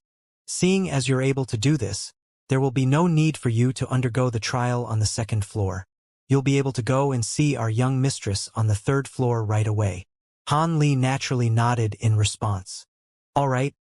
I'm looking forward to meeting the owner of this vast origin house. Thus, he was led to the 2nd floor of the pavilion by Xier. The setup on this level was slightly different. Aside from the set of simple tables and chairs, there were pots of different colors strewn all around the room, within which were planted many unknown spirit plants and spirit flowers. In front of these pots stood a devilish woman with a head of gray hair, but a set of remarkably youthful features. The woman was currently carrying an azure jade vial, from within which a stream of clear spring water was pouring out onto a crimson plant. Aunt Zhu. This is a senior that young mistress would like to see today. He's already identified the restriction on the 2nd level, so I'll be taking him to see the young mistress now, Xier said in a respectful manner. Oh? It's quite remarkable that he was able to identify the restriction on the second level. You've concealed your true cultivation base, haven't you? The woman initially wore a calm expression, but after casting her gaze toward Hanli, her expression instantly changed slightly. In the instant that Hanli caught sight of the woman, he had identified her to be a devilish lord at the pinnacle of the late body integration stage, and his eyes narrowed slightly as he replied, I didn't think that I would encounter a fellow Taoist of your cultivation base here. Rest assured, I've only concealed my own cultivation base for convenience. The devilish woman quickly reverted back to a calm expression and said, I have no doubt about that. It is indeed quite inconvenient for beings of our cultivation base to go around without a disguise. In that case, I'll take you to see our young mistress in person. You can go now, Sheer. A hint of surprise flashed through Sheer's eyes upon discovering that Hanli had been concealing his own cultivation base, but she quickly lowered her head in a respectful manner as she gave an affirmative response before departing from the second floor of the pavilion. Please come with me, fellow Taoist. Seeing as you're a devilish lord, you'll be meeting our young mistress in person as opposed to a substitute, the woman said before sweeping a sleeve toward the staircase leading to the third floor. Yellow light flashed, and a burst of energy fluctuations surged forth, indicating that some type of restriction seemed to have just been removed. In the instant that the restriction was removed, a gray rune flew out of the woman's sleeve before vanishing into space in a flash. Hanli merely nodded in response before following the woman up the staircase. The third floor of the pavilion was a massive lavish hall. At the center of the hall was a pristine white jade offering table, upon which were placed items such as 8 trigrams and divination tags. Beside the table was a petite and intricate cauldron, from within which a wisp of white smoke was billowing out, filling the entire room with the aroma of sandalwood. Behind the table was an extremely beautiful yellow-robed young woman seated on a large chair, playing with a palm-sized jade fan in an expressionless manner. There were 8 young servants positioned on either side of the hall, 4 of which were male while the other 4 were female. The men were all tall and handsome, while the women were all beautiful and petite, and they stood with respectful looks on their faces. All 8 of them possessed deity transformation stage cultivation bases. However, the woman didn't stop here, and led Hanli toward the staircase to the 4th floor instead. The yellow-robed young woman rose to her feet and extended a curtsy toward Hanli and the woman from afar along with the servants in the room, and the woman merely waved a dismissive hand toward them. Hanli's footsteps faltered slightly, and a peculiar look appeared on his face as he swept his gaze over the devilish beings in the room. In terms of appearance and disposition alone, he would have been convinced that the yellow-robed young woman was the young mistress of the vast origin house. Who would have thought that she was a mere substitute? With that in mind, and considering the research he had conducted into the vast origin house in advance, he couldn't help but become even more curious about what type of person this young mistress was. Shortly thereafter, Hanli arrived on the 4th floor of the pavilion with the woman. As soon as they arrived on this level, Hanli swept his gaze through the surrounding area, and a look of surprise appeared on his face. It wasn't that the decor on this level was particularly strange. It was just that everything was set up to be identical to a small rural shack.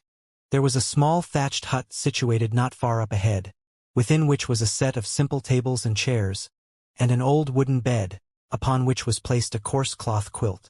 In front of the hut were several piles of hay and a spinning wheel, all of which were situated on a spacious patch of ground. Behind the spinning wheel was a frail-looking woman in a set of coarse cloth robes. She was seated on a short wooden stump, and her attention was entirely focused on the spinning wheel before her. One sheet of coarse fabric after another was slowly being rolled out of the wheel, then stacked up into a pile that was positioned neatly beside her. Hanli swept her spiritual sense toward the young woman, and a hint of surprise appeared on his face. The young woman seemed to have only just reached the deity transformation stage, but when he tried to conduct a more thorough examination, his spiritual sense was pushed away by a burst of invisible power that emanated from her body, indicating that she possessed a treasure that could automatically repel spiritual sense. The woman had already made her way over to the young woman, but she merely stood off to the side in silence and didn't disrupt her. Hanli had also stopped in his tracks, and was appraising the young woman with an indifferent gaze. He had already gleaned her appearance, and discovered that it was extremely mundane. The only thing remarkable about her was that her forehead seemed to be wider than that of the average person, and the concentration on her face was somehow very comforting to behold. The young woman was very clearly very proficient at what she was doing, and within the span of 15 minutes, all of the coarse yarn on the spinning wheel had been spun. As the final sheet of coarse fabric dropped down from the spinning wheel, the young woman exhaled and looked down at the large pile of fabric on the ground with a pleased smile. Only then did she turn toward the woman with a slightly apologetic expression. "Sorry to keep you waiting again, Aunt Ju." The young woman's voice wasn't all that pleasant, but it had an indescribable alluring cadence to it. The young woman's cultivation base was far inferior to the woman's, but the latter was putting on a very respectful display, as if she were a servant. "It's all right, young mistress, I didn't have to wait for too long. If anything, I must apologize to you for bringing a guest here without your permission."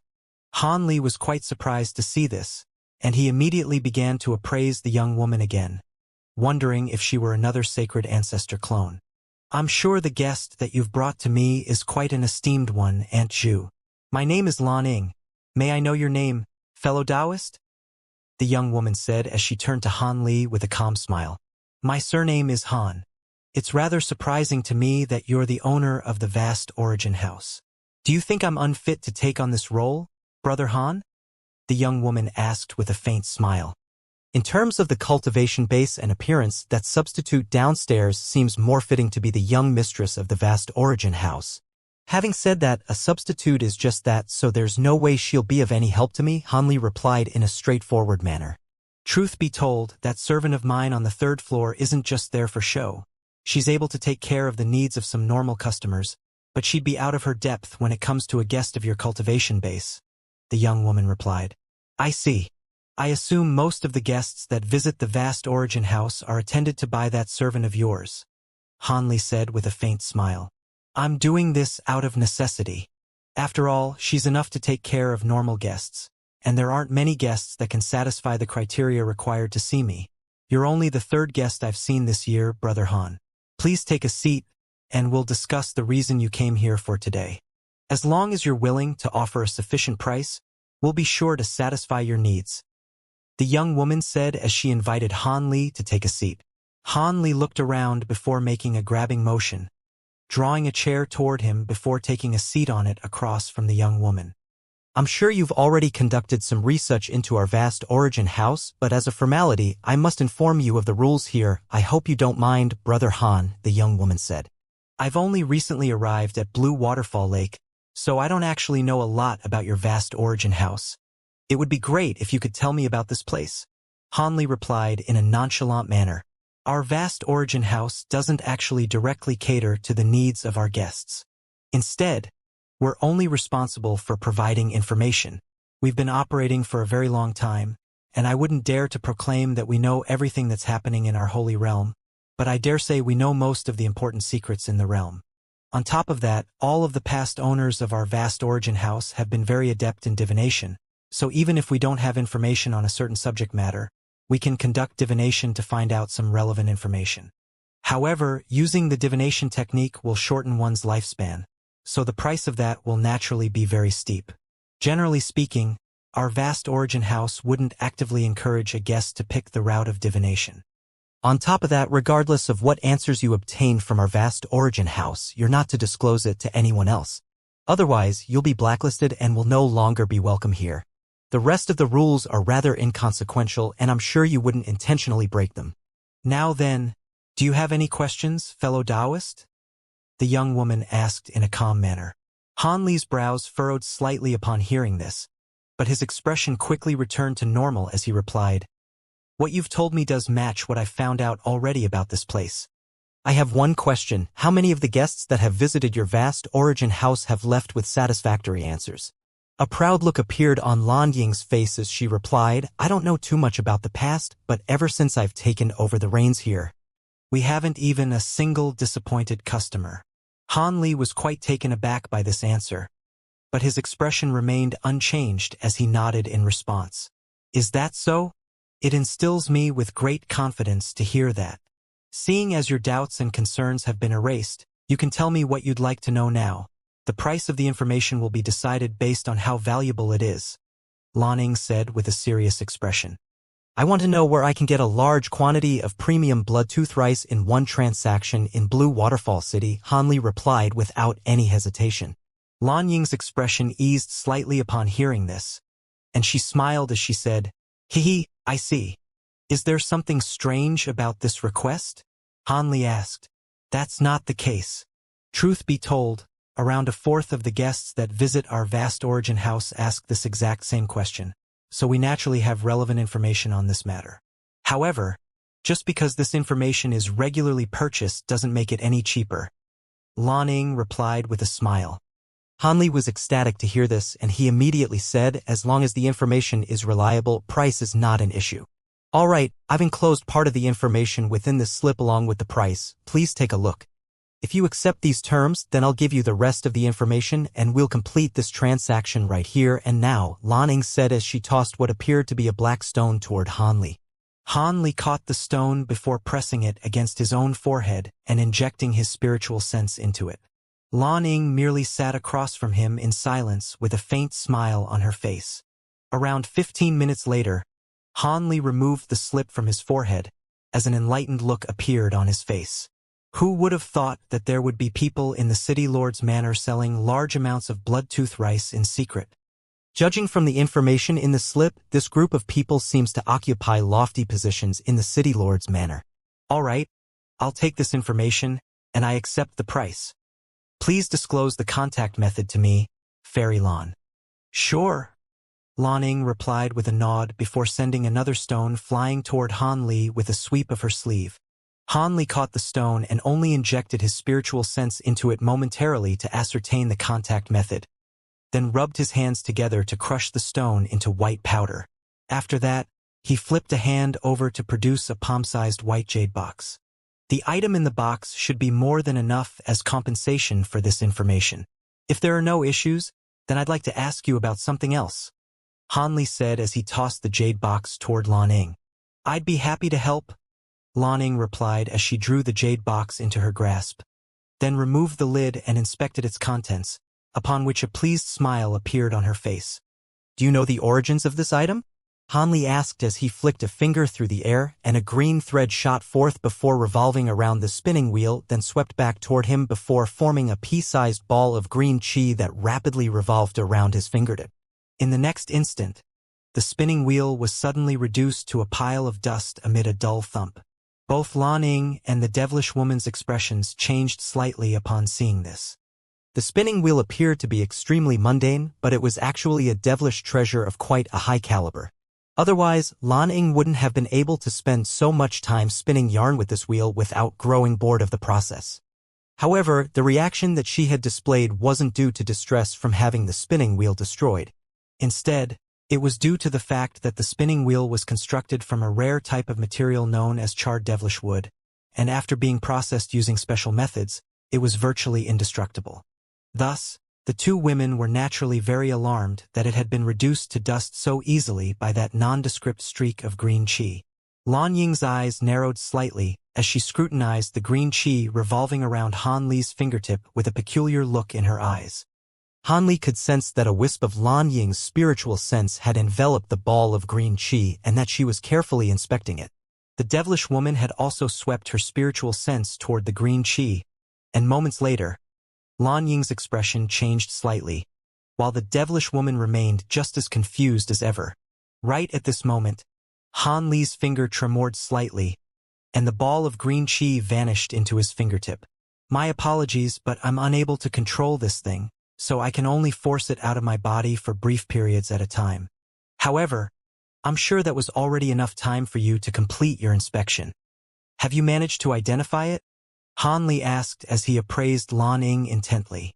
The green chi was none other than the residual energy left behind after he had absorbed the mysterious energy within the crystalline beads found in the pieces of foreign devilish metal. The energy within the crystalline beads was able to rapidly enhance his magic power, but the residual green chi was also giving him a massive headache. He had sealed it away in the body of his second nascent soul for now, but seeing as this vast origin house claimed to know everything, He decided to ask Lan Ying if she had any idea of what this was. If she could provide an answer, then that would naturally be ideal. Otherwise, he would just have to find a way to take care of it once he returned to the spirit realm. I can't give you any conclusive answers, but there are several items in my memory that are similar to this thing. However, I'll have to ask you some questions to make a more informed judgment. Would you be willing to answer my questions, Brother Han? Lan Ying asked with slightly furrowed brows. Of course, go ahead, Fairy Lan. Han Li replied without any hesitation. Where did you obtain this thing from, and aside from the astonishing power it just displayed, does it possess any other special characteristics? Also, how long has it been in your body? Lan Ying asked. The avenue through which I obtained this thing is a secret, so I won't be disclosing it to you. However, I can tell you about some of its special properties.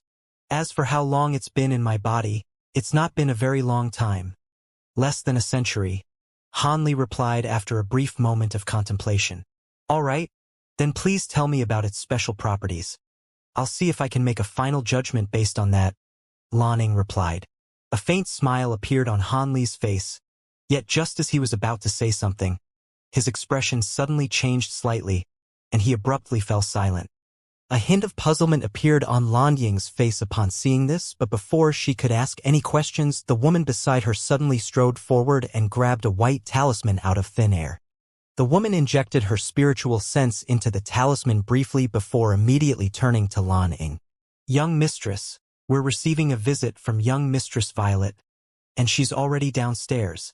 A hint of elation appeared on Lan Ying's face upon hearing this, but that was quickly replaced by an expression of concern. Ah, Sister Violet, why is she here? Could it be that my divination proved to be incorrect? You instructed everyone to grant free passage to young Mistress Violet whenever she comes to visit, so she's already about to reach this level, the woman said as she glanced at Han Li. I can go elsewhere for now if you're entertaining a guest, Fairy Lan, Han Li said as he rose to his feet. There's no need for that. Sister Violet is a good friend of mine, and she should be here just to ask me some questions. It shouldn't concern any secrets, so you can just wait for a moment here, Lan Ying replied. Han Li didn't force the issue any further and merely nodded in response. Moments later, the sound of light footsteps rang out on the staircase outside, and a delightful voice akin to heavenly music drifted into the room. Inger, you owe me an explanation. I paid such a heavy price for your divination, but today is the last day that you stipulated, and I still haven't seen the person I want to see. Are you toying around with me? If so, you're going to have to return several times the spirit medicines I gave to you. As soon as the voice trailed off, a slender young woman enveloped in a layer of black mist appeared at the top of the staircase. Through the black mist, one could see that the woman had a pair of enchanting eyes that were as beautiful as stars, and was wearing a long purple dress. She was currently giggling in an amused manner, so it was clear that she had been joking. As soon as Han Li caught sight of the woman, his entire body abruptly stiffened as if he had been shocked by electricity. Excitement and ecstasy filled his eyes, only to then be replaced by a hint of hesitance. The woman in purple had naturally also caught sight of Han Li, and a hint of bewilderment had appeared in her eyes as well. Sister Lan, who is this? The woman in purple asked. A thought suddenly occurred to Lan Ying at the sight of this Sister Violet's bewildered expression, and a hint of incredulity also appeared in her eyes. This is an esteemed guest of our vast origin house, fellow Taoist Han. His cultivation base is no lesser than that of Aunt Zhu. Have you met him somewhere before, Sister Violet? What? His surname is Han. The woman in purple shuddered slightly, and she began to scrutinize Han Li even more intently. The final trace of doubt in Han Li's heart was erased upon seeing this, and he took a deep breath before sweeping a sleeve through the air, sending a burst of azure light surging toward his own body. A string of cracks and pops rang out, and he grew slightly shorter, while his facial features transformed into those of an ordinary-looking young man who appeared to be in his 20s. Long time no see, Violet Spirit, have you been well? Han Li asked in a gentle voice. The woman in purple stared blankly at Han Li, as if she had been completely intoxicated by the sight of him. At the same time, the purple mist around her faded to reveal a set of peerlessly gorgeous features. Her face was slightly pale, but there was no mistaking it. She was none other than Han Li's soulmate from the human world, Violet Spirit. However, her aura had changed drastically, and not only was she cultivating devilish arts, she had reached the late spatial tempering stage. Han Li now realized that the familiar figure that he had seen in Blue Waterfall City had been none other than Violet Spirit, but he had simply convinced himself that it wasn't her due to the massive change in her aura. After spending several romantic months with Han Li all those years ago, she had completely disappeared, and aside from Nangong Wan, she was definitely the woman that Han Li thought the most about. Now that he was unexpectedly meeting her in the Elder Devil realm, his heart was naturally filled with elation. I didn't think that I would ever get to see you again after entering our holy realm, Brother Han. Even now, I'm wondering to myself whether I'm daydreaming again because I miss you so much, Violet Spirit said in a gentle voice, and Han Li's heart throbbed slightly with pain upon hearing this. A wry smile appeared on his face as he said, I've also been keeping an eye out for you ever since I ascended, but I didn't manage to find any news about you. Never did I think that you would be in the Elder Devil realm. However, as they were speaking, he suddenly took a glance at Lan Ying and the devilish woman as a cold look flashed through his eyes. The devilish woman's expression darkened slightly upon seeing this, and she stepped forward to position herself in front of Lan Ying.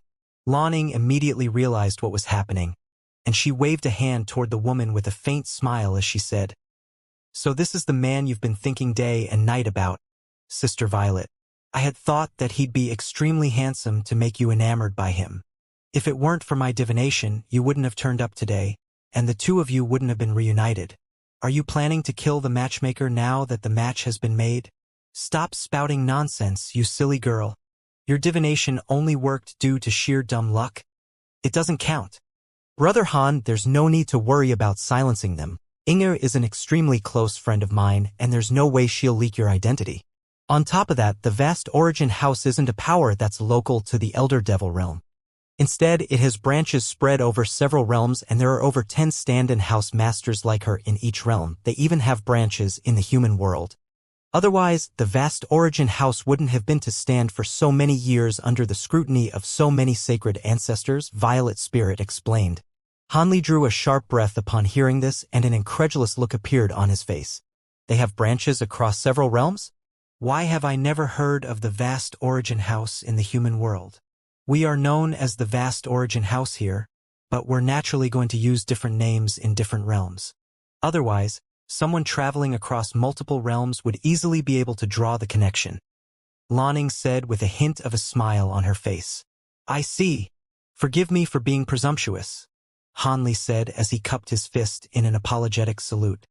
Lan Ying opened her mouth to say something further, but Violet Spirit suddenly interjected, Don't blame Brother Han for being overly cautious, Inger, he doesn't know about our relationship. So it's no surprise that he's treating this situation with caution. Never did I think the day would come when Sister Violet would value love over friendship. You've only just reunited with your old lover and you're already speaking for his sake, Lan Ying said with an amused smile. In the presence of Violet Spirit, her calm and steadfast facade had been completely discarded, and she was now more like an impish little girl. What nonsense are you spouting now? Violet Spirit glared at Lan Ying as a blush appeared on her face. Lan Ying merely smiled in response and suddenly changed the subject. I'm sure there are many things you two would like to discuss, so Aunt Zhu and I are going to rest on the 5th floor for now. We'll come back down after you two finish catching up. You're very familiar with the restrictions vast origin house, so I'd suggest you activate the restrictions first before discussing anything else. Here is the restriction badge for this level. Lan Ying rose to her feet as she spoke, then swept a sleeve through the air to release a badge that was enveloped in a ball of white light. You have my thanks, Inger, Violet Spirit said as she caught the badge in an elated manner. I'll be taking my leave then. Lan Ying extended a slightly curtsy before making her way upstairs with the devilish woman. The two of them arrived in a room with antiquated decor on the 5th floor, and Lan Ying sat down on a chair with a contemplative look in her eyes, while the devilish woman stood beside her. What do you think of this fellow Taoist Han, Aunt Zhu? Lan Ying suddenly asked. Which area are you referring to? The woman asked in a befuddled manner. Let's talk about his powers first. Do you think he's the human body integration stage cultivator who's been wreaking havoc all over our holy realm with that faux immortal puppet? Lan Ying asked. He's a human cultivator and his surname is Han, so they're most likely one and the same. As for his powers, I can sense that his aura is extremely complex and he definitely isn't a normal body integration cultivator. On top of that, I can sense that he's very dangerous and has definitely killed a lot of people, the woman replied. In that case, even if we discount that faux immortal puppet, it would be very much worth trying to recruit him, Lanning mused. That would indeed be fantastic for us. Seeing as he's a good friend of young Mistress Violet, I'm sure it wouldn't be too difficult to recruit him, the woman said with a smile. I don't think so, Lanning said with a shake of her head. Why is that? The woman asked. Sister Violet and I are indeed extremely close, but that doesn't mean that man also sees us as close friends. I haven't interacted with him much, but I can tell that he possesses immense mental fortitude and definitely won't be easily swayed by things like relationships and emotions. If we want to befriend him, we'll have to offer him some practical benefits. Lanning analyzed in a very level-headed manner. Back when the old housemaster was around, she would always praise your unmatched intellect. I'm sure you're making the right judgment here. However, our vast origin house is currently situated in a tough period, so it would be difficult for us to offer anything that would catch the eye of a late body integration cultivator like him. The woman said with furrowed brows. Have you forgotten our line of business, Aunt Ju? We may not be able to offer him any valuable treasures, but we just so happen to have a massive favor that we can redeem. Isn't that right? Lanning replied with a smile. An enlightened look appeared on the woman's face upon hearing this. You don't mean... Meanwhile, Violet's spirit was chanting an incantation while waving her badge through the air, and the entire fourth floor of the pavilion was enshrouded within a colorful light barrier. Violet's spirit then stowed the badge up her sleeve, following which Hanli asked, I recall you weren't cultivating any devilish arts back in the human world, Violet's spirit. How did you ascend to the Elder Devil realm and cultivate this devilish art to such an extent in such a short time? That's a long story. In comparison, I'm more interested to know if you're the human cultivator who's been tipping our holy realm onto its head recently, Brother Han. Violet's spirit said with an amused smile. As long as there isn't another human cultivator who's entered the Elder Devil realm and creating a massive spectacle, then that does appear to be me, Hanli replied with a wry smile. So it really is you. I've heard that not only are you at the pinnacle late-body integration stage, you also possess a giant crab puppet that's more powerful than even most sacred ancestors, is that true? Violet's spirit asked in an elated manner. The rumors are slightly exaggerated, but they're mostly grounded in truth. The giant crab puppet is currently accompanying me on my journey, but I'm not its master, and I'm unable to directly control it, Hanli replied with a smile. To think that you've reached the cusp of the Grand Ascension stage in such a short time. I'm sure you've endured a lot of hardships and perils since we last met, right? Violet's spirit sighed. I did, but I managed to weather the storm and cultivate to this point, so those hardships weren't endured for nothing, at least. I can sense that the devilish chi within your body is extremely pure. You're not far away from making a breakthrough to the body integration stage, right? Hanli asked in a concerned manner. At the very latest, I'll be attempting a breakthrough to the body integration stage in 100 years, but I can't even begin to compare with you. Ever since I arrived in the Elder Devil realm, I've been given all of the resources I could ever need for my cultivation, and even the pills required to make the body integration stage breakthrough have been prepared for me well in advance. Otherwise, there's no way I would have been able to progress to this point with my aptitude, Violet Spirit replied. Hanli faltered slightly upon hearing this before immediately asking who would provide you with all these resources for no reason. They must have some ulterior motive. I'm sure you've heard of sacred ancestor Lu Ji by now, right? Violet Spirit sighed. Of course, she's one of the 3 devilish patriarchs. Having said that, I've never met her in person. Is she the one supporting your cultivation? Hanli asked as his eyes narrowed slightly. That's right. I'm currently her 7th and youngest disciple. I'm referred to as her disciple, but in reality, I'm most likely just a backup clone, Violet Spirit replied. Hanli's expression changed drastically upon hearing this, and a furious look appeared in his eyes. Backup clone? Did she place a restriction on your body? It's not an actual restriction, but the devilish arts I'm cultivating were created by her, so she's naturally set up some precautionary measures. Unless my cultivation base progresses to outstrip hers one day, She can strip me of my entire cultivation base with just a single thought. Also, Lu Ji had informed me of her intentions to make me a backup clone, and I agreed to this path, so I really can't blame her. Without her help, I wouldn't even have been able to ascend. I would have already perished in the human world at this point. Violet Spirit sighed. What happened to you? How did sacred ancestor Lu Ji end up assisting you in your ascension? Han Li asked. Back in the human world, I was limited by my aptitude and was unable to progress to the deity transformation stage. At my cultivation base at the time, venturing into a spatial node would have been akin to committing suicide. Hence, I had no choice but to begin traveling to all of the secret regions of the human world to search for spirit medicines that would help me break through my bottleneck. I had thought that, at the very least, I would be able to find some powerful protective treasures, and I would take a risk to venture into a spatial node before my lifespan ran out. However, after searching for several centuries, I didn't find any suitable spirit medicines or treasures, but stumbled upon an ancient devilish altar and unintentionally triggered it instead, Violet Spirit said with a resigned smile. Could it be that you contacted sacred ancestor Lu Ji through the altar? Han Li asked as an enlightened look appeared in his eyes. The process wasn't quite that simple, but yes, that was the end result. A wisp of Lu Ji's spiritual sense descended into the human world through the altar, and with its assistance, I injected the residual devilish qi in the secret region into my own body, thereby switching to a devilish cultivation art. As a result, I was quickly able to progress to the deity transformation stage, and the ease with which the breakthrough was made was astounding to me. According to Lu Ji, I possessed the extremely rare maiden physique, meaning I was virtually born to become a devilish cultivator. This was why she had helped me ascend to the Elder Devil realm.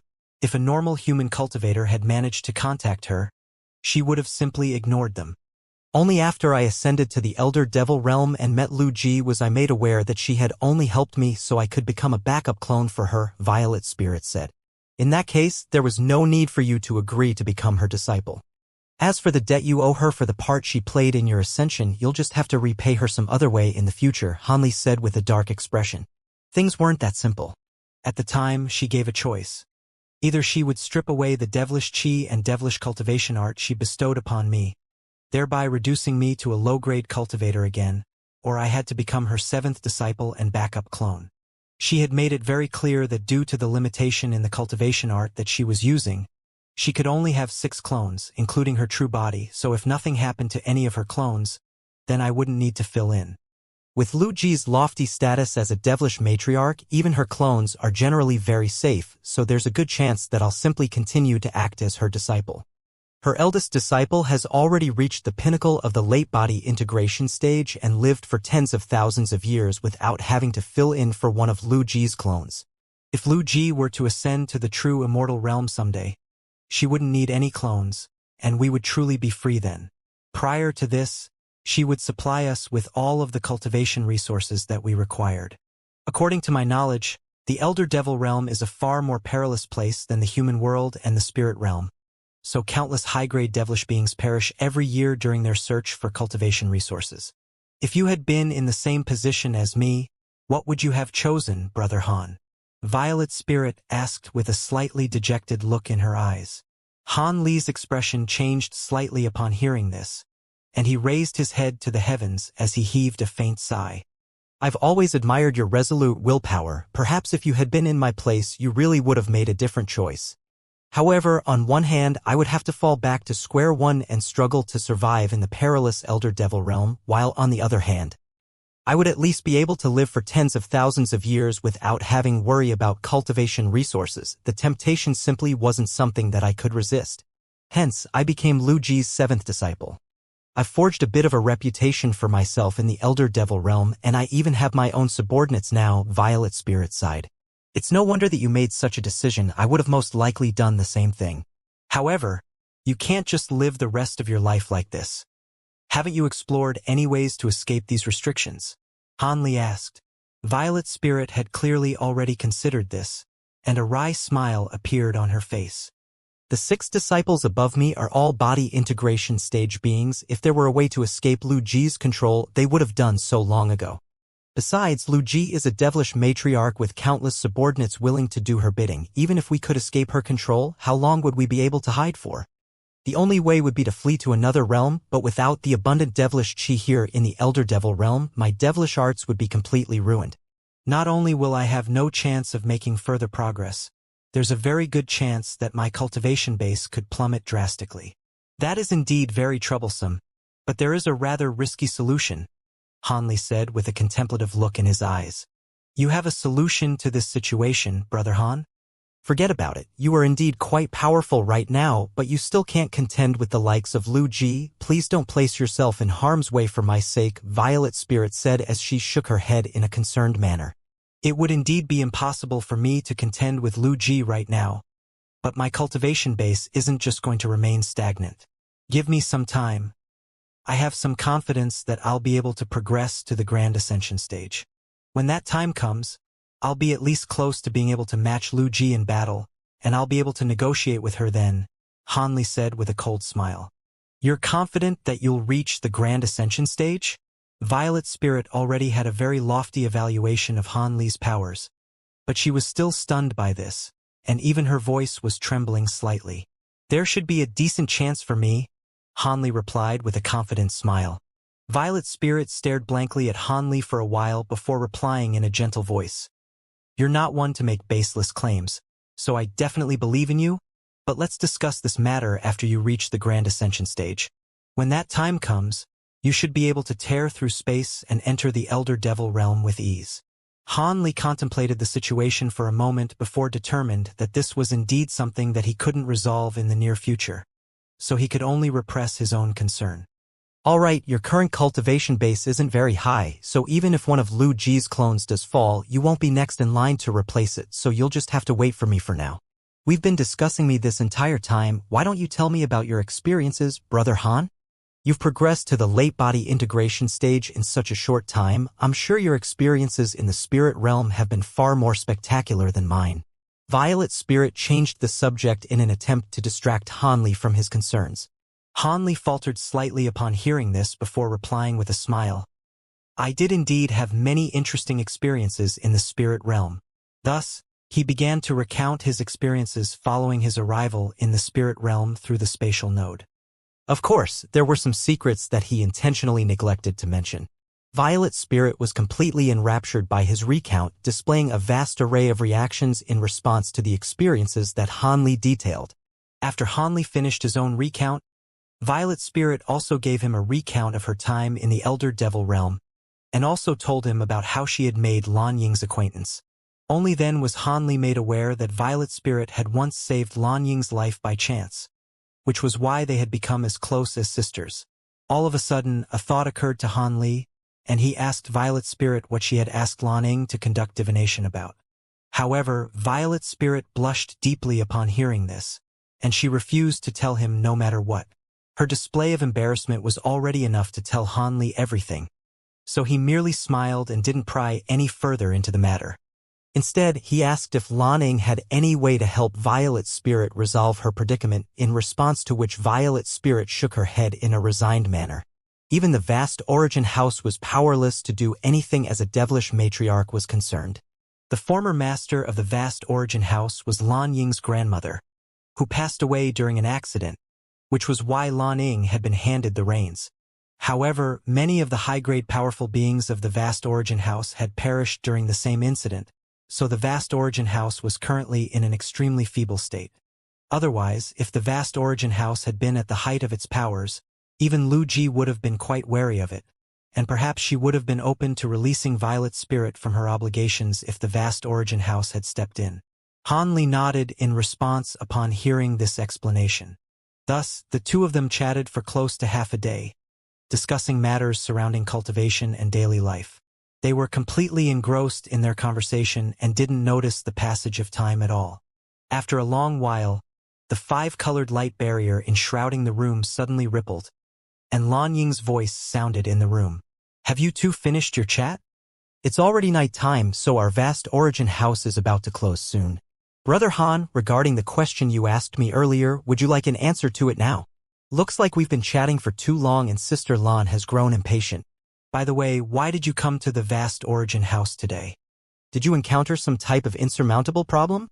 Violet Spirit asked in a concerned manner. Not at all, my main objective for coming here has already been completed. I simply asked Fairy Lan something in passing, Hanli replied in a nonchalant voice.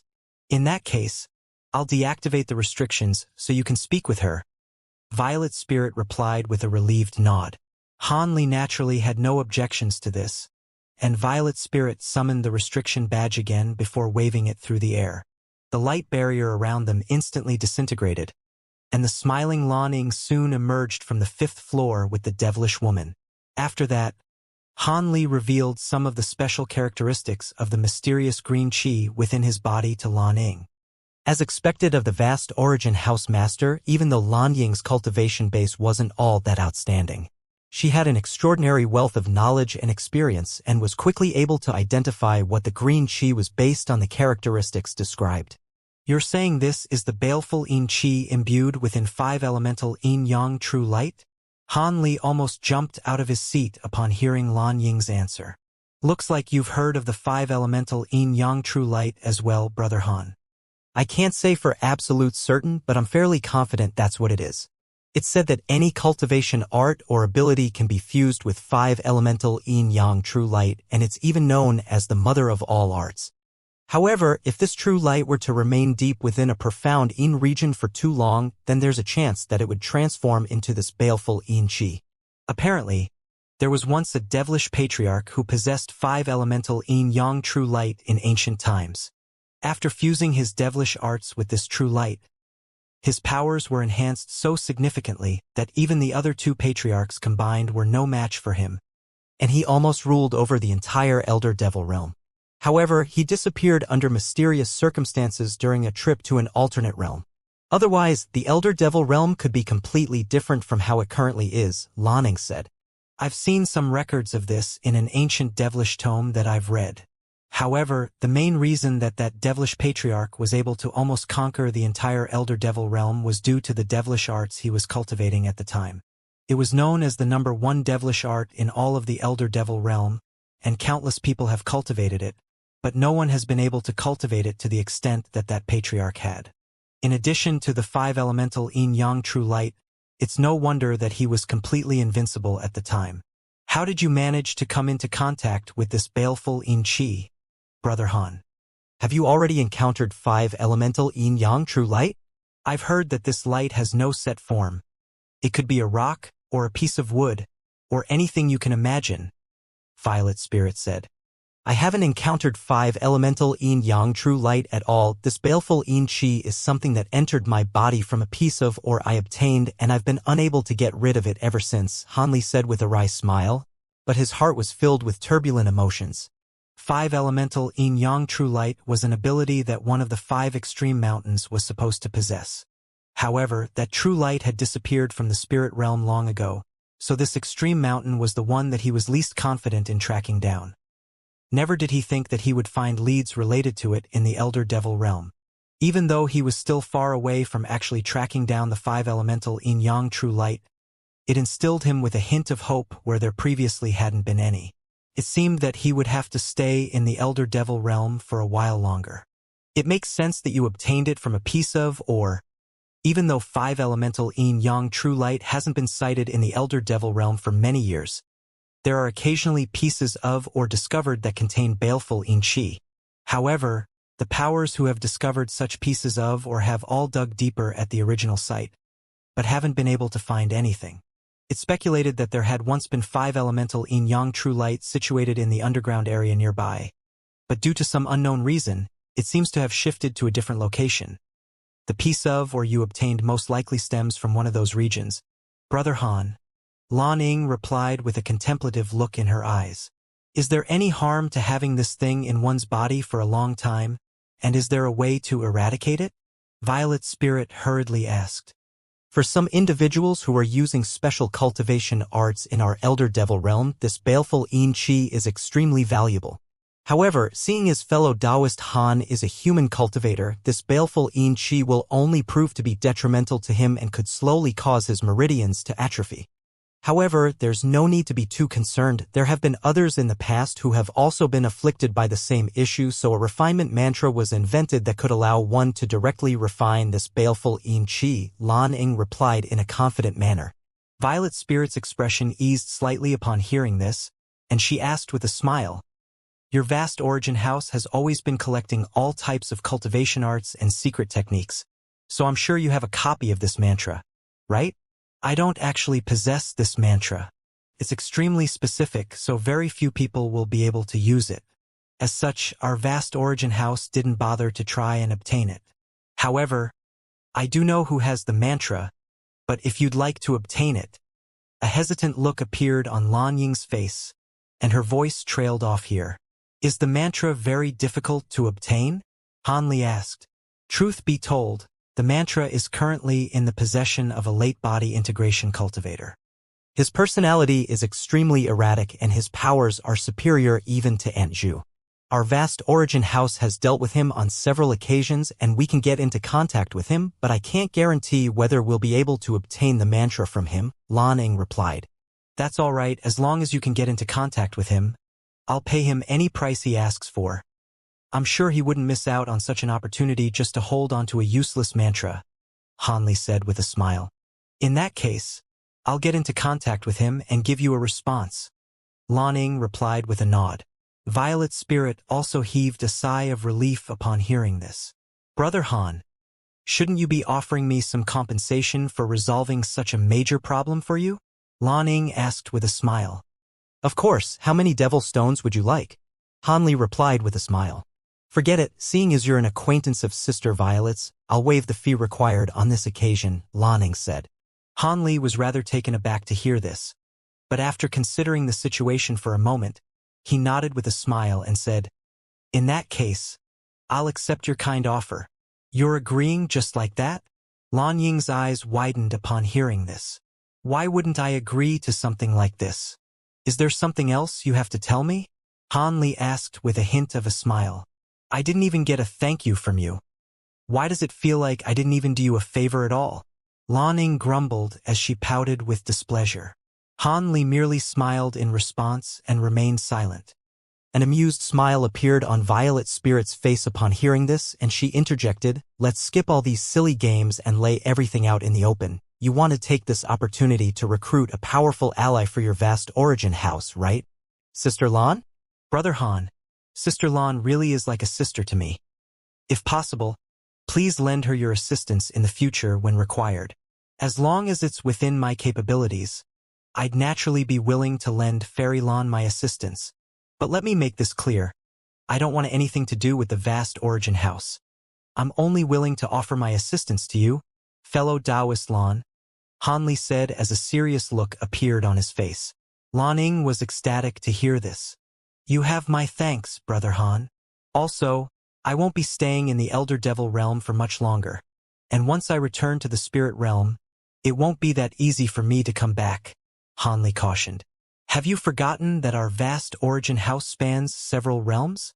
For a normal body integration stage being, it would be virtually impossible to travel between realms, but that's not an issue for us," Lan Ying replied with a smile, and Han Li was rather surprised to hear this. "Does your vast origin house possess treasures similar to star-defying plates or realm-phasing beads?" Han Li asked. "It would be impossible to accomplish this with something like a star-defying plate alone. Once I get into contact with the fellow Taoist who possesses the baleful Qi refinement mantra, I'll invite you to come again and I'll have everything prepared then. However, the treasure involved is extremely precious even to our vast origin house, and it can only be used for a set number of times. Even with this item, it won't be easy for you to return to our Elder Devil realm, so use it with caution," Lan Ying said. Han Li was naturally elated by the prospect of receiving a treasure that could allow him to travel between realms, and he immediately replied, "Rest assured, I'll definitely use it with care." Lan Ying nodded with a pleased expression at the sight of Han Li's earnest display. All of a sudden, a thought occurred to Han Li, and after a brief hesitation, he asked, "By the way, there's something else I'd like to ask you, Fairy Lan." Lan Ying faltered slightly upon hearing this before replying with a smile. "Go ahead, Brother Han." I want to know why the Elder Devil Realm's invasion of the Spirit Realm is different from the past invasions. It seems that they're planning to settle in the Spirit Realm permanently, but after entering the Elder Devil Realm, I discovered that none of the ordinary devilish beings know anything about this. It seems that all of the invaders are directly connected with sacred ancestors or are low-grade and mid-grade devilish beasts that have been controlled, Han Li said in a solemn manner. Lan Ning and the devilish woman's expressions both changed slightly upon hearing this, and after a long hesitation, Lan Ning finally replied in an apologetic manner, I know the reason behind this, but our vast origin house has a rule strictly prohibiting becoming involved in interrealm conflicts, so I won't be able to tell you. Han Li naturally couldn't pry any further upon hearing this, and he nodded as a gesture of understanding. I see. Then just pretend as if I never raised the question. Meanwhile, Violet Spirit's expression changed a few times before she finally sighed. Brother Han, I know the reason behind this due to my ties with Lu Ji, so there's no need to ask Sister Lan about this matter. Han Li was quite elated to hear this, but a solemn look then appeared on his face. If it's convenient for you to disclose it to me, then that would be great, but if not, then forget it. I'm sure I'll be able to find out everything on my own if I do some digging. It's all right. This is information that only sacred ancestors should have access to, but as time passes, there's no way this can remain a secret for much longer. Some disciples of sacred ancestors like myself have already become aware of it. I'm sure it wouldn't take long for all of the high-grade devilish beings in the realm to learn about the tribulation of the Elder Devil Realm, Violet Spirit said with a wry smile. Tribulation of the Elder Devil Realm? Han Li was quite stunned to hear this. Sister Lan and Aunt Zhu already know about this, so I can disclose the information here with no issues. If I miss out on any details, please fill them in for me, Sister Lan, Violet Spirit said. To be honest, we don't know much more than you do about this tribulation. All I know is that if it's not taken care of properly, our Elder Devil Realm will face complete destruction. All of the sacred ancestors and devilish patriarchs are working to address this major issue, and invading the Spirit Realm seems to only be one of their backup plans, Lan Yin said with a wry smile. Han Li was becoming more and more intrigued upon hearing this. This is a long story that begins from not long after the Elder Devil Realm came into existence.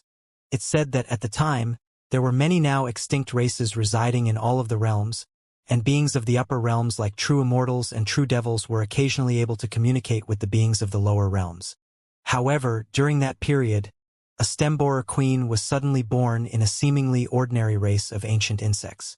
This creature was even more fearsome than the average true immortal, and not only does it possess an innate dark elemental physique, it can devour all types of energy. What's even more terrifying about it is its incredible reproductive abilities, and all of its descendants also possess the ability to devour all types of energy. It's said that the most feared insects of the realms, such as the gold-devouring beetles, may have inherited the bloodline of the stem-borer queen, thereby granting them the ability to devour all things. Violet Spirit paused here as she cast a meaningful glance toward Han Li. Han Li's expression remained unchanged upon hearing this, but his eyes had narrowed slightly. Violet Spirit continued. In just over 1,000 years, the stem-borer queen had slaughtered all of the other living beings in its realm with its billions of descendants. After another 10,000 years, all of the energy within that realm had been devoured and it began to crumble away. However, the stem-borer queen was able to teleport itself and its descendants to a neighboring realm with its unfathomable powers right before the realm was destroyed. Tens of thousands of years later, that realm also suffered the same fate. During the next close to 200,000 years, the stem-borer queen and its descendants laid waste to several realms and finally attracted the attention of the upper realms. 2 true immortals were somehow sent down to lure the stem-borer queen and its descendants into the Elder Devil Realm, where a fierce battle took place. It's said that the battle almost destroyed this entire realm, and many of the perilous regions in the Elder Devil Realm were left behind by that battle. In the end, all of the stem-borer queen's descendants were killed, and the stem-borer queen itself was severely wounded before being sealed away in an eternal slumber by the 2 true immortals. Why didn't the true immortals kill it instead of going through the trouble of sealing it away?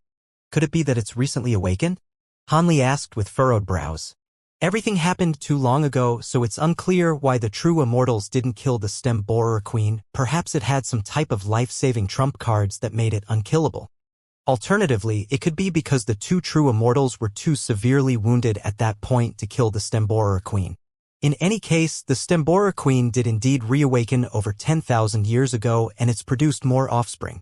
They're currently constantly attacking the seal, and the three patriarchs have joined forces to fortify the seal, as well as to kill the stem borers that have made it through the cracks in the seal, but they're only delaying the inevitable.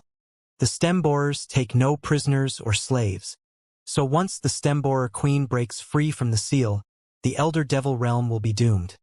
That's the tribulation we're currently facing, Violet Spirit said with a concerned expression. If this stem borer queen really were to destroy the elder devil realm, wouldn't the spirit realm be next? Han Li asked as his expression darkened significantly.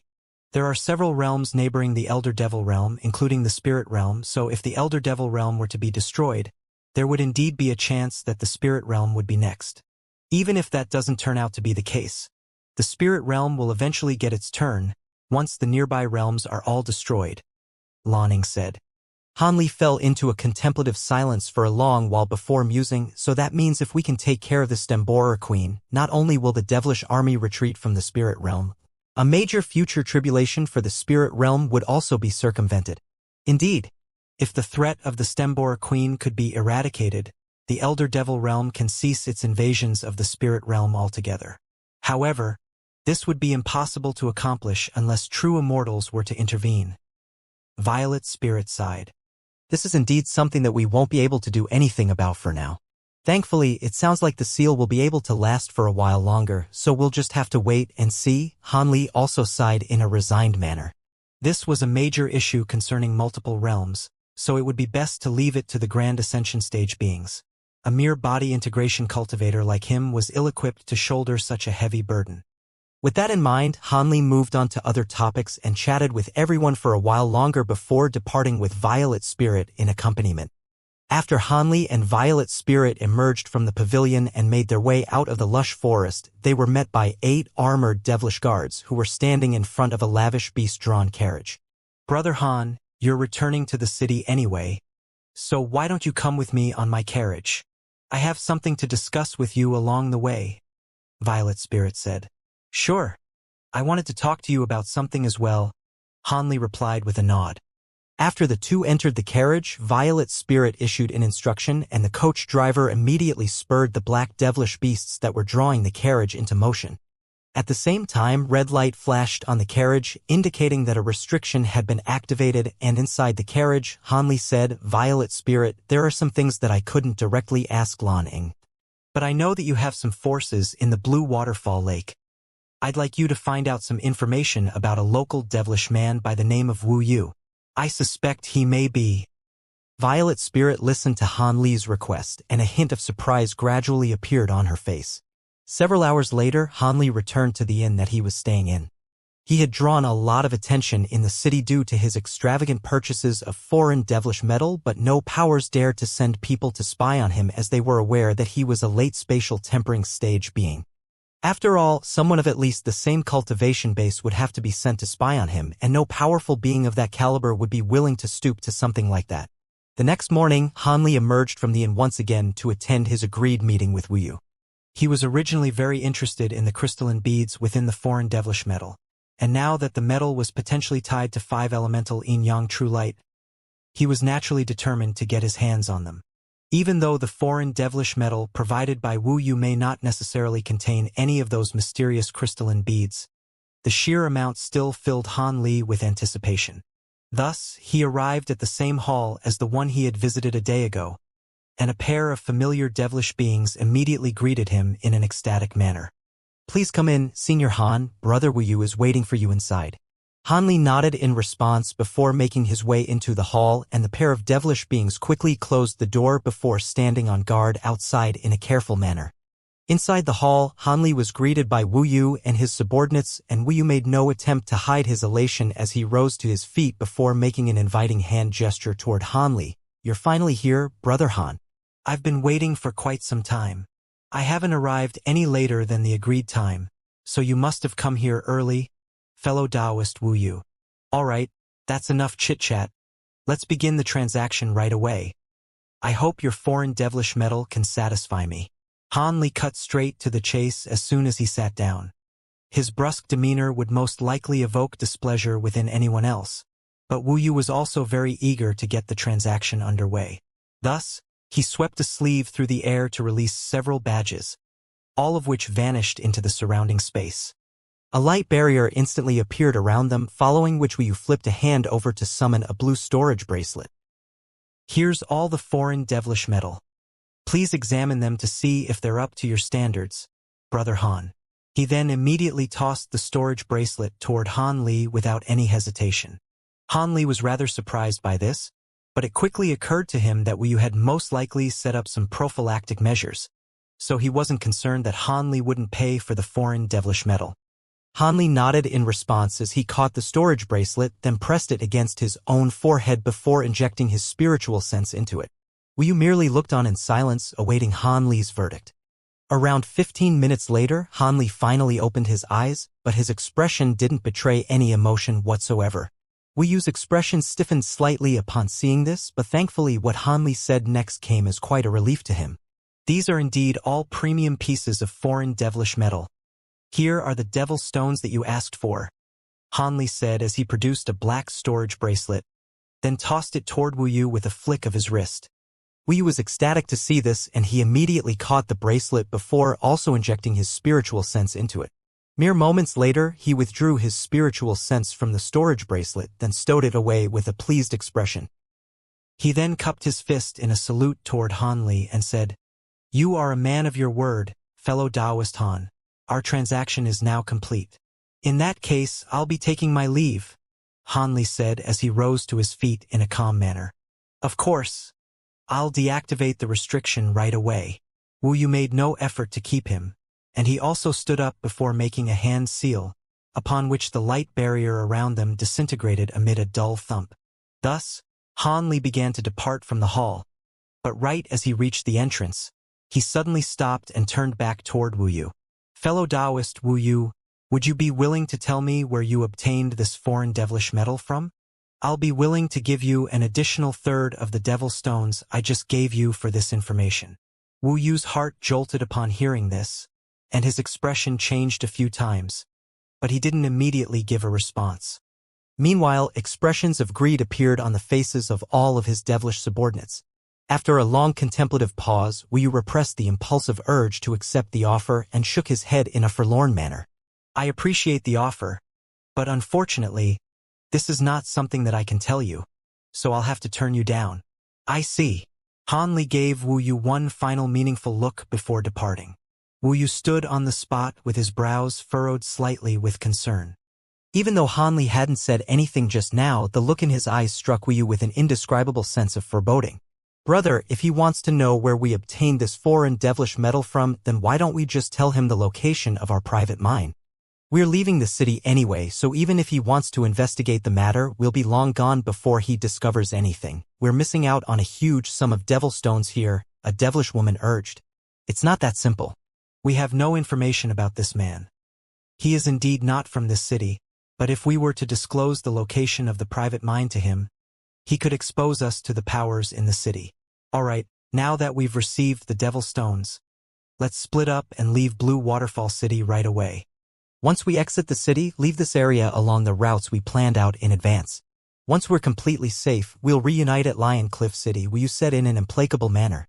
His subordinates naturally didn't dare to offer any opposition, and all of them gave affirmative responses. At this point, Han Li was already racing along a street in a beast-drawn carriage. He was seated in the beast-drawn carriage, inspecting a piece of foreign devilish metal with an excited expression as he murmured to himself, "I've finally found it."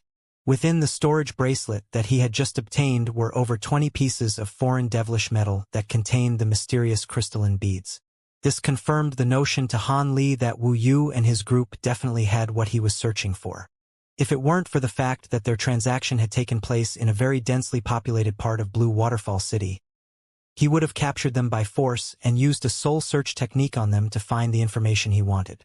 However, he wasn't overly concerned about the current situation anyway.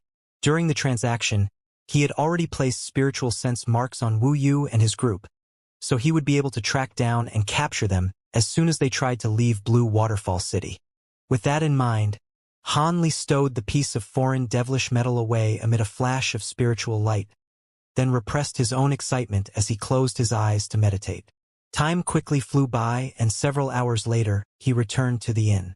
Once he emerged from the carriage, he was greeted by the sight of a rather familiar black-armored devilish being, and his expression changed slightly before he brushed past the devilish being and entered the inn.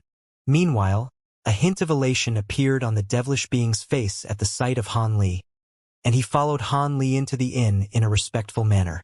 Moments later, the black-armored devilish being handed over an azure stone shard to Han Li in a respectful manner inside a secluded room. Han Li accepted the stone shard before pressing it against his own forehead to inspect its contents, upon which his eyes began to narrow slightly. Finally, Han Li removed the stone shard from his forehead, then rubbed his hands together to reduce it to powder as he said, "All right, I've seen everything now. Go back and tell your mistress that I'm very pleased with her work." "Yes, senior. I'll be taking my leave now," the black-armored devilish being said with a respectful bow before exiting the room. Following his departure, a cold look appeared on Han Li's face as he murmured to himself, "Hee, so he built a private mine in secret? In that case, everything makes sense." The black-armored devilish being had been sent by Violet Spirit. With her status as one of sacred ancestor Lu Ji's disciples, she had a considerable amount of influence in the Blue Waterfall Lake and could call upon many subordinates. As such, it was naturally a simple task for her to investigate the origins of a spatial tempering stage being. In less than a day, Violet Spirit had identified him and gathered all of the information surrounding his private mine. In reality, it was not uncommon to see private mines being excavated in secret in the Blue Waterfall Lake. Wu Yu and his group's private mine had been opened on a mine vein of a rather low caliber, and he was a late spatial tempering stage being, so even though the other powers were aware of this, they didn't step in. How could so much premium foreign devilish metal have been mined from a low-quality mine vein? There has to be some hidden circumstances involved, Han Li mused to himself. With that in mind, he didn't hesitate any longer and made a hand seal as he closed his eyes to activate the spiritual sense marks he had left on Wu Yu and the others. With his current fearsome powers, they were naturally completely unable to sense what he had done. Shortly thereafter, a rather peculiar look appeared on Han Li's face. He could sense that most of Wu Yu's group had already left Blue Waterfall City, but there were two spiritual sense marks that were only several kilometers away and were slowly approaching him. Han Li was naturally quite surprised to see this, and he released his spiritual sense out of his room toward the direction where the two marks were situated. Moments later, Han Li was able to identify the approaching duo as a devilish man and a devilish woman. The man looked to be in his 30s while the woman appeared to be in her 20s, and they seemed to be a couple. Through Han Li's spiritual sense detection, he could see that they had just emerged from a beast-drawn carriage, and after a brief discussion, they continued on toward the inn that Han Li was staying in on foot. After a brief moment of contemplation, Han Li quickly guessed why this devilish couple were doing this, and he ascertained that they had most likely come here to see him. Thus, he smiled and withdrew his spiritual sense before waiting in his room. Sure enough, not long after that, the two spiritual sense marks appeared outside the room that he was staying in. However, the two of them seemed to be rather hesitant and were indecisive about how to proceed. Han Li's brows furrowed slightly, and his lips tremored slightly a few times. In the next instant, his voice abruptly rang out in the ears of the devilish couple. "Seeing as you're already here, why don't you come in?" The couple's expressions changed slightly upon hearing this, and they exchanged a glance, following which the devilish man gritted his teeth and said, "Let's go. Senior Han has already detected us, so there's no turning back."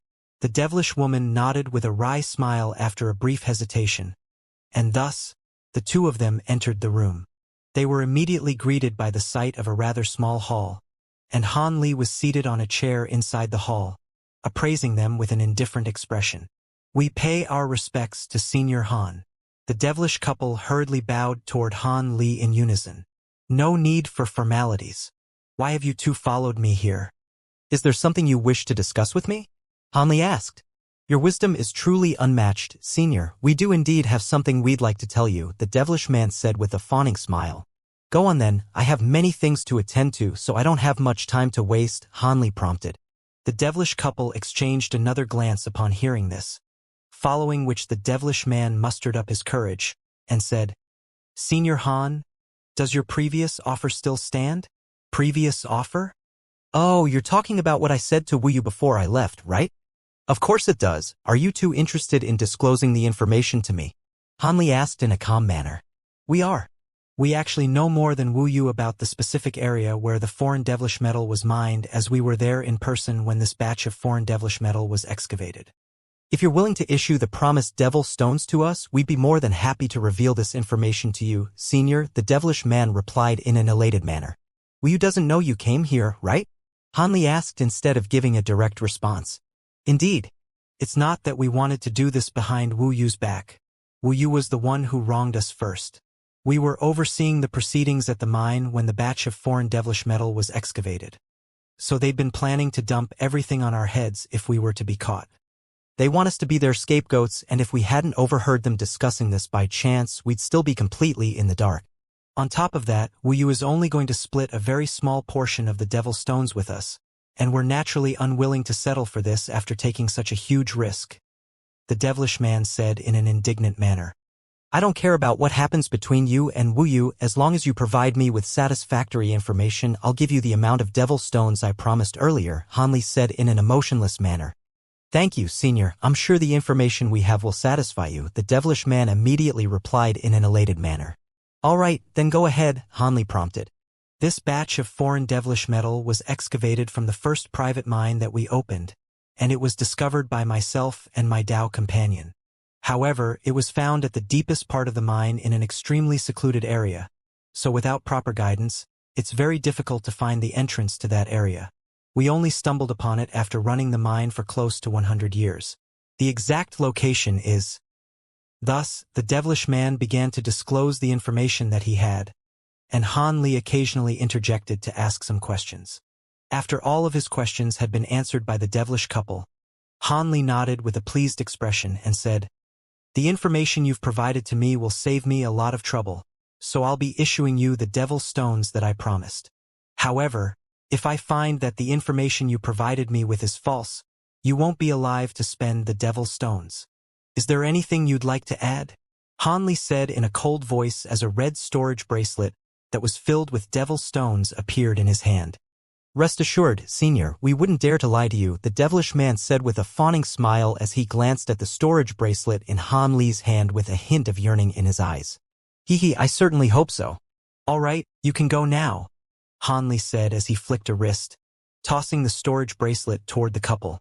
The devilish man caught the bracelet and immediately injected his spiritual sense into it. Upon discovering that it was filled with devil stones, he immediately extended an ecstatic bow before backing out of the room with the woman as he said, Thank you, Senior, we won't occupy any more of your time now. After that, the couple arrived in a secluded alley near the inn. And the woman asked, Did Senior Han give us the promised number of devil stones? I didn't check it thoroughly, but it should be the right amount. Judging from how generous he was, I'm sure he wouldn't try to fool us over something like this. I didn't think that he would hand over the devil stones so easily. Looks like we won't have to use the trump cards we prepared now, the devilish man replied with an excited expression. The woman was ecstatic to hear this, but a cautious look then appeared on his face. What do we do next? Do we leave the Blue Waterfall Lake according to the route Wu you had planned? We definitely can't stay in the Blue Waterfall Lake any longer. But we can't take the route that Wu you stipulated either. We'll have to go in another direction. With these devil stones, we won't have to suck up to him as servants any longer. The devilish man immediately replied, having clearly already considered this matter. All right, we'll do as you say. The woman agreed after a brief hesitation. Thus, the two of them hailed a beast-drawn carriage before traveling toward the nearest city gate. Meanwhile, Hanli was still seated in his chair, contemplating the information that he had just received. As he was listening to the devilish man's account, he had unleashed a very subtle type of secret technique.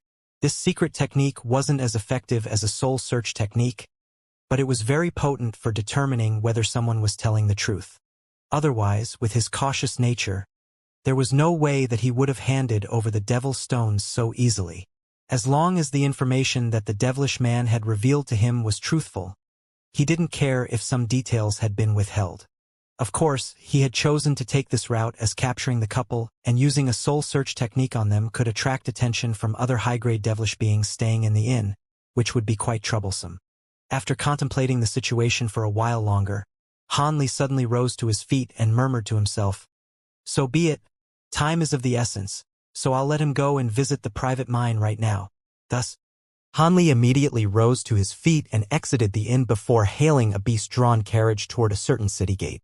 The private mine naturally wasn't situated on the island. In fact, it was very far away, and even at his speed of flight, it would take him several days to get there.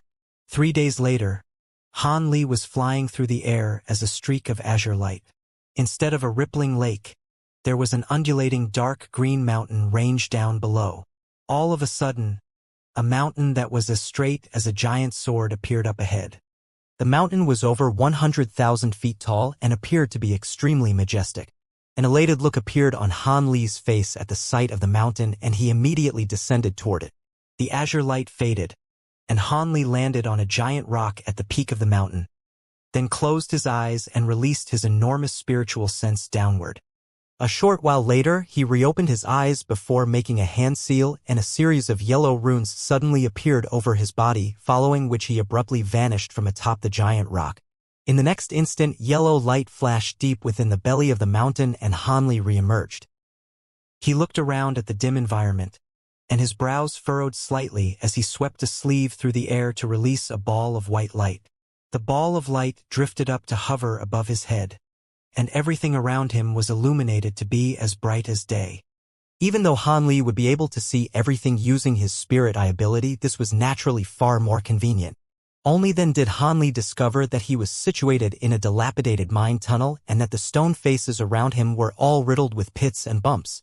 He cast his gaze forward and discovered a winding tunnel that led forward, and it seemed to be extending deeper into the belly of the mountain. Han Li swept his gaze over the surrounding area, and his attention was drawn to a nondescript piece of, or embedded into one of the stone faces. This piece of, or was of a very low value, and its surface was riddled with cracks, so no one would develop any interest in it. However, a faint smile appeared on Han Li's face as he appraised the piece of ore, then reached out and made a grabbing motion. The piece of ore was immediately wrenched out of the stone face by a burst of enormous power, then drawn into Han Li's grapes as a streak of yellow light. Han Li then closed his fingers around it, and it exploded into a ball of yellow light. After the light faded, a black talisman that was shimmering with faint light appeared in Han Li's hand. "Hee, they're quite crafty, I'll give them that." Han Li chuckled as he swept his spiritual sense over the talisman, then stowed it up his sleeve before continuing onward. The mine tunnel that he was situated in was very long, and there were countless crossroads, making it resemble a convoluted cobweb-like system. However, Han Li seemed to know exactly where he was going, taking one turn after another without any hesitation. After a short while, he had already traveled 5,000 feet, then finally stopped at a crossroad. There, he inspected his surroundings, then suddenly pointed toward a certain corner of the crossroads. A rock on the corner exploded, and another black talisman emerged. Han Li swept a sleeve through the air to release a burst of azure light, which swept up the black talisman before drawing it into his grasp. After stowing away that black talisman as well, Han Li made his way into one of the mine tunnels and continued onward. It was clear that these talismans had a certain guiding effect, and Han Li was able to use them to travel toward the deepest part of the mine. Thus, through the detection between the talismans, Han Li was able to pull talismans out of various parts of the mine tunnels at regular intervals. Around 8 hours later, he had already reached a very deep point in the mine, and the crossroads were becoming fewer and fewer. The pits on the walls also gradually became less and less prevalent, and at the end, they became almost non-existent. However, from the ore fragments that were scattered on the ground, it could be seen that the quality of the ore here had clearly improved significantly. It was no wonder that the mine slaves were still unwilling to abandon this mine tunnel, even though they knew they had already deviated from the designated route. Just as Han Li was thinking this to himself, his footsteps suddenly drew to a halt. The tunnel up ahead had been filled by countless loose rocks, indicating that someone had intentionally collapsed the tunnel. Han Li's brows furrowed slightly as he continued onward, and the white ball of light above his head vanished as yellow light flashed from his body, and he phased into the rocks up ahead as if he possessed no substantial form. Shortly thereafter, Han Li had passed through the collapsed section of the tunnel and emerged on the other side. The yellow light emanating from his body faded, and he began to inspect his surroundings. As a result, he discovered that there was still a tunnel up ahead, but this one was far smaller and cruder than the previous ones, clearly having been created not long ago. Han Li's gaze was then drawn to a black and white shard on the ground, and he waved a hand through the air to draw it into his palm before carefully examining it. It really is foreign devilish metal. This is the place, Han Li murmured to himself as he tossed the foreign devilish metal shard aside with an elated expression. Immediately thereafter, he closed his eyes and released his enormous spiritual sense toward the area up ahead. A short while later, Han Li reopened his eyes, and a surprised look appeared on his face as he murmured to himself, This mine tunnel is remarkably long, and there seems to be a natural restriction up ahead that's keeping out my spiritual sense. There seem to be people in there as well. Judging from their lowly cultivation bases, they should be the mine slaves. Perhaps they can be of some use to me. After that, he continued into the dark tunnel up ahead. Shortly thereafter, he arrived in a small cave that had recently been excavated, and there were 3 dark-skinned devilish mine slaves with tattered clothing kneeling on the ground with horrified expressions. These 3 mine slaves each had a pair of horns on their heads, and it was clear they were of the same race.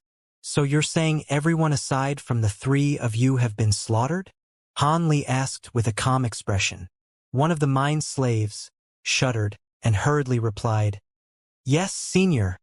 We were quite alert and separated ourselves from the group in advance to hide here. Otherwise, we would most likely be dead as well. I suppose it's only to be expected that they would try to silence you. I'm assuming all of the foreign devilish metal here was mined by you and your fellow mine slaves, right? Han Li asked. The mine slaves didn't know why Han Li was asking this question, but they could only reply, That's right, Senior. All right, I have a few questions.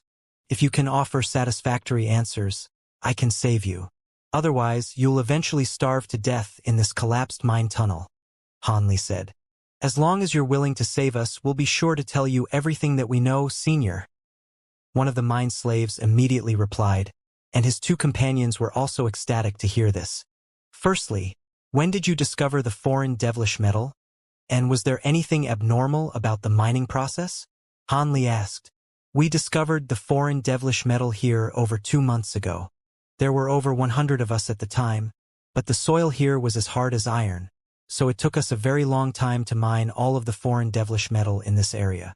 As for the mining process, something did happen near the end. A few of our companions suddenly slumped to the ground while digging and were reduced to dust right before everyone's eyes. The mine slave replied as a hint of fearful reminiscence flashed through his eyes. Was it something like this? Han Li raised an eyebrow as he pointed a finger toward a black rock on the ground nearby.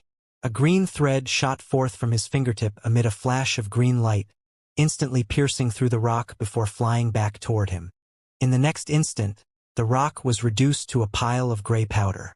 The 3 mine slaves were horrified to see this, and the one in the middle hurriedly yelled, That's exactly what happened to those companions of ours. Han Li nodded in response before asking, Did your supervisors not send someone to investigate after the incident?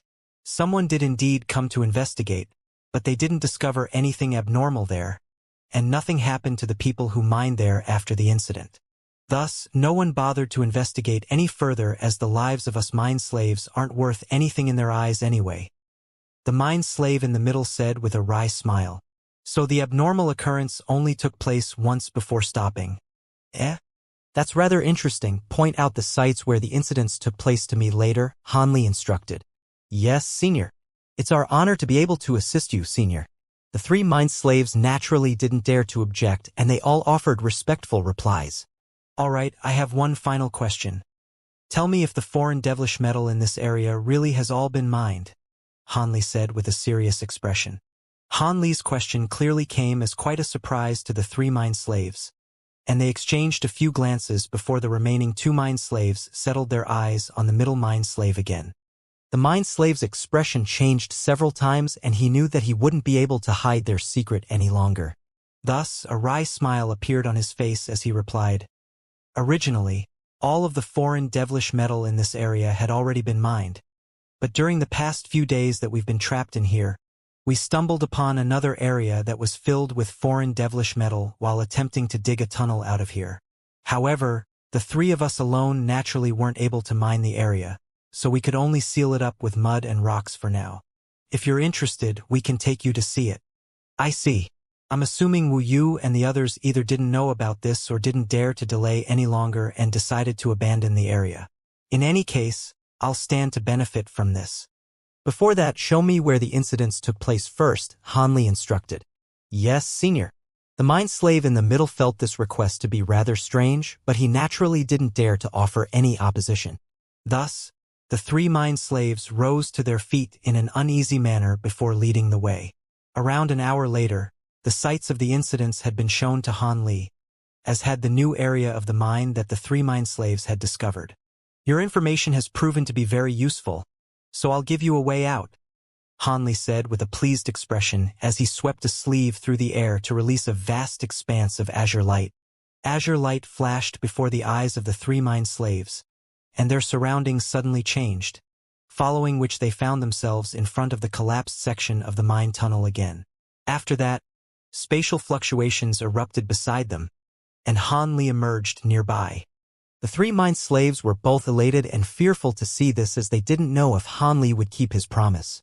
Hanli paid no heed to the 3 of them as he raised a hand before raising a hand toward the blockage up ahead.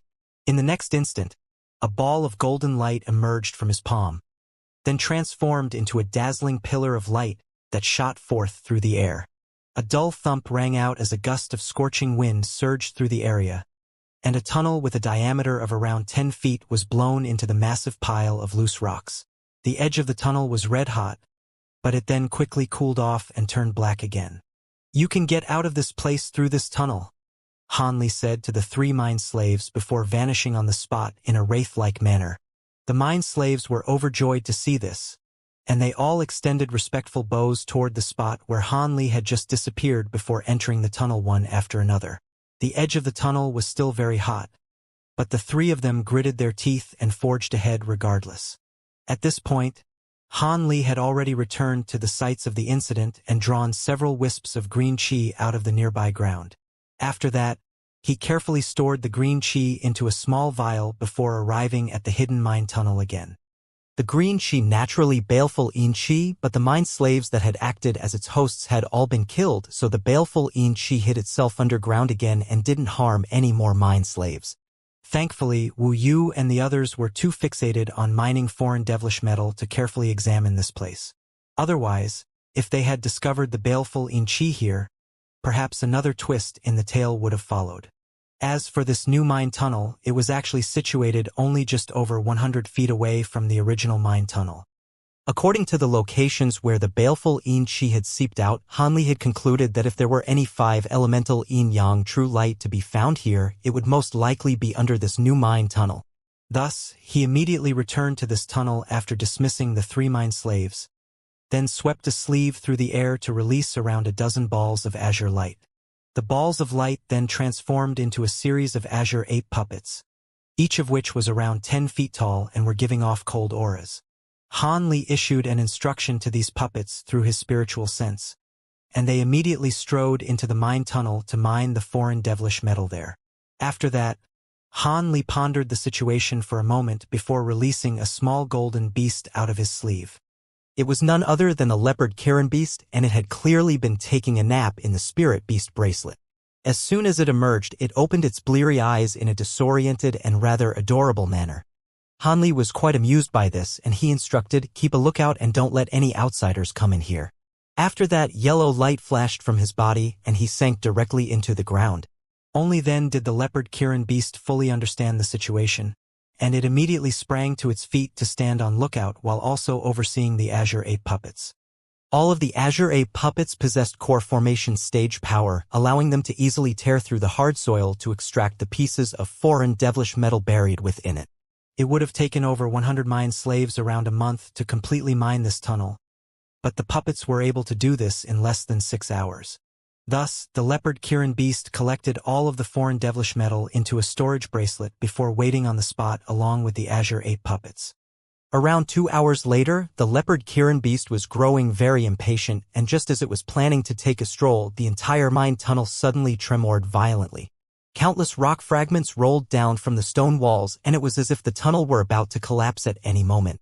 The leopard Kirin beast faltered slightly upon seeing this before immediately splitting up into several projections that shot forth through the air. All of the Azure Ape puppets were quickly stowed away, following which the projections combined as one again before flying upward as a streak of golden light. In the instant that the leopard Kirin beast departed, the mine tunnel finally collapsed amid a resounding boom. Countless loose rocks came crashing down, and the entire mine tunnel was instantly filled. Right at this moment, the giant sword-like mountain on the surface also quaked violently before collapsing amid an earth-shattering boom. Countless rocks of different sizes were sent flying in all directions, and it was as if doomsday had arrived. A sharp howl rang out, and a golden figure emerged from amidst the countless rocks before rising up into the air, revealing itself to be the leopard Kirin beast. The beast looked down at the collapsed mountain, and a hint of concern appeared in its eyes. Almost at the exact same moment, an explosive boom akin to a rumbling thunderclap rang out, and countless rocks erupted into the heavens like a volcanic eruption from the site where the giant mountain had once stood. The leopard Kirin beast was quite startled to see this, and it quickly swept a paw through the air, unleashing a series of golden claw projections that eradicated all of the rocks flying toward it. All of a sudden, a long cry akin to a dragon's roar erupted from down below, and an azure sword projection that was over 100 feet in length abruptly emerged from the ground. All of the rocks in its path were instantly destroyed, and Han Li appeared in mid-air amid a flash of azure light. His face was slightly pale, and he was holding a fist-sized green rock that was enveloped in a ball of green light in one hand and a giant shimmering golden sword that was around 10 feet in length in his other hand. The leopard Kirin beast was ecstatic to see him, and it immediately sprang to his side before rubbing its furry head against his leg in an affectionate manner. Han Li turned and gave the leopard Kirin beast a smile as he patted its head, and said, "Be careful. There's a fearsome beast down there that'll take some killing." As opposed to being alarmed by this, the leopard Kirin beast was ecstatic at the prospect of an enemy. Golden patterns emerged all over its body as it swelled drastically in size amid a loud roar, instantly transforming into a giant golden beast that was several tens of feet in length. Several enraged cries rang out down below, following which the ground tremored violently, and a yellow monster suddenly emerged. The monster had a dozen or so compound eyes on the top of its head, and all of those eyes were scrutinizing Han Li in a vicious manner. Not only was the monster as massive as a mountain, its yellow skin was riddled with rocks of different colors and sizes, some of which were extremely valuable gemstones. "This is a magnetic light beast. I've heard of this type of beast before, but never did I think I would see one here. Looks like I have this beast to thank for this piece of 5-elemental yin-yang true light that I just found. This beast has been with this piece of 5-elemental yin-yang true light, so it must possess some of the true light's power. If I can capture and refine it, I should have enough materials to refine another extreme mountain." Han Li murmured to himself with a smile as he glanced at the giant beast down below, then at the green rock in his hand. Right at this moment, the giant beast let loose another furious roar, and it swept its pair of massive hands upward in a vicious manner. The pair of huge hands blurred as they flashed through the air, sending a series of white shockwaves hurtling directly toward Han Li. Han Li merely flipped a hand over as he remained on the spot, and a small black mountain appeared in front of him amid a flash of gray light. The mountain was several tens of feet in size, and it was none other than the extreme essence-fused mountain. The white shockwaves struck the mountain amid a string of resounding booms, but the small black mountain remained completely resolute and immovable. Meanwhile, the leopard Kirin beast sprang forward, splitting up into around a dozen identical projections that pounced viciously toward the magnetic light beast. The projections appeared all around the giant beast before sweeping their paws through the air, sending countless claw projections crashing into the massive beast's body. Countless balls of golden light exploded all over the giant beast's body, and some of the rocks embedded into its skin were knocked loose, but the beast itself remained completely unscathed. However, it had been infuriated by the leopard Kirin beast's provocative attacks, and it instantly shifted its attention to the projections around it. All of a sudden, a dozen or so pillars of five-colored light erupted out of its compound eyes before enveloping the surrounding golden beast projections within them in a flash. All of the leopard Kirin beast projections were completely immobilized by the pillars of five-colored light, and they weren't even able to bat an eyelid. In the next instant, a vicious look appeared on the giant beast's face, and the pillars of five-colored light rotated on the spot, upon which the leopard Kirin beast projections within them were instantly sliced into countless pieces, as if they were being attacked by countless sharp blades.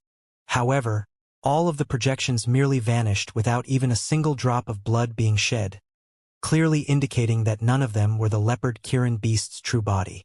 The magnetic light beast had clearly also realized this, and its fury became further exacerbated as the five-colored pillars of light erupting out of its compound eyes became thicker before sweeping violently through the surrounding space. All of a sudden, one of the pillars of light faltered, and the leopard Kirin beast was forced to stumble out of thin air.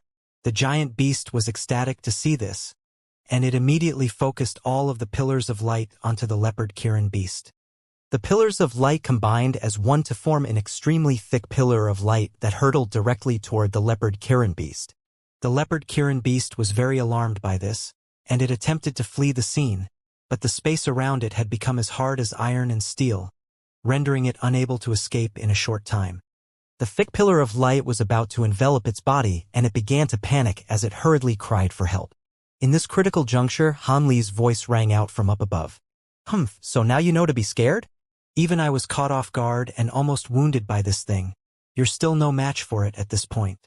As soon as his voice trailed off, a golden sword projection that was over 1,000 feet in length swept through the air to slice through the golden pillar of light down the middle.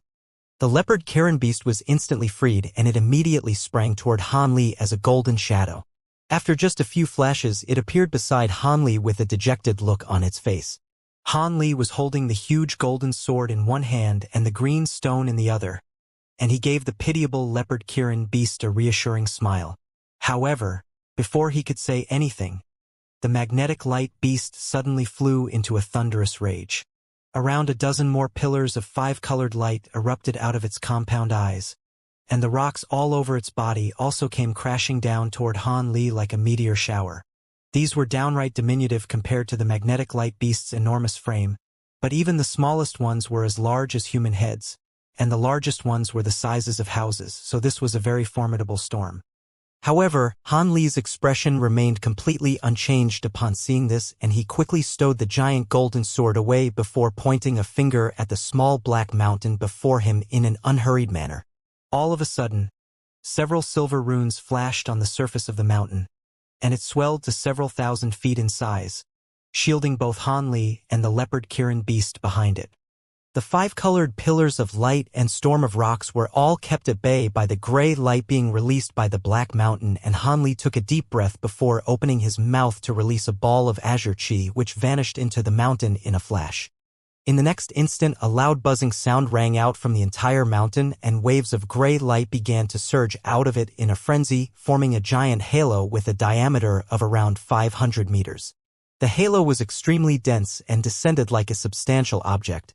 It did so in a completely silent manner, but the aura it was releasing was extremely fearsome, and all of the air around it was being rapidly dispersed. Even the sky in a radius of 5 kilometers had dimmed as a result. The extreme essence-fused mountain hadn't become fundamentally different, but as Han Li's cultivation base had become more and more powerful, the mountain itself had also become more formidable.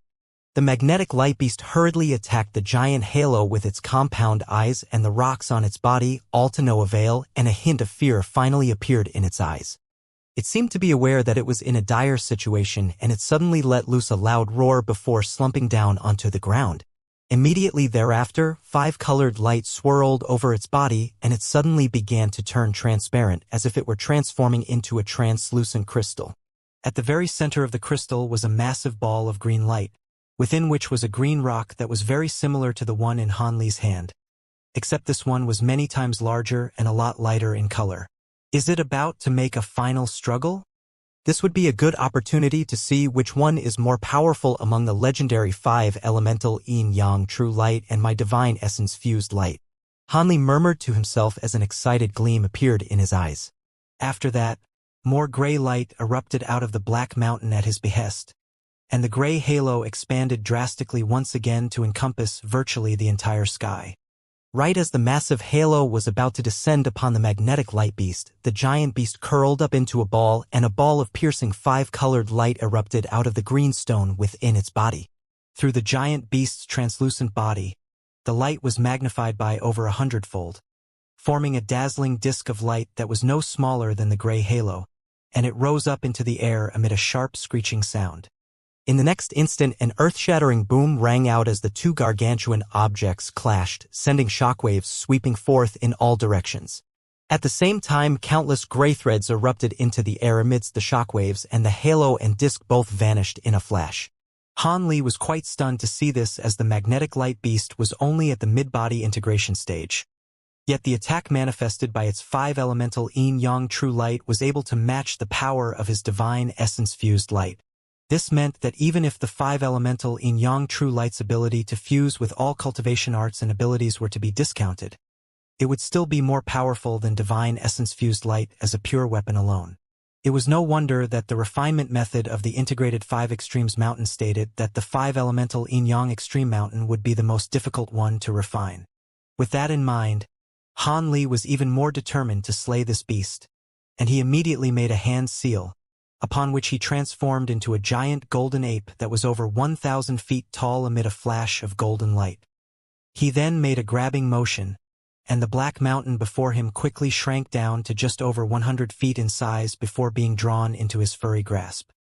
He then let loose a thunderous roar, and the Provenance true devil projection also appeared behind him. The projection's 3 identical faces were completely expressionless, and an inky black demonic eye appeared on each of its glabellas before slowly opening and scrutinizing the giant beast down below. All of a sudden, 3 thin black threads shot forth in unison out of the demonic eyes, then instantly transformed into pillars of black light that were as thick as human arms before vanishing in a flash. Almost at the exact same moment, Han Li hurled the black mountain viciously downward, and it also disappeared amid an explosive boom. In the next instant, spatial fluctuations erupted in the air several tens of feet above the magnetic light beast, and the 3 pillars of black light erupted forth in unison. The small black mountain also abruptly emerged in another direction before hurtling toward the beast as a ball of black light. The magnetic light beast was naturally very alarmed by this, and it curled up into a ball again as the green stone within its body lit up with even greater radiance. From a distance, it looked as if a scintillating 5-colored sun were slowly rising up from within its body. Violent energy fluctuations were released by the 5-colored sun, and a burst of incredible power surged out of it in a frenzy. Right at this moment, the small black mountain struck the 5-colored sun amid a resounding boom, and the surface of the 5-colored sun caved in significantly as black and 5-colored light intertwined. Almost at the exact same moment, the 3 pillars of black light also struck the same spot on the 5-colored sun one after another. An ear-splitting screech abruptly rang out, and holes were finally punched into the 5-colored sun by the string of attacks, revealing the body of the magnetic light beast within it. However, the 5-colored light around the holes that had been created surged, and the holes quickly began to seal. Han Li naturally wasn't going to allow that to happen, and he took a step forward before instantly vanishing on the spot. In the next instant, spatial fluctuations erupted beside the 5-colored sun, and Han Li re-emerged before reaching out like lightning toward the hole created by his previous attacks. The magnetic light beast clearly knew that it was in a life-or-death situation, and it let loose a thunderous roar of fury as a translucent spear then shot forth out of its body, hurtling directly toward Han Li's outstretched hand. Not only was the spear extremely sharp, It was giving off a powerful glacial aura due to certain rare stones embedded in the giant beast's body, and a burst of fearsome glacial power instantly surged toward Han Li. The magnetic light beast wasn't very intelligent, but it possessed a wealth of battle experience, and it knew that it would be able to survive this ordeal as long as it could briefly impede Han Li's attack. A cold smile appeared on Han Li's face upon seeing this, and a burst of silver flames suddenly erupted from the fingertips of his outstretched hand. The flames then instantly covered his entire hand as he continued to grab toward the translucent spear. The giant flame-covered hand struck the glacial spear in a ferocious clash, but no sound or energy fluctuations erupted as a result. Not only was the spear unable to pierce into Han Li's hand, it was completely swept up and inundated by the silver flames. Within the span of just a single breath, the spear had been melted into liquid, then disintegrated without being able to offer up any resistance. Not only that, but Han Li's hand wasn't impeded in the slightest, and it reached into the hole in a flash before grabbing viciously onto the magnetic light beast's body. A crisp crack rang out as the giant hand pierced into the giant beast's body with ease before grabbing firmly onto the glowing green rock. However, right as Han Li tried to withdraw his hand, the magnetic light beast suddenly let loose a roar of agony and a burst of enormous power erupted to lock his hand in place. Han Li harumphed coldly upon seeing this, and the silver flames burning around his hand swelled drastically in size, completely enveloping the green rock before immediately beginning to refine it. A sizzling sound rang out as the giant beast shuddered, and the five-colored sun vanished to reveal its giant body. Right at this moment, golden light flashed from Han Li's body, and he swelled to close to 10,000 feet tall, then slammed a mountainous golden palm onto the giant beast's head. With Han Li's unfathomable strength in his giant mountain ape form, the massive beast's head was slammed into the ground without being able to offer any resistance. The giant beast let loose one agonized howl after another as it thrashed with all its might, frantically slamming its flailing limbs into Han Li's body. But all of its efforts proved to be futile. Han Li continued to hold onto its head in a vice-like grip. The giant beast's attacks were easily repelled amid flashes of golden light, and Han Li was left completely unscathed. Meanwhile, the silver flames burned with greater and greater ferocity within the magnetic light beast's body, while the green rock quickly began to dim, and the giant beast's struggles began to wane. Finally, after one more screech of despair, the magnetic light beast fell completely still and unresponsive. Han Li immediately raised his hand and clenched it into a tight fist before aiming a vicious punch at the giant beast's head. The magnetic light beast's head was instantly smashed into countless crystalline fragments, and at the same time a ball of green light shot forth into the distance in a flash. It was none other than the magnetic light beast's soul. However, Han Li was already prepared for this, and he opened his mouth to release a golden sword projection, which swept through the entire area within a radius of several hundred feet. The magnetic light beast's soul was naturally caught in the scope of the attack, and was instantly destroyed. Only then did Han Li manage to withdraw his hand from within the giant beast's body, and at this point, it was well and truly dead within the silver flames. The green rock had rapidly shrunk down to a green crystal that had a diameter of only around 1 foot and was giving off a gentle green light. A faint smile appeared on Han Li's face as he rapidly shrank down, reverting back to his human form amid a flash of golden light. Spatial fluctuations then erupted beside him, and the leopard Kirin beast appeared beside him before appraising the crystal in his hand with curiosity in its eyes. Han Li patted the leopard Kirin beast's head as he murmured to himself, "I didn't think that I would obtain this much material from refining the beast's devilish core. With this much material, I should be able to refine the 5-elemental yin-yang extreme mountain." The leopard Kirin beast appraised the green crystal for a while longer before suddenly yawning in a drowsy manner, and Han Li was rather amused by this. He swept a sleeve through the air, releasing a burst of azure light that swept up the leopard Kirin beast before stowing it away into his sleeve. After that, he inspected his surroundings to find that the area in a radius of over 50 kilometers around him had been severely ravaged by the battle he had just endured against the magnetic light beast. The ground was riddled with pits and craters, and the nearby mountains had all been severely damaged. Han Li's brows furrowed slightly upon seeing this. Even with his unfathomable powers, he couldn't cover up such a widespread scene of destruction. After considering the situation for a moment, he rubbed his hands together before raising them in unison, releasing countless balls of silver flames that enshrouded the magnetic light beast's entire body before incinerating it into ashes. As for the rest of the signs of battle, Han Li simply ignored them and flew away as a streak of azure light. This was a rather secluded place, but his battle against the magnetic light beast had resulted in a massive commotion, so high-grade devilish beings were most likely going to arrive on the scene soon. With Han Li's current level of power, he was naturally incredibly fast, and shortly thereafter, he was already hundreds of thousands of kilometers away from the site of the battle. Not long after Han Li's departure, spatial fluctuations erupted in the distance, and a ball of blue light emerged before rapidly flying toward the place where the magnetic light beast had just been slain. The blue light faded, and a huge bird that was covered in blue flames appeared. The bird had a pair of silver eyes, and after quickly flying over the nearby area, it suddenly transformed into a blue-robed, middle-aged woman. The woman had a set of ordinary facial features and wore a cold expression that matched the glacial aura she was giving off. Before the blue-robed woman had a chance to inspect the signs of battle that had just taken place, her expression suddenly changed slightly and she cast her gaze toward another direction. Shortly thereafter, golden light flashed in that direction and a golden flying boat appeared. The golden boat appeared to be flying at a leisurely rate, but it somehow managed to cover a distance of over 10,000 feet in the blink of an eye, arriving close to the blue-robed woman.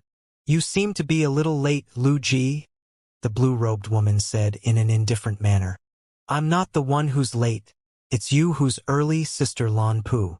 A delightful female voice rang out in response from within the boat, following which a slender young woman emerged amid a flash of azure light. "Humph, you know full well whether I'm early or not. Why have you suddenly decided to pay me a visit?" the blue-robed woman asked in a cold voice. One of the two women was a clone of sacred ancestor Lu Ji, while the other was the true body of sacred ancestor Lan Pu. Neither of them paid any heed to the wreckage down below and began to discuss other topics instead. "I've sent a clone all the way here, so I naturally have something to offer you in exchange for the assistance you provided me with last time," the young woman replied with a smile. However, Lan Pu's expression immediately darkened upon hearing this. "We agreed that we'll no longer have any ties after I lent you my assistance on that occasion. So why are you bringing that up now? Are you trying to threaten me?" Lan Pu asked with a dark expression. "Don't make it sound so bad. I wouldn't do that to you, Sister Lan. Contrary to what you might think, I really did come here for your sake. Bao Hua has returned to our holy realm, and she recently endured a battle against Tianqi and Hien," Lu Ji replied. "Bao Hua has returned and she was able to battle Tianqi and Hien? Is that true? Does that mean she's recovered her powers?" Lan Pu's face immediately paled upon hearing this, clearly indicating that she was very wary of Bao Hua. "I'm not sure if she's recovered her powers, but from what I've heard, she met Yuan Yen at the Devilish Origin Sea, then destroyed the physical bodies of Tianqi and He Yen during their battle. I sent someone to inquire Tianqi and He Yen about the situation, and they informed me that she's already managed to cultivate the legendary profound heavenly spirit domain using the profound heavenly floral tree." Lu Ji replied with a solemn expression. "She's mastered the profound heavenly spirit domain? Isn't that an ability that only true immortals can attain? How did she manage to cultivate it?" Lan Pu exclaimed. "Bao Hua once discussed this with me back when we were on friendly terms.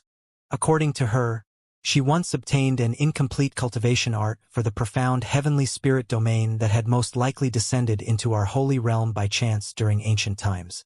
At the time, she told me that it would perhaps be able to complement her profound heavenly floral tree, but never did I think that she would actually be able to attain a complete profound heavenly spirit domain. According to Tianqi and He Yen, she's only attained a profound heavenly spirit domain of the lowest caliber.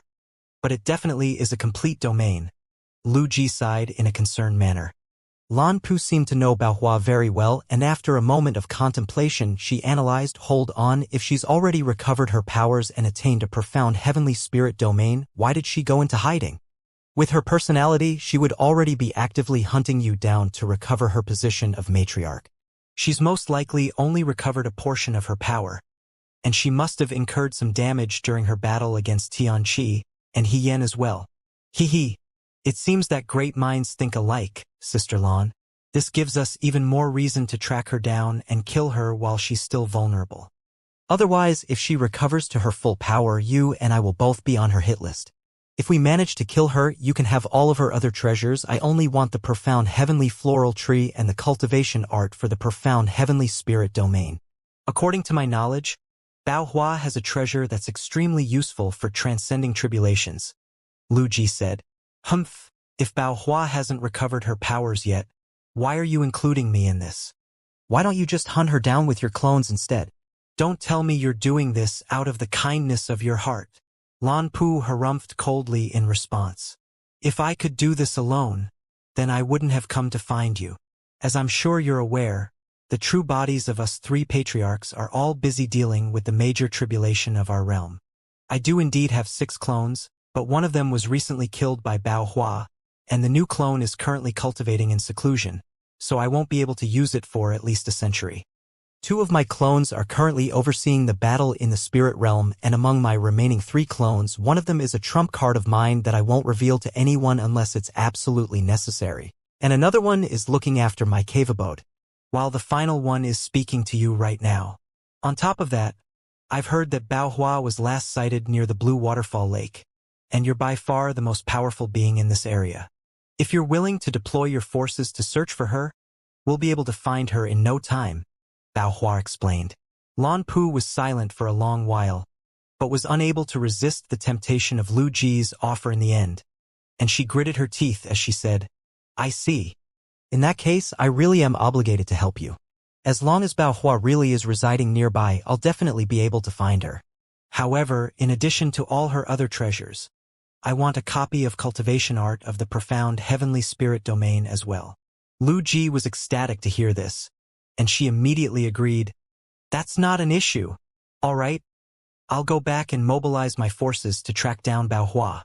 By the way, it seems that something rather peculiar has just taken place here. Could it have something to do with Bao Hua? Lan Pu suddenly asked as she cast her gaze over the severely ravaged surrounding area. I don't think so. It seems that a battle has recently concluded here, and judging from the residual auras, it seems that the battle took place between someone and a devilish beast. You arrived here before I did. Did you manage to discover anything? Lu Ji asked as she made a grabbing motion toward a certain direction. One of the gemstones that had previously been embedded in the magnetic light beast's body emerged from the soil and flew into her grasp, upon which she gave it a brief inspection. Whoever was here had already left by the time I got here. Perhaps it was some powerful late body integration stage being who just so happened to be passing by. We're currently in the season where blood-tooth rice is being harvested, so it's no surprise to see powerful devilish lords in the area, Lan Pu replied. Perhaps so. Speaking of blood-tooth rice, you've restricted the amount that can be sold to normal devilish beings, yet you're selling large amounts to the major powers for astronomical prices in secret. I must say, I'm very impressed by your ploy, Sister Lan. Lu Ji chuckled. I have no choice but to do this. The amount of blood-tooth rice that's produced really isn't enough to satisfy everyone's needs, and I don't want to offend too many powers, so I can only resort to this to maintain a certain level of stability. Lan Pu replied in a nonchalant manner. This is definitely a wise course of action. Otherwise, you'll be making a lot of enemies for yourself if you didn't regulate the sales of blood-tooth rice. But doing things this way keeps all sides relatively happy. By the way, I have 2 disciples who just so happen to require blood-tooth rice to strengthen their bodies. Would you be able to sell me some as well? Lu Ji asked with a smile. You can have some free of charge, Lan Pu replied in a display of generosity. Lu Ji was ecstatic to hear this, and she hurriedly said, You have my thanks, Sister Lan. All right, let's split up for now. I've also brought along some trusted subordinates with me, and they'll be able to help out in the search for Bao Hua as well. Lan Pu had no objections to this, so she replied, All right, I'll be returning to Blue Waterfall City then. After that, she flew away as a ball of blue light, leaving Lu Ji on her own. After Lan Pu had completely disappeared into the distance, Lu Ji's smile faded, and she looked down at the gemstone in her hand with a cold expression. Her brows then furrowed slightly as if she had identified something, but couldn't decide what she wanted to do. However, It didn't take her long to make a decision, and she crushed the gemstone into powder as she murmured to herself with a cold smile. Seeing as 5 elemental yin-yang true light has appeared, I certainly can't just let it slip. Looks like I'll have to hunt down the person who obtained this true light as well. After that, she flew back onto her flying boat, and countless runes surged out of the flying treasure before it flew away toward another direction. Meanwhile, Hanli was already on his way back to Blue Waterfall City, and he was appraising the first green rock that he had obtained with a faint smile on his face. As a safety precaution, he had flown around in a huge circle before returning to the city from another direction. After a short while, Hanli stowed the green rock away amid a flash of spiritual light, and it was replaced by a piece of foreign devilish metal. The smile on his face became even more pronounced at the sight of this piece of metal. This was one of the pieces of foreign devilish metal that the Azure Ape puppets had mined, and not only was there no less foreign devilish metal than what he had obtained from Wuyu, close to half of them contained mysterious crystalline beads, a discovery that naturally made Han Li extremely excited. With such a large number of those crystalline beads, they would be able to save him over 1,000 years of arduous cultivation. However, prior to that, he had to obtain the refinement method for the baleful Yin Shi first. On top of that, he also had to purchase some blood-tooth rice as soon as possible. He had already obtained the contacts required for this from the vast origin house, so it shouldn't be too difficult. As Hanli flew toward the city, he carefully pondered what he was going to do next, and several days later, he finally returned to Blue Waterfall City, where Violet Spirit was waiting for him at the inn where he was staying. Hanli was rather taken aback by this, and he asked in a cautious manner, "Did something happen? Why are you here?" He and Violet Spirit had agreed to meet as little as possible in order to avoid attracting unnecessary problems for Violet Spirit, so the two of them had been keeping in touch through her subordinates. As such, Hanli was naturally surprised to see Violet Spirit waiting for him at the inn. "I had to come and see you in person. My mistress, Lu Ji, just arrived at Blue Waterfall City, and she recently instructed me to gather all of my subordinates to see her," Violet Spirit replied in an urgent manner. Han Li's heart jolted upon hearing this, and he immediately asked, "Is it her true body that's arrived in the city?" "No, it's just one of her late body integration stage clones, but even so, its powers and treasures wouldn't be inferior to those of the average sacred ancestor," Violet Spirit replied in a concerned manner. "In that case, there's nothing to be overly concerned about. Having said that, why did she come here? Surely it's not for me. I don't think I've antagonized her in any way, and if she wanted to get rid of me, then she wouldn't have only sent a clone here." "Do you know the exact purpose for her visit, Violet Spirit?"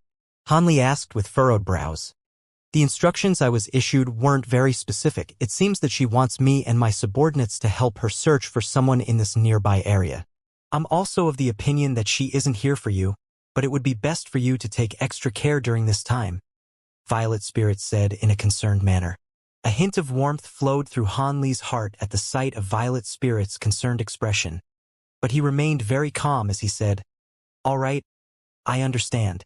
As a devilish matriarch, I'm sure Lu Ji is a very cautious person, so don't contact me anymore during this period of time. Otherwise, it would be very bad for you if she discovers what you're doing. Also, I'm going to be leaving the Blue Waterfall Lake to return to the spirit realm soon." "I see. Then the next time we meet may be several centuries or even over 1,000 years in the future. Even with the treasures that Sister Lan provided to you, you won't be able to return to the Elder Devil realm as you please," Violet Spirit said with a slightly dejected expression. "You may not have to wait that long. I recently encountered some opportunities, and I should be able to make a breakthrough to the Grand Ascension stage soon. As long as I can make a successful breakthrough, I'll immediately return to the Elder Devil realm to save you from Lu Ji. During this time, you'll have to fend for yourself.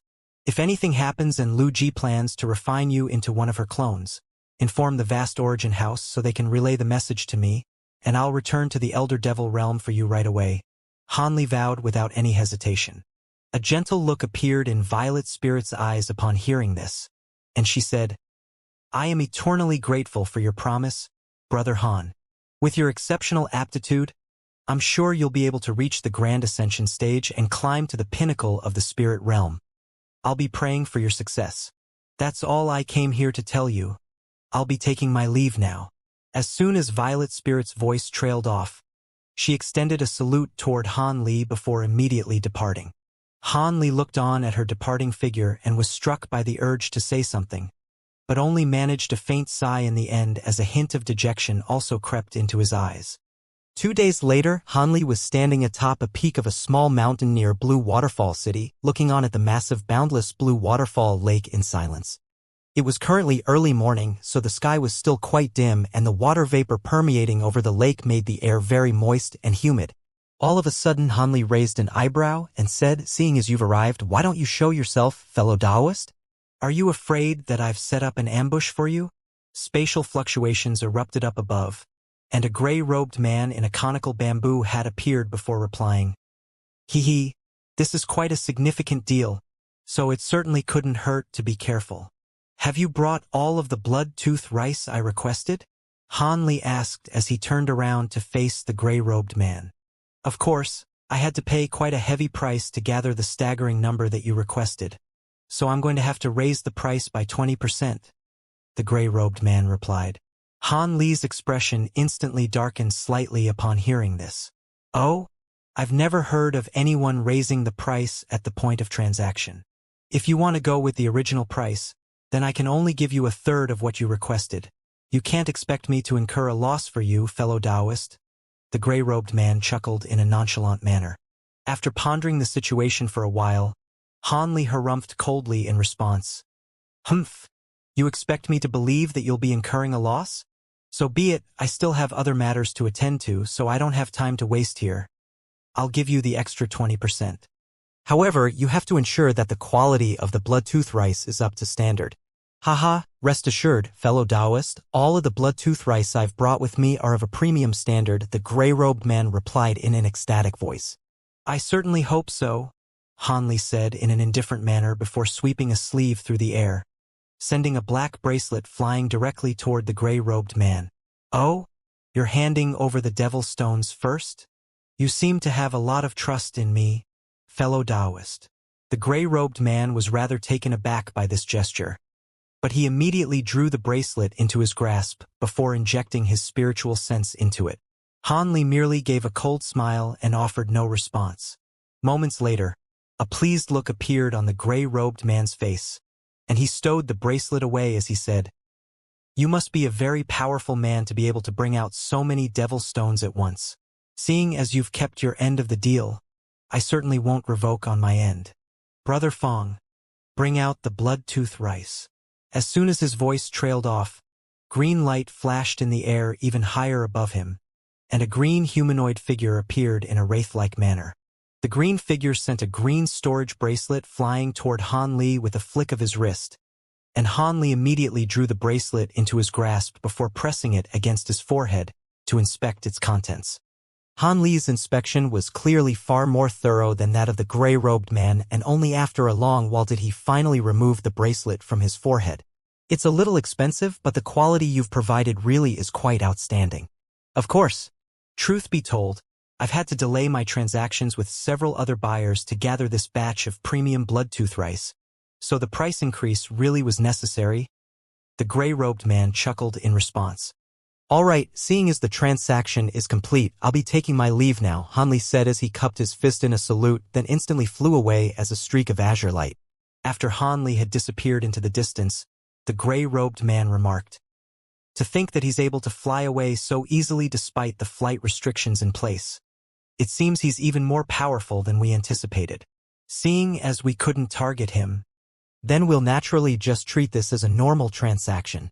Having said that, all of the recent buyers seem to have been very powerful, so we haven't encountered many suitable targets," the green figure replied in a cold voice. "Even sacred ancestors wouldn't want to cross those major powers. The only targets that we can prey on are those from smaller powers or no-name vagrant cultivators. Not only is this man very powerful, he's been purchasing foreign devilish metal in bulk in a very blatant manner as soon as he came to the city, so he's most likely from some major power and not someone to be messed with. It's already very fortunate that we were able to get an extra 20% out of him." The gray-robed man chuckled. "His origins are too mysterious for us to ascertain in a short time anyway, and Mistress Lan Pu has already summoned us to return to the city, so it would be best to avoid unnecessary trouble. the green figure replied before vanishing into space once again amid a flash of green light. The gray-robed figure lingered for a while longer, and his eyes narrowed slightly as he murmured to himself, "I have a feeling that if we had tried to target that man, we would have been left to rue the decision." After that, the gray-robed man also swept a sleeve through the air and vanished amid a flash of gray light. 2 days later, Han Li exited Blue Waterfall City on a beast-drawn carriage and traveled toward the vast Origin House again. At the vast Origin House, Han Li was once again greeted by Lan Ying, and they stayed in a secret chamber for several hours before Han Li emerged with a mysterious smile and returned to the city. On this occasion, Han Li stayed in his room in the inn for several days without setting foot outside. Han Li had issued sufficient devil stones for a month's stay when he had first arrived, so the employees at the inn didn't think much of this initially. However, the 1-month deadline quickly approached, but Han Li still showed no signs of leaving his room, and the employees were finally beginning to grow concerned. On the final day, one of the employees carefully knocked on the door to Han Li's room before making his way into it, only to find that Han Li was already nowhere to be found. At this point, Han Li was seated in a gray flying carriage with his eyes closed in meditation. Seated across from him were Taoist Xie and Zhu Guer, the former of which was as still as a wooden statue while the latter was constantly looking around. After departing from the island, Han Li had returned to the location they had previously agreed on, and the trio had immediately set off. After flying for several days, they had already flown out of the Blue Waterfall Lake area, and that was quite a relief to Han Li. Having reaped such a bountiful haul of rewards, he was naturally planning to leave the Elder Devil realm and return to the Spirit realm. Of course, he wasn't going to return along the same route that he had come from. Instead, he was planning to return to the Spirit realm through another devilish node that the Long family patriarch had already scouted. According to the Long family patriarch, that devilish node was situated in a very secluded part of the Elder Devil realm, so there weren't many high-grade devilish beings guarding it, and the node would lead to the Wood tribe territory in the Spirit realm. Even though the Long family patriarch and the others had already perished, Han Li was still planning to take this predetermined route. After all, he had no idea where the other nodes led to, and if he were to end up on another continent in the Spirit realm, it could take him centuries to return to the human race. The thought of Violet Spirit suddenly sprang into Han Li's mind, and his heart began to throb faintly once again. It was naturally impossible for him not to harbor any feelings toward her, and it pained him greatly to have to leave her in this perilous realm so soon after their long-awaited reunion. Of course, if she weren't being restricted by Lu Ji, he would have definitely taken her back to the Spirit realm with her and tracked down a way to expel the devilish chi from her body so she could revert back to a human body. However, as the situation currently was, his hands were tied. Thus, his mind began to stray back to the experiences he had shared with Violet Spirit in the human world, and another gorgeous figure soon also crept into his thoughts. After a long while, his expression suddenly changed slightly, and he immediately opened his eyes. At the same time, the light emanating from the flying carriage faded, and it drew to an abrupt halt. Did something happen, Senior Han? Zhu Guer immediately sprang to her feet with an alarmed expression, while Taoist Xie continued to remain seated like a statue. We seem to have unintentionally stumbled into a super formation. The formation was set up in a very discreet manner, so I failed to notice it, Han Li said with furrowed brows as he also stood up. A super formation that escaped even your notice? Could it be targeting us? Zhu Guer was quite concerned to hear this. Instead of replying to Zhu Guer, Han Li turned to Taoist Xie and asked, "Brother Xie, what do you think of this formation?" Taoist Xie also opened his eyes upon hearing this, and after a brief pause, he replied in an unhurried manner, "This seems to be an incomplete version of the 6 Extremes Azure Lightning Formation. If I were you, I'd continue on toward the core of the formation. That's where the formation will be most powerful, but also the only point through which we can leave this formation." After that, Taoist Xie fell silent again. 6 Extremes Azure Lightning Formation? I've never heard of such a formation, but I'm sure you wouldn't falsely identify it. Let's keep going then. Regardless of whether this formation was set up to target us, there's only one way for us to get out of it, Han Li decided after a brief pause. After that, he gently tapped a foot down onto the flying carriage, and a gray light barrier instantly appeared around it. After that, it began to fly through the air again, But on this occasion, it was traveling more than twice as fast as it had previously. Zhu Guo looked around frantically with wide eyes, trying to glean any traces of the formation, but was unable to discover anything. Don't bother looking. There's no way you'll be able to detect the formation with your current cultivation base, Han Li said. Immediately thereafter, he swept a sleeve through the air to send a golden sword projection flying out of the carriage. A resounding boom rang out as the space up ahead was torn apart by the golden sword projection, and a boundless sea of white mist suddenly appeared around them, significantly slowing the flying carriage's progress. Zhu Guo was very alarmed to see this, and Han Li explained, "This is only the beginning. If we had turned back, we would have activated even more powerful restrictions within the formation. Even so, the restrictions within this formation will begin to actively attack us soon. Even with your powers, you'll have to be careful," fellow Taoist Han, Taoist Xia cautioned without even opening his eyes. "Thank you for the words of caution, fellow Taoist Xia. I'll be sure to be on my guard," Han Li said as he raised both hands up into the air, releasing several tens of balls of spiritual light, all of which instantly vanished into the space surrounding the flying carriage. Those were all formation treasures, and in the next instant a series of devilish patterns surged out of the flying carriage, forming a string of formations on its surface. After that, Han Li clasped his hand behind his back and looked on into the distance in silence.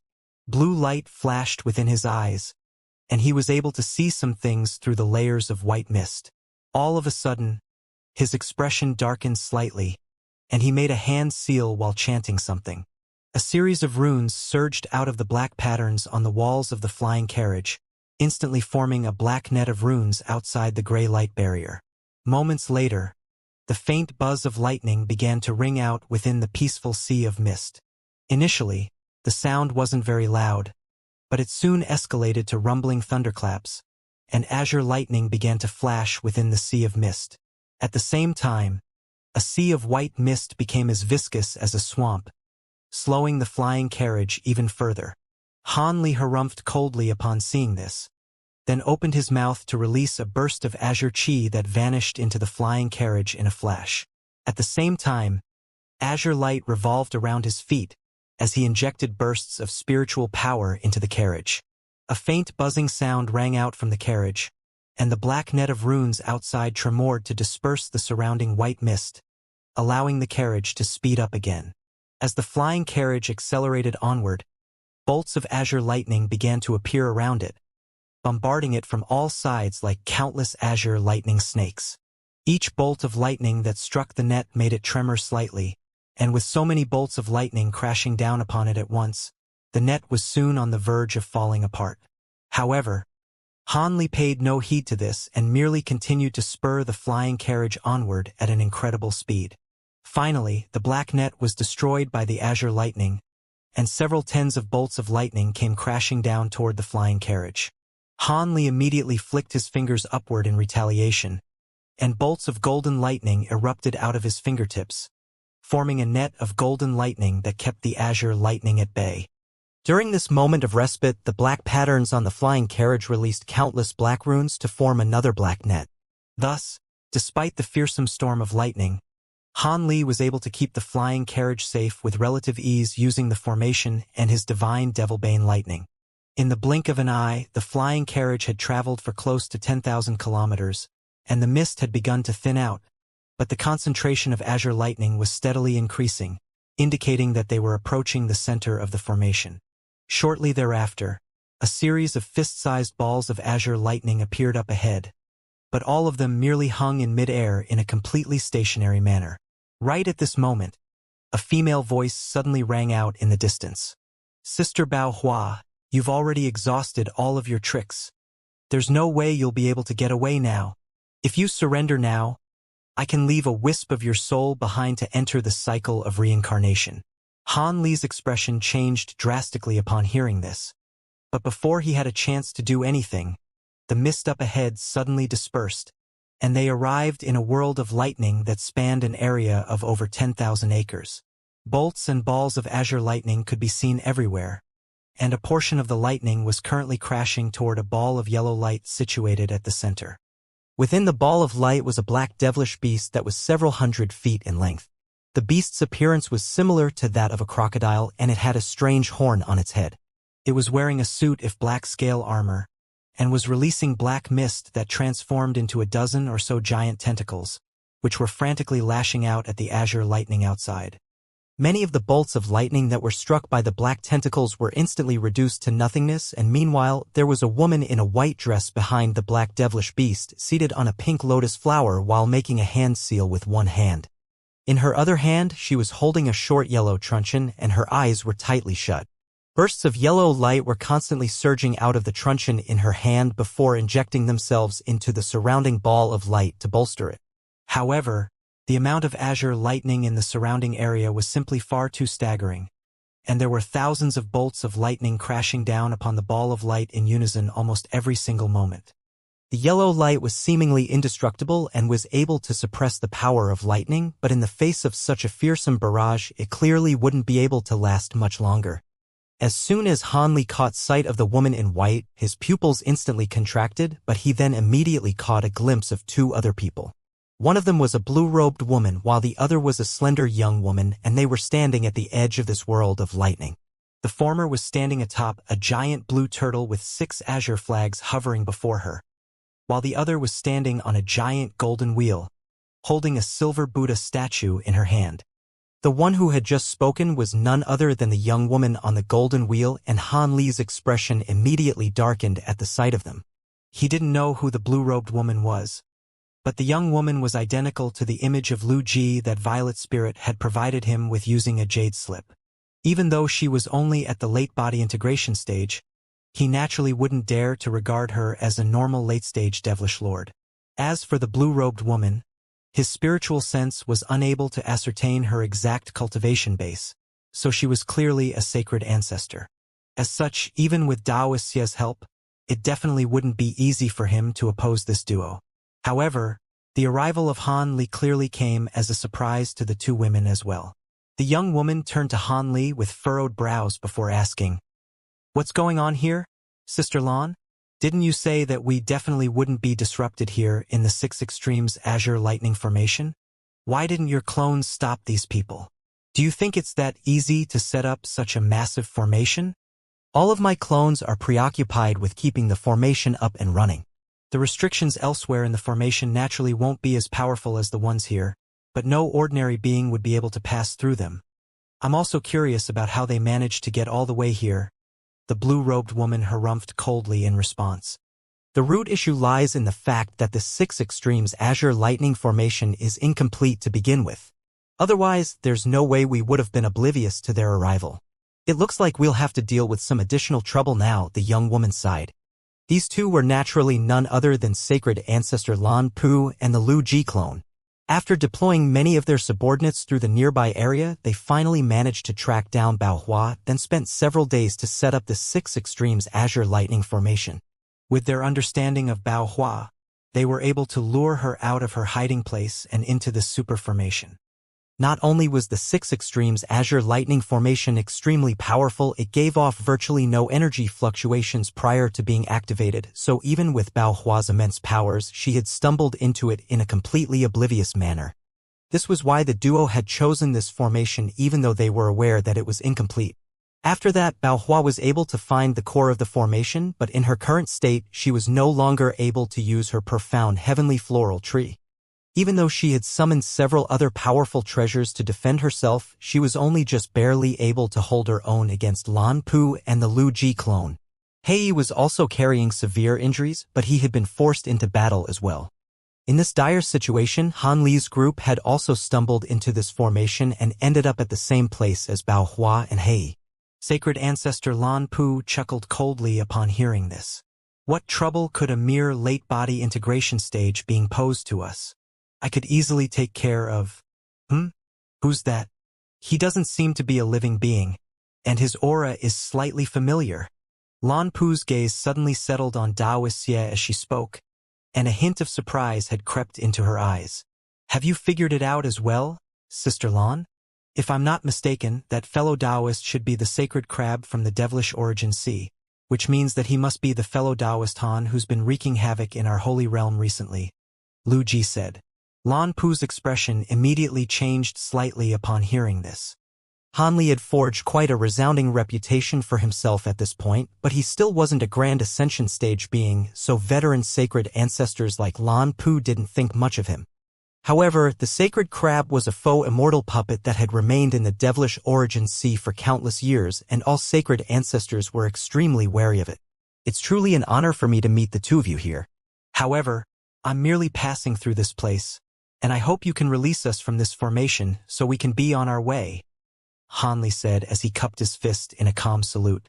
As for Wuxia, he completely disregarded the two women and remained seated in the flying carriage. Lu Ji and Lan Piyu exchanged a glance upon seeing this, and they couldn't help but recall the rumors stating that the sacred crab had been tamed by Han Li. The two of them had been quite skeptical of this rumor, but it was clear that this Wuxia was currently following Han Li's lead, thereby lending credibility to the rumor. We're also quite surprised to see you here, fellow Taoist. We have no intention of attracting any further trouble, and seeing as you're just passing through, we'd be happy to let you go. What do you think, Sister Lan? Lu Ji said with a smile. Lan Pu glowered at Han Li for a while before finally gritting her teeth as she said in a resentful manner, "Humph. If it weren't for fellow Wuxia, I definitely wouldn't let this human brat leave this place alive. If you run into me again, consider your life forfeit." It was clear that Lan Pu was very reluctant to let Han Li leave, but they were preoccupied with their battle against Bao Hua, so she had no choice but to agree. Han Li's expression remained unchanged, but he heaved an internal sigh of relief. "Thank you, seniors." Lan Pu harumphed coldly once again before pointing at one of the 6 azure flags before her, and the flag instantly swelled to over 100 feet tall as azure lightning began to surge over its surface. "Open!" Lan Pu yelled, and the giant flag shuddered as a thick bolt of azure lightning erupted out of the top of the flag amid a rumbling thunderclap. The bolt of lightning then transformed into a pavilion-sized azure rune over 1,000 feet up in the air, and the rune vanished into thin air in a flash, following which a hole that was around 10 feet in size appeared, revealing the blue sky outside. At the same time, the azure lightning in front of Han Li also parted to open up a safe path for him to pass through. Even though Lan Pu was very reluctant to let him go, once she made her decision, she acted upon it in a very quick and decisive manner. Han Li was naturally ecstatic to see this, and he immediately spurred on his flying carriage into the passageway that had been opened. However, right in this instant, Bao Hua suddenly opened her eyes and said something that made Han Li's expression change drastically. "Fellow Taoist Han, are you still interested in finding the small spirit sky?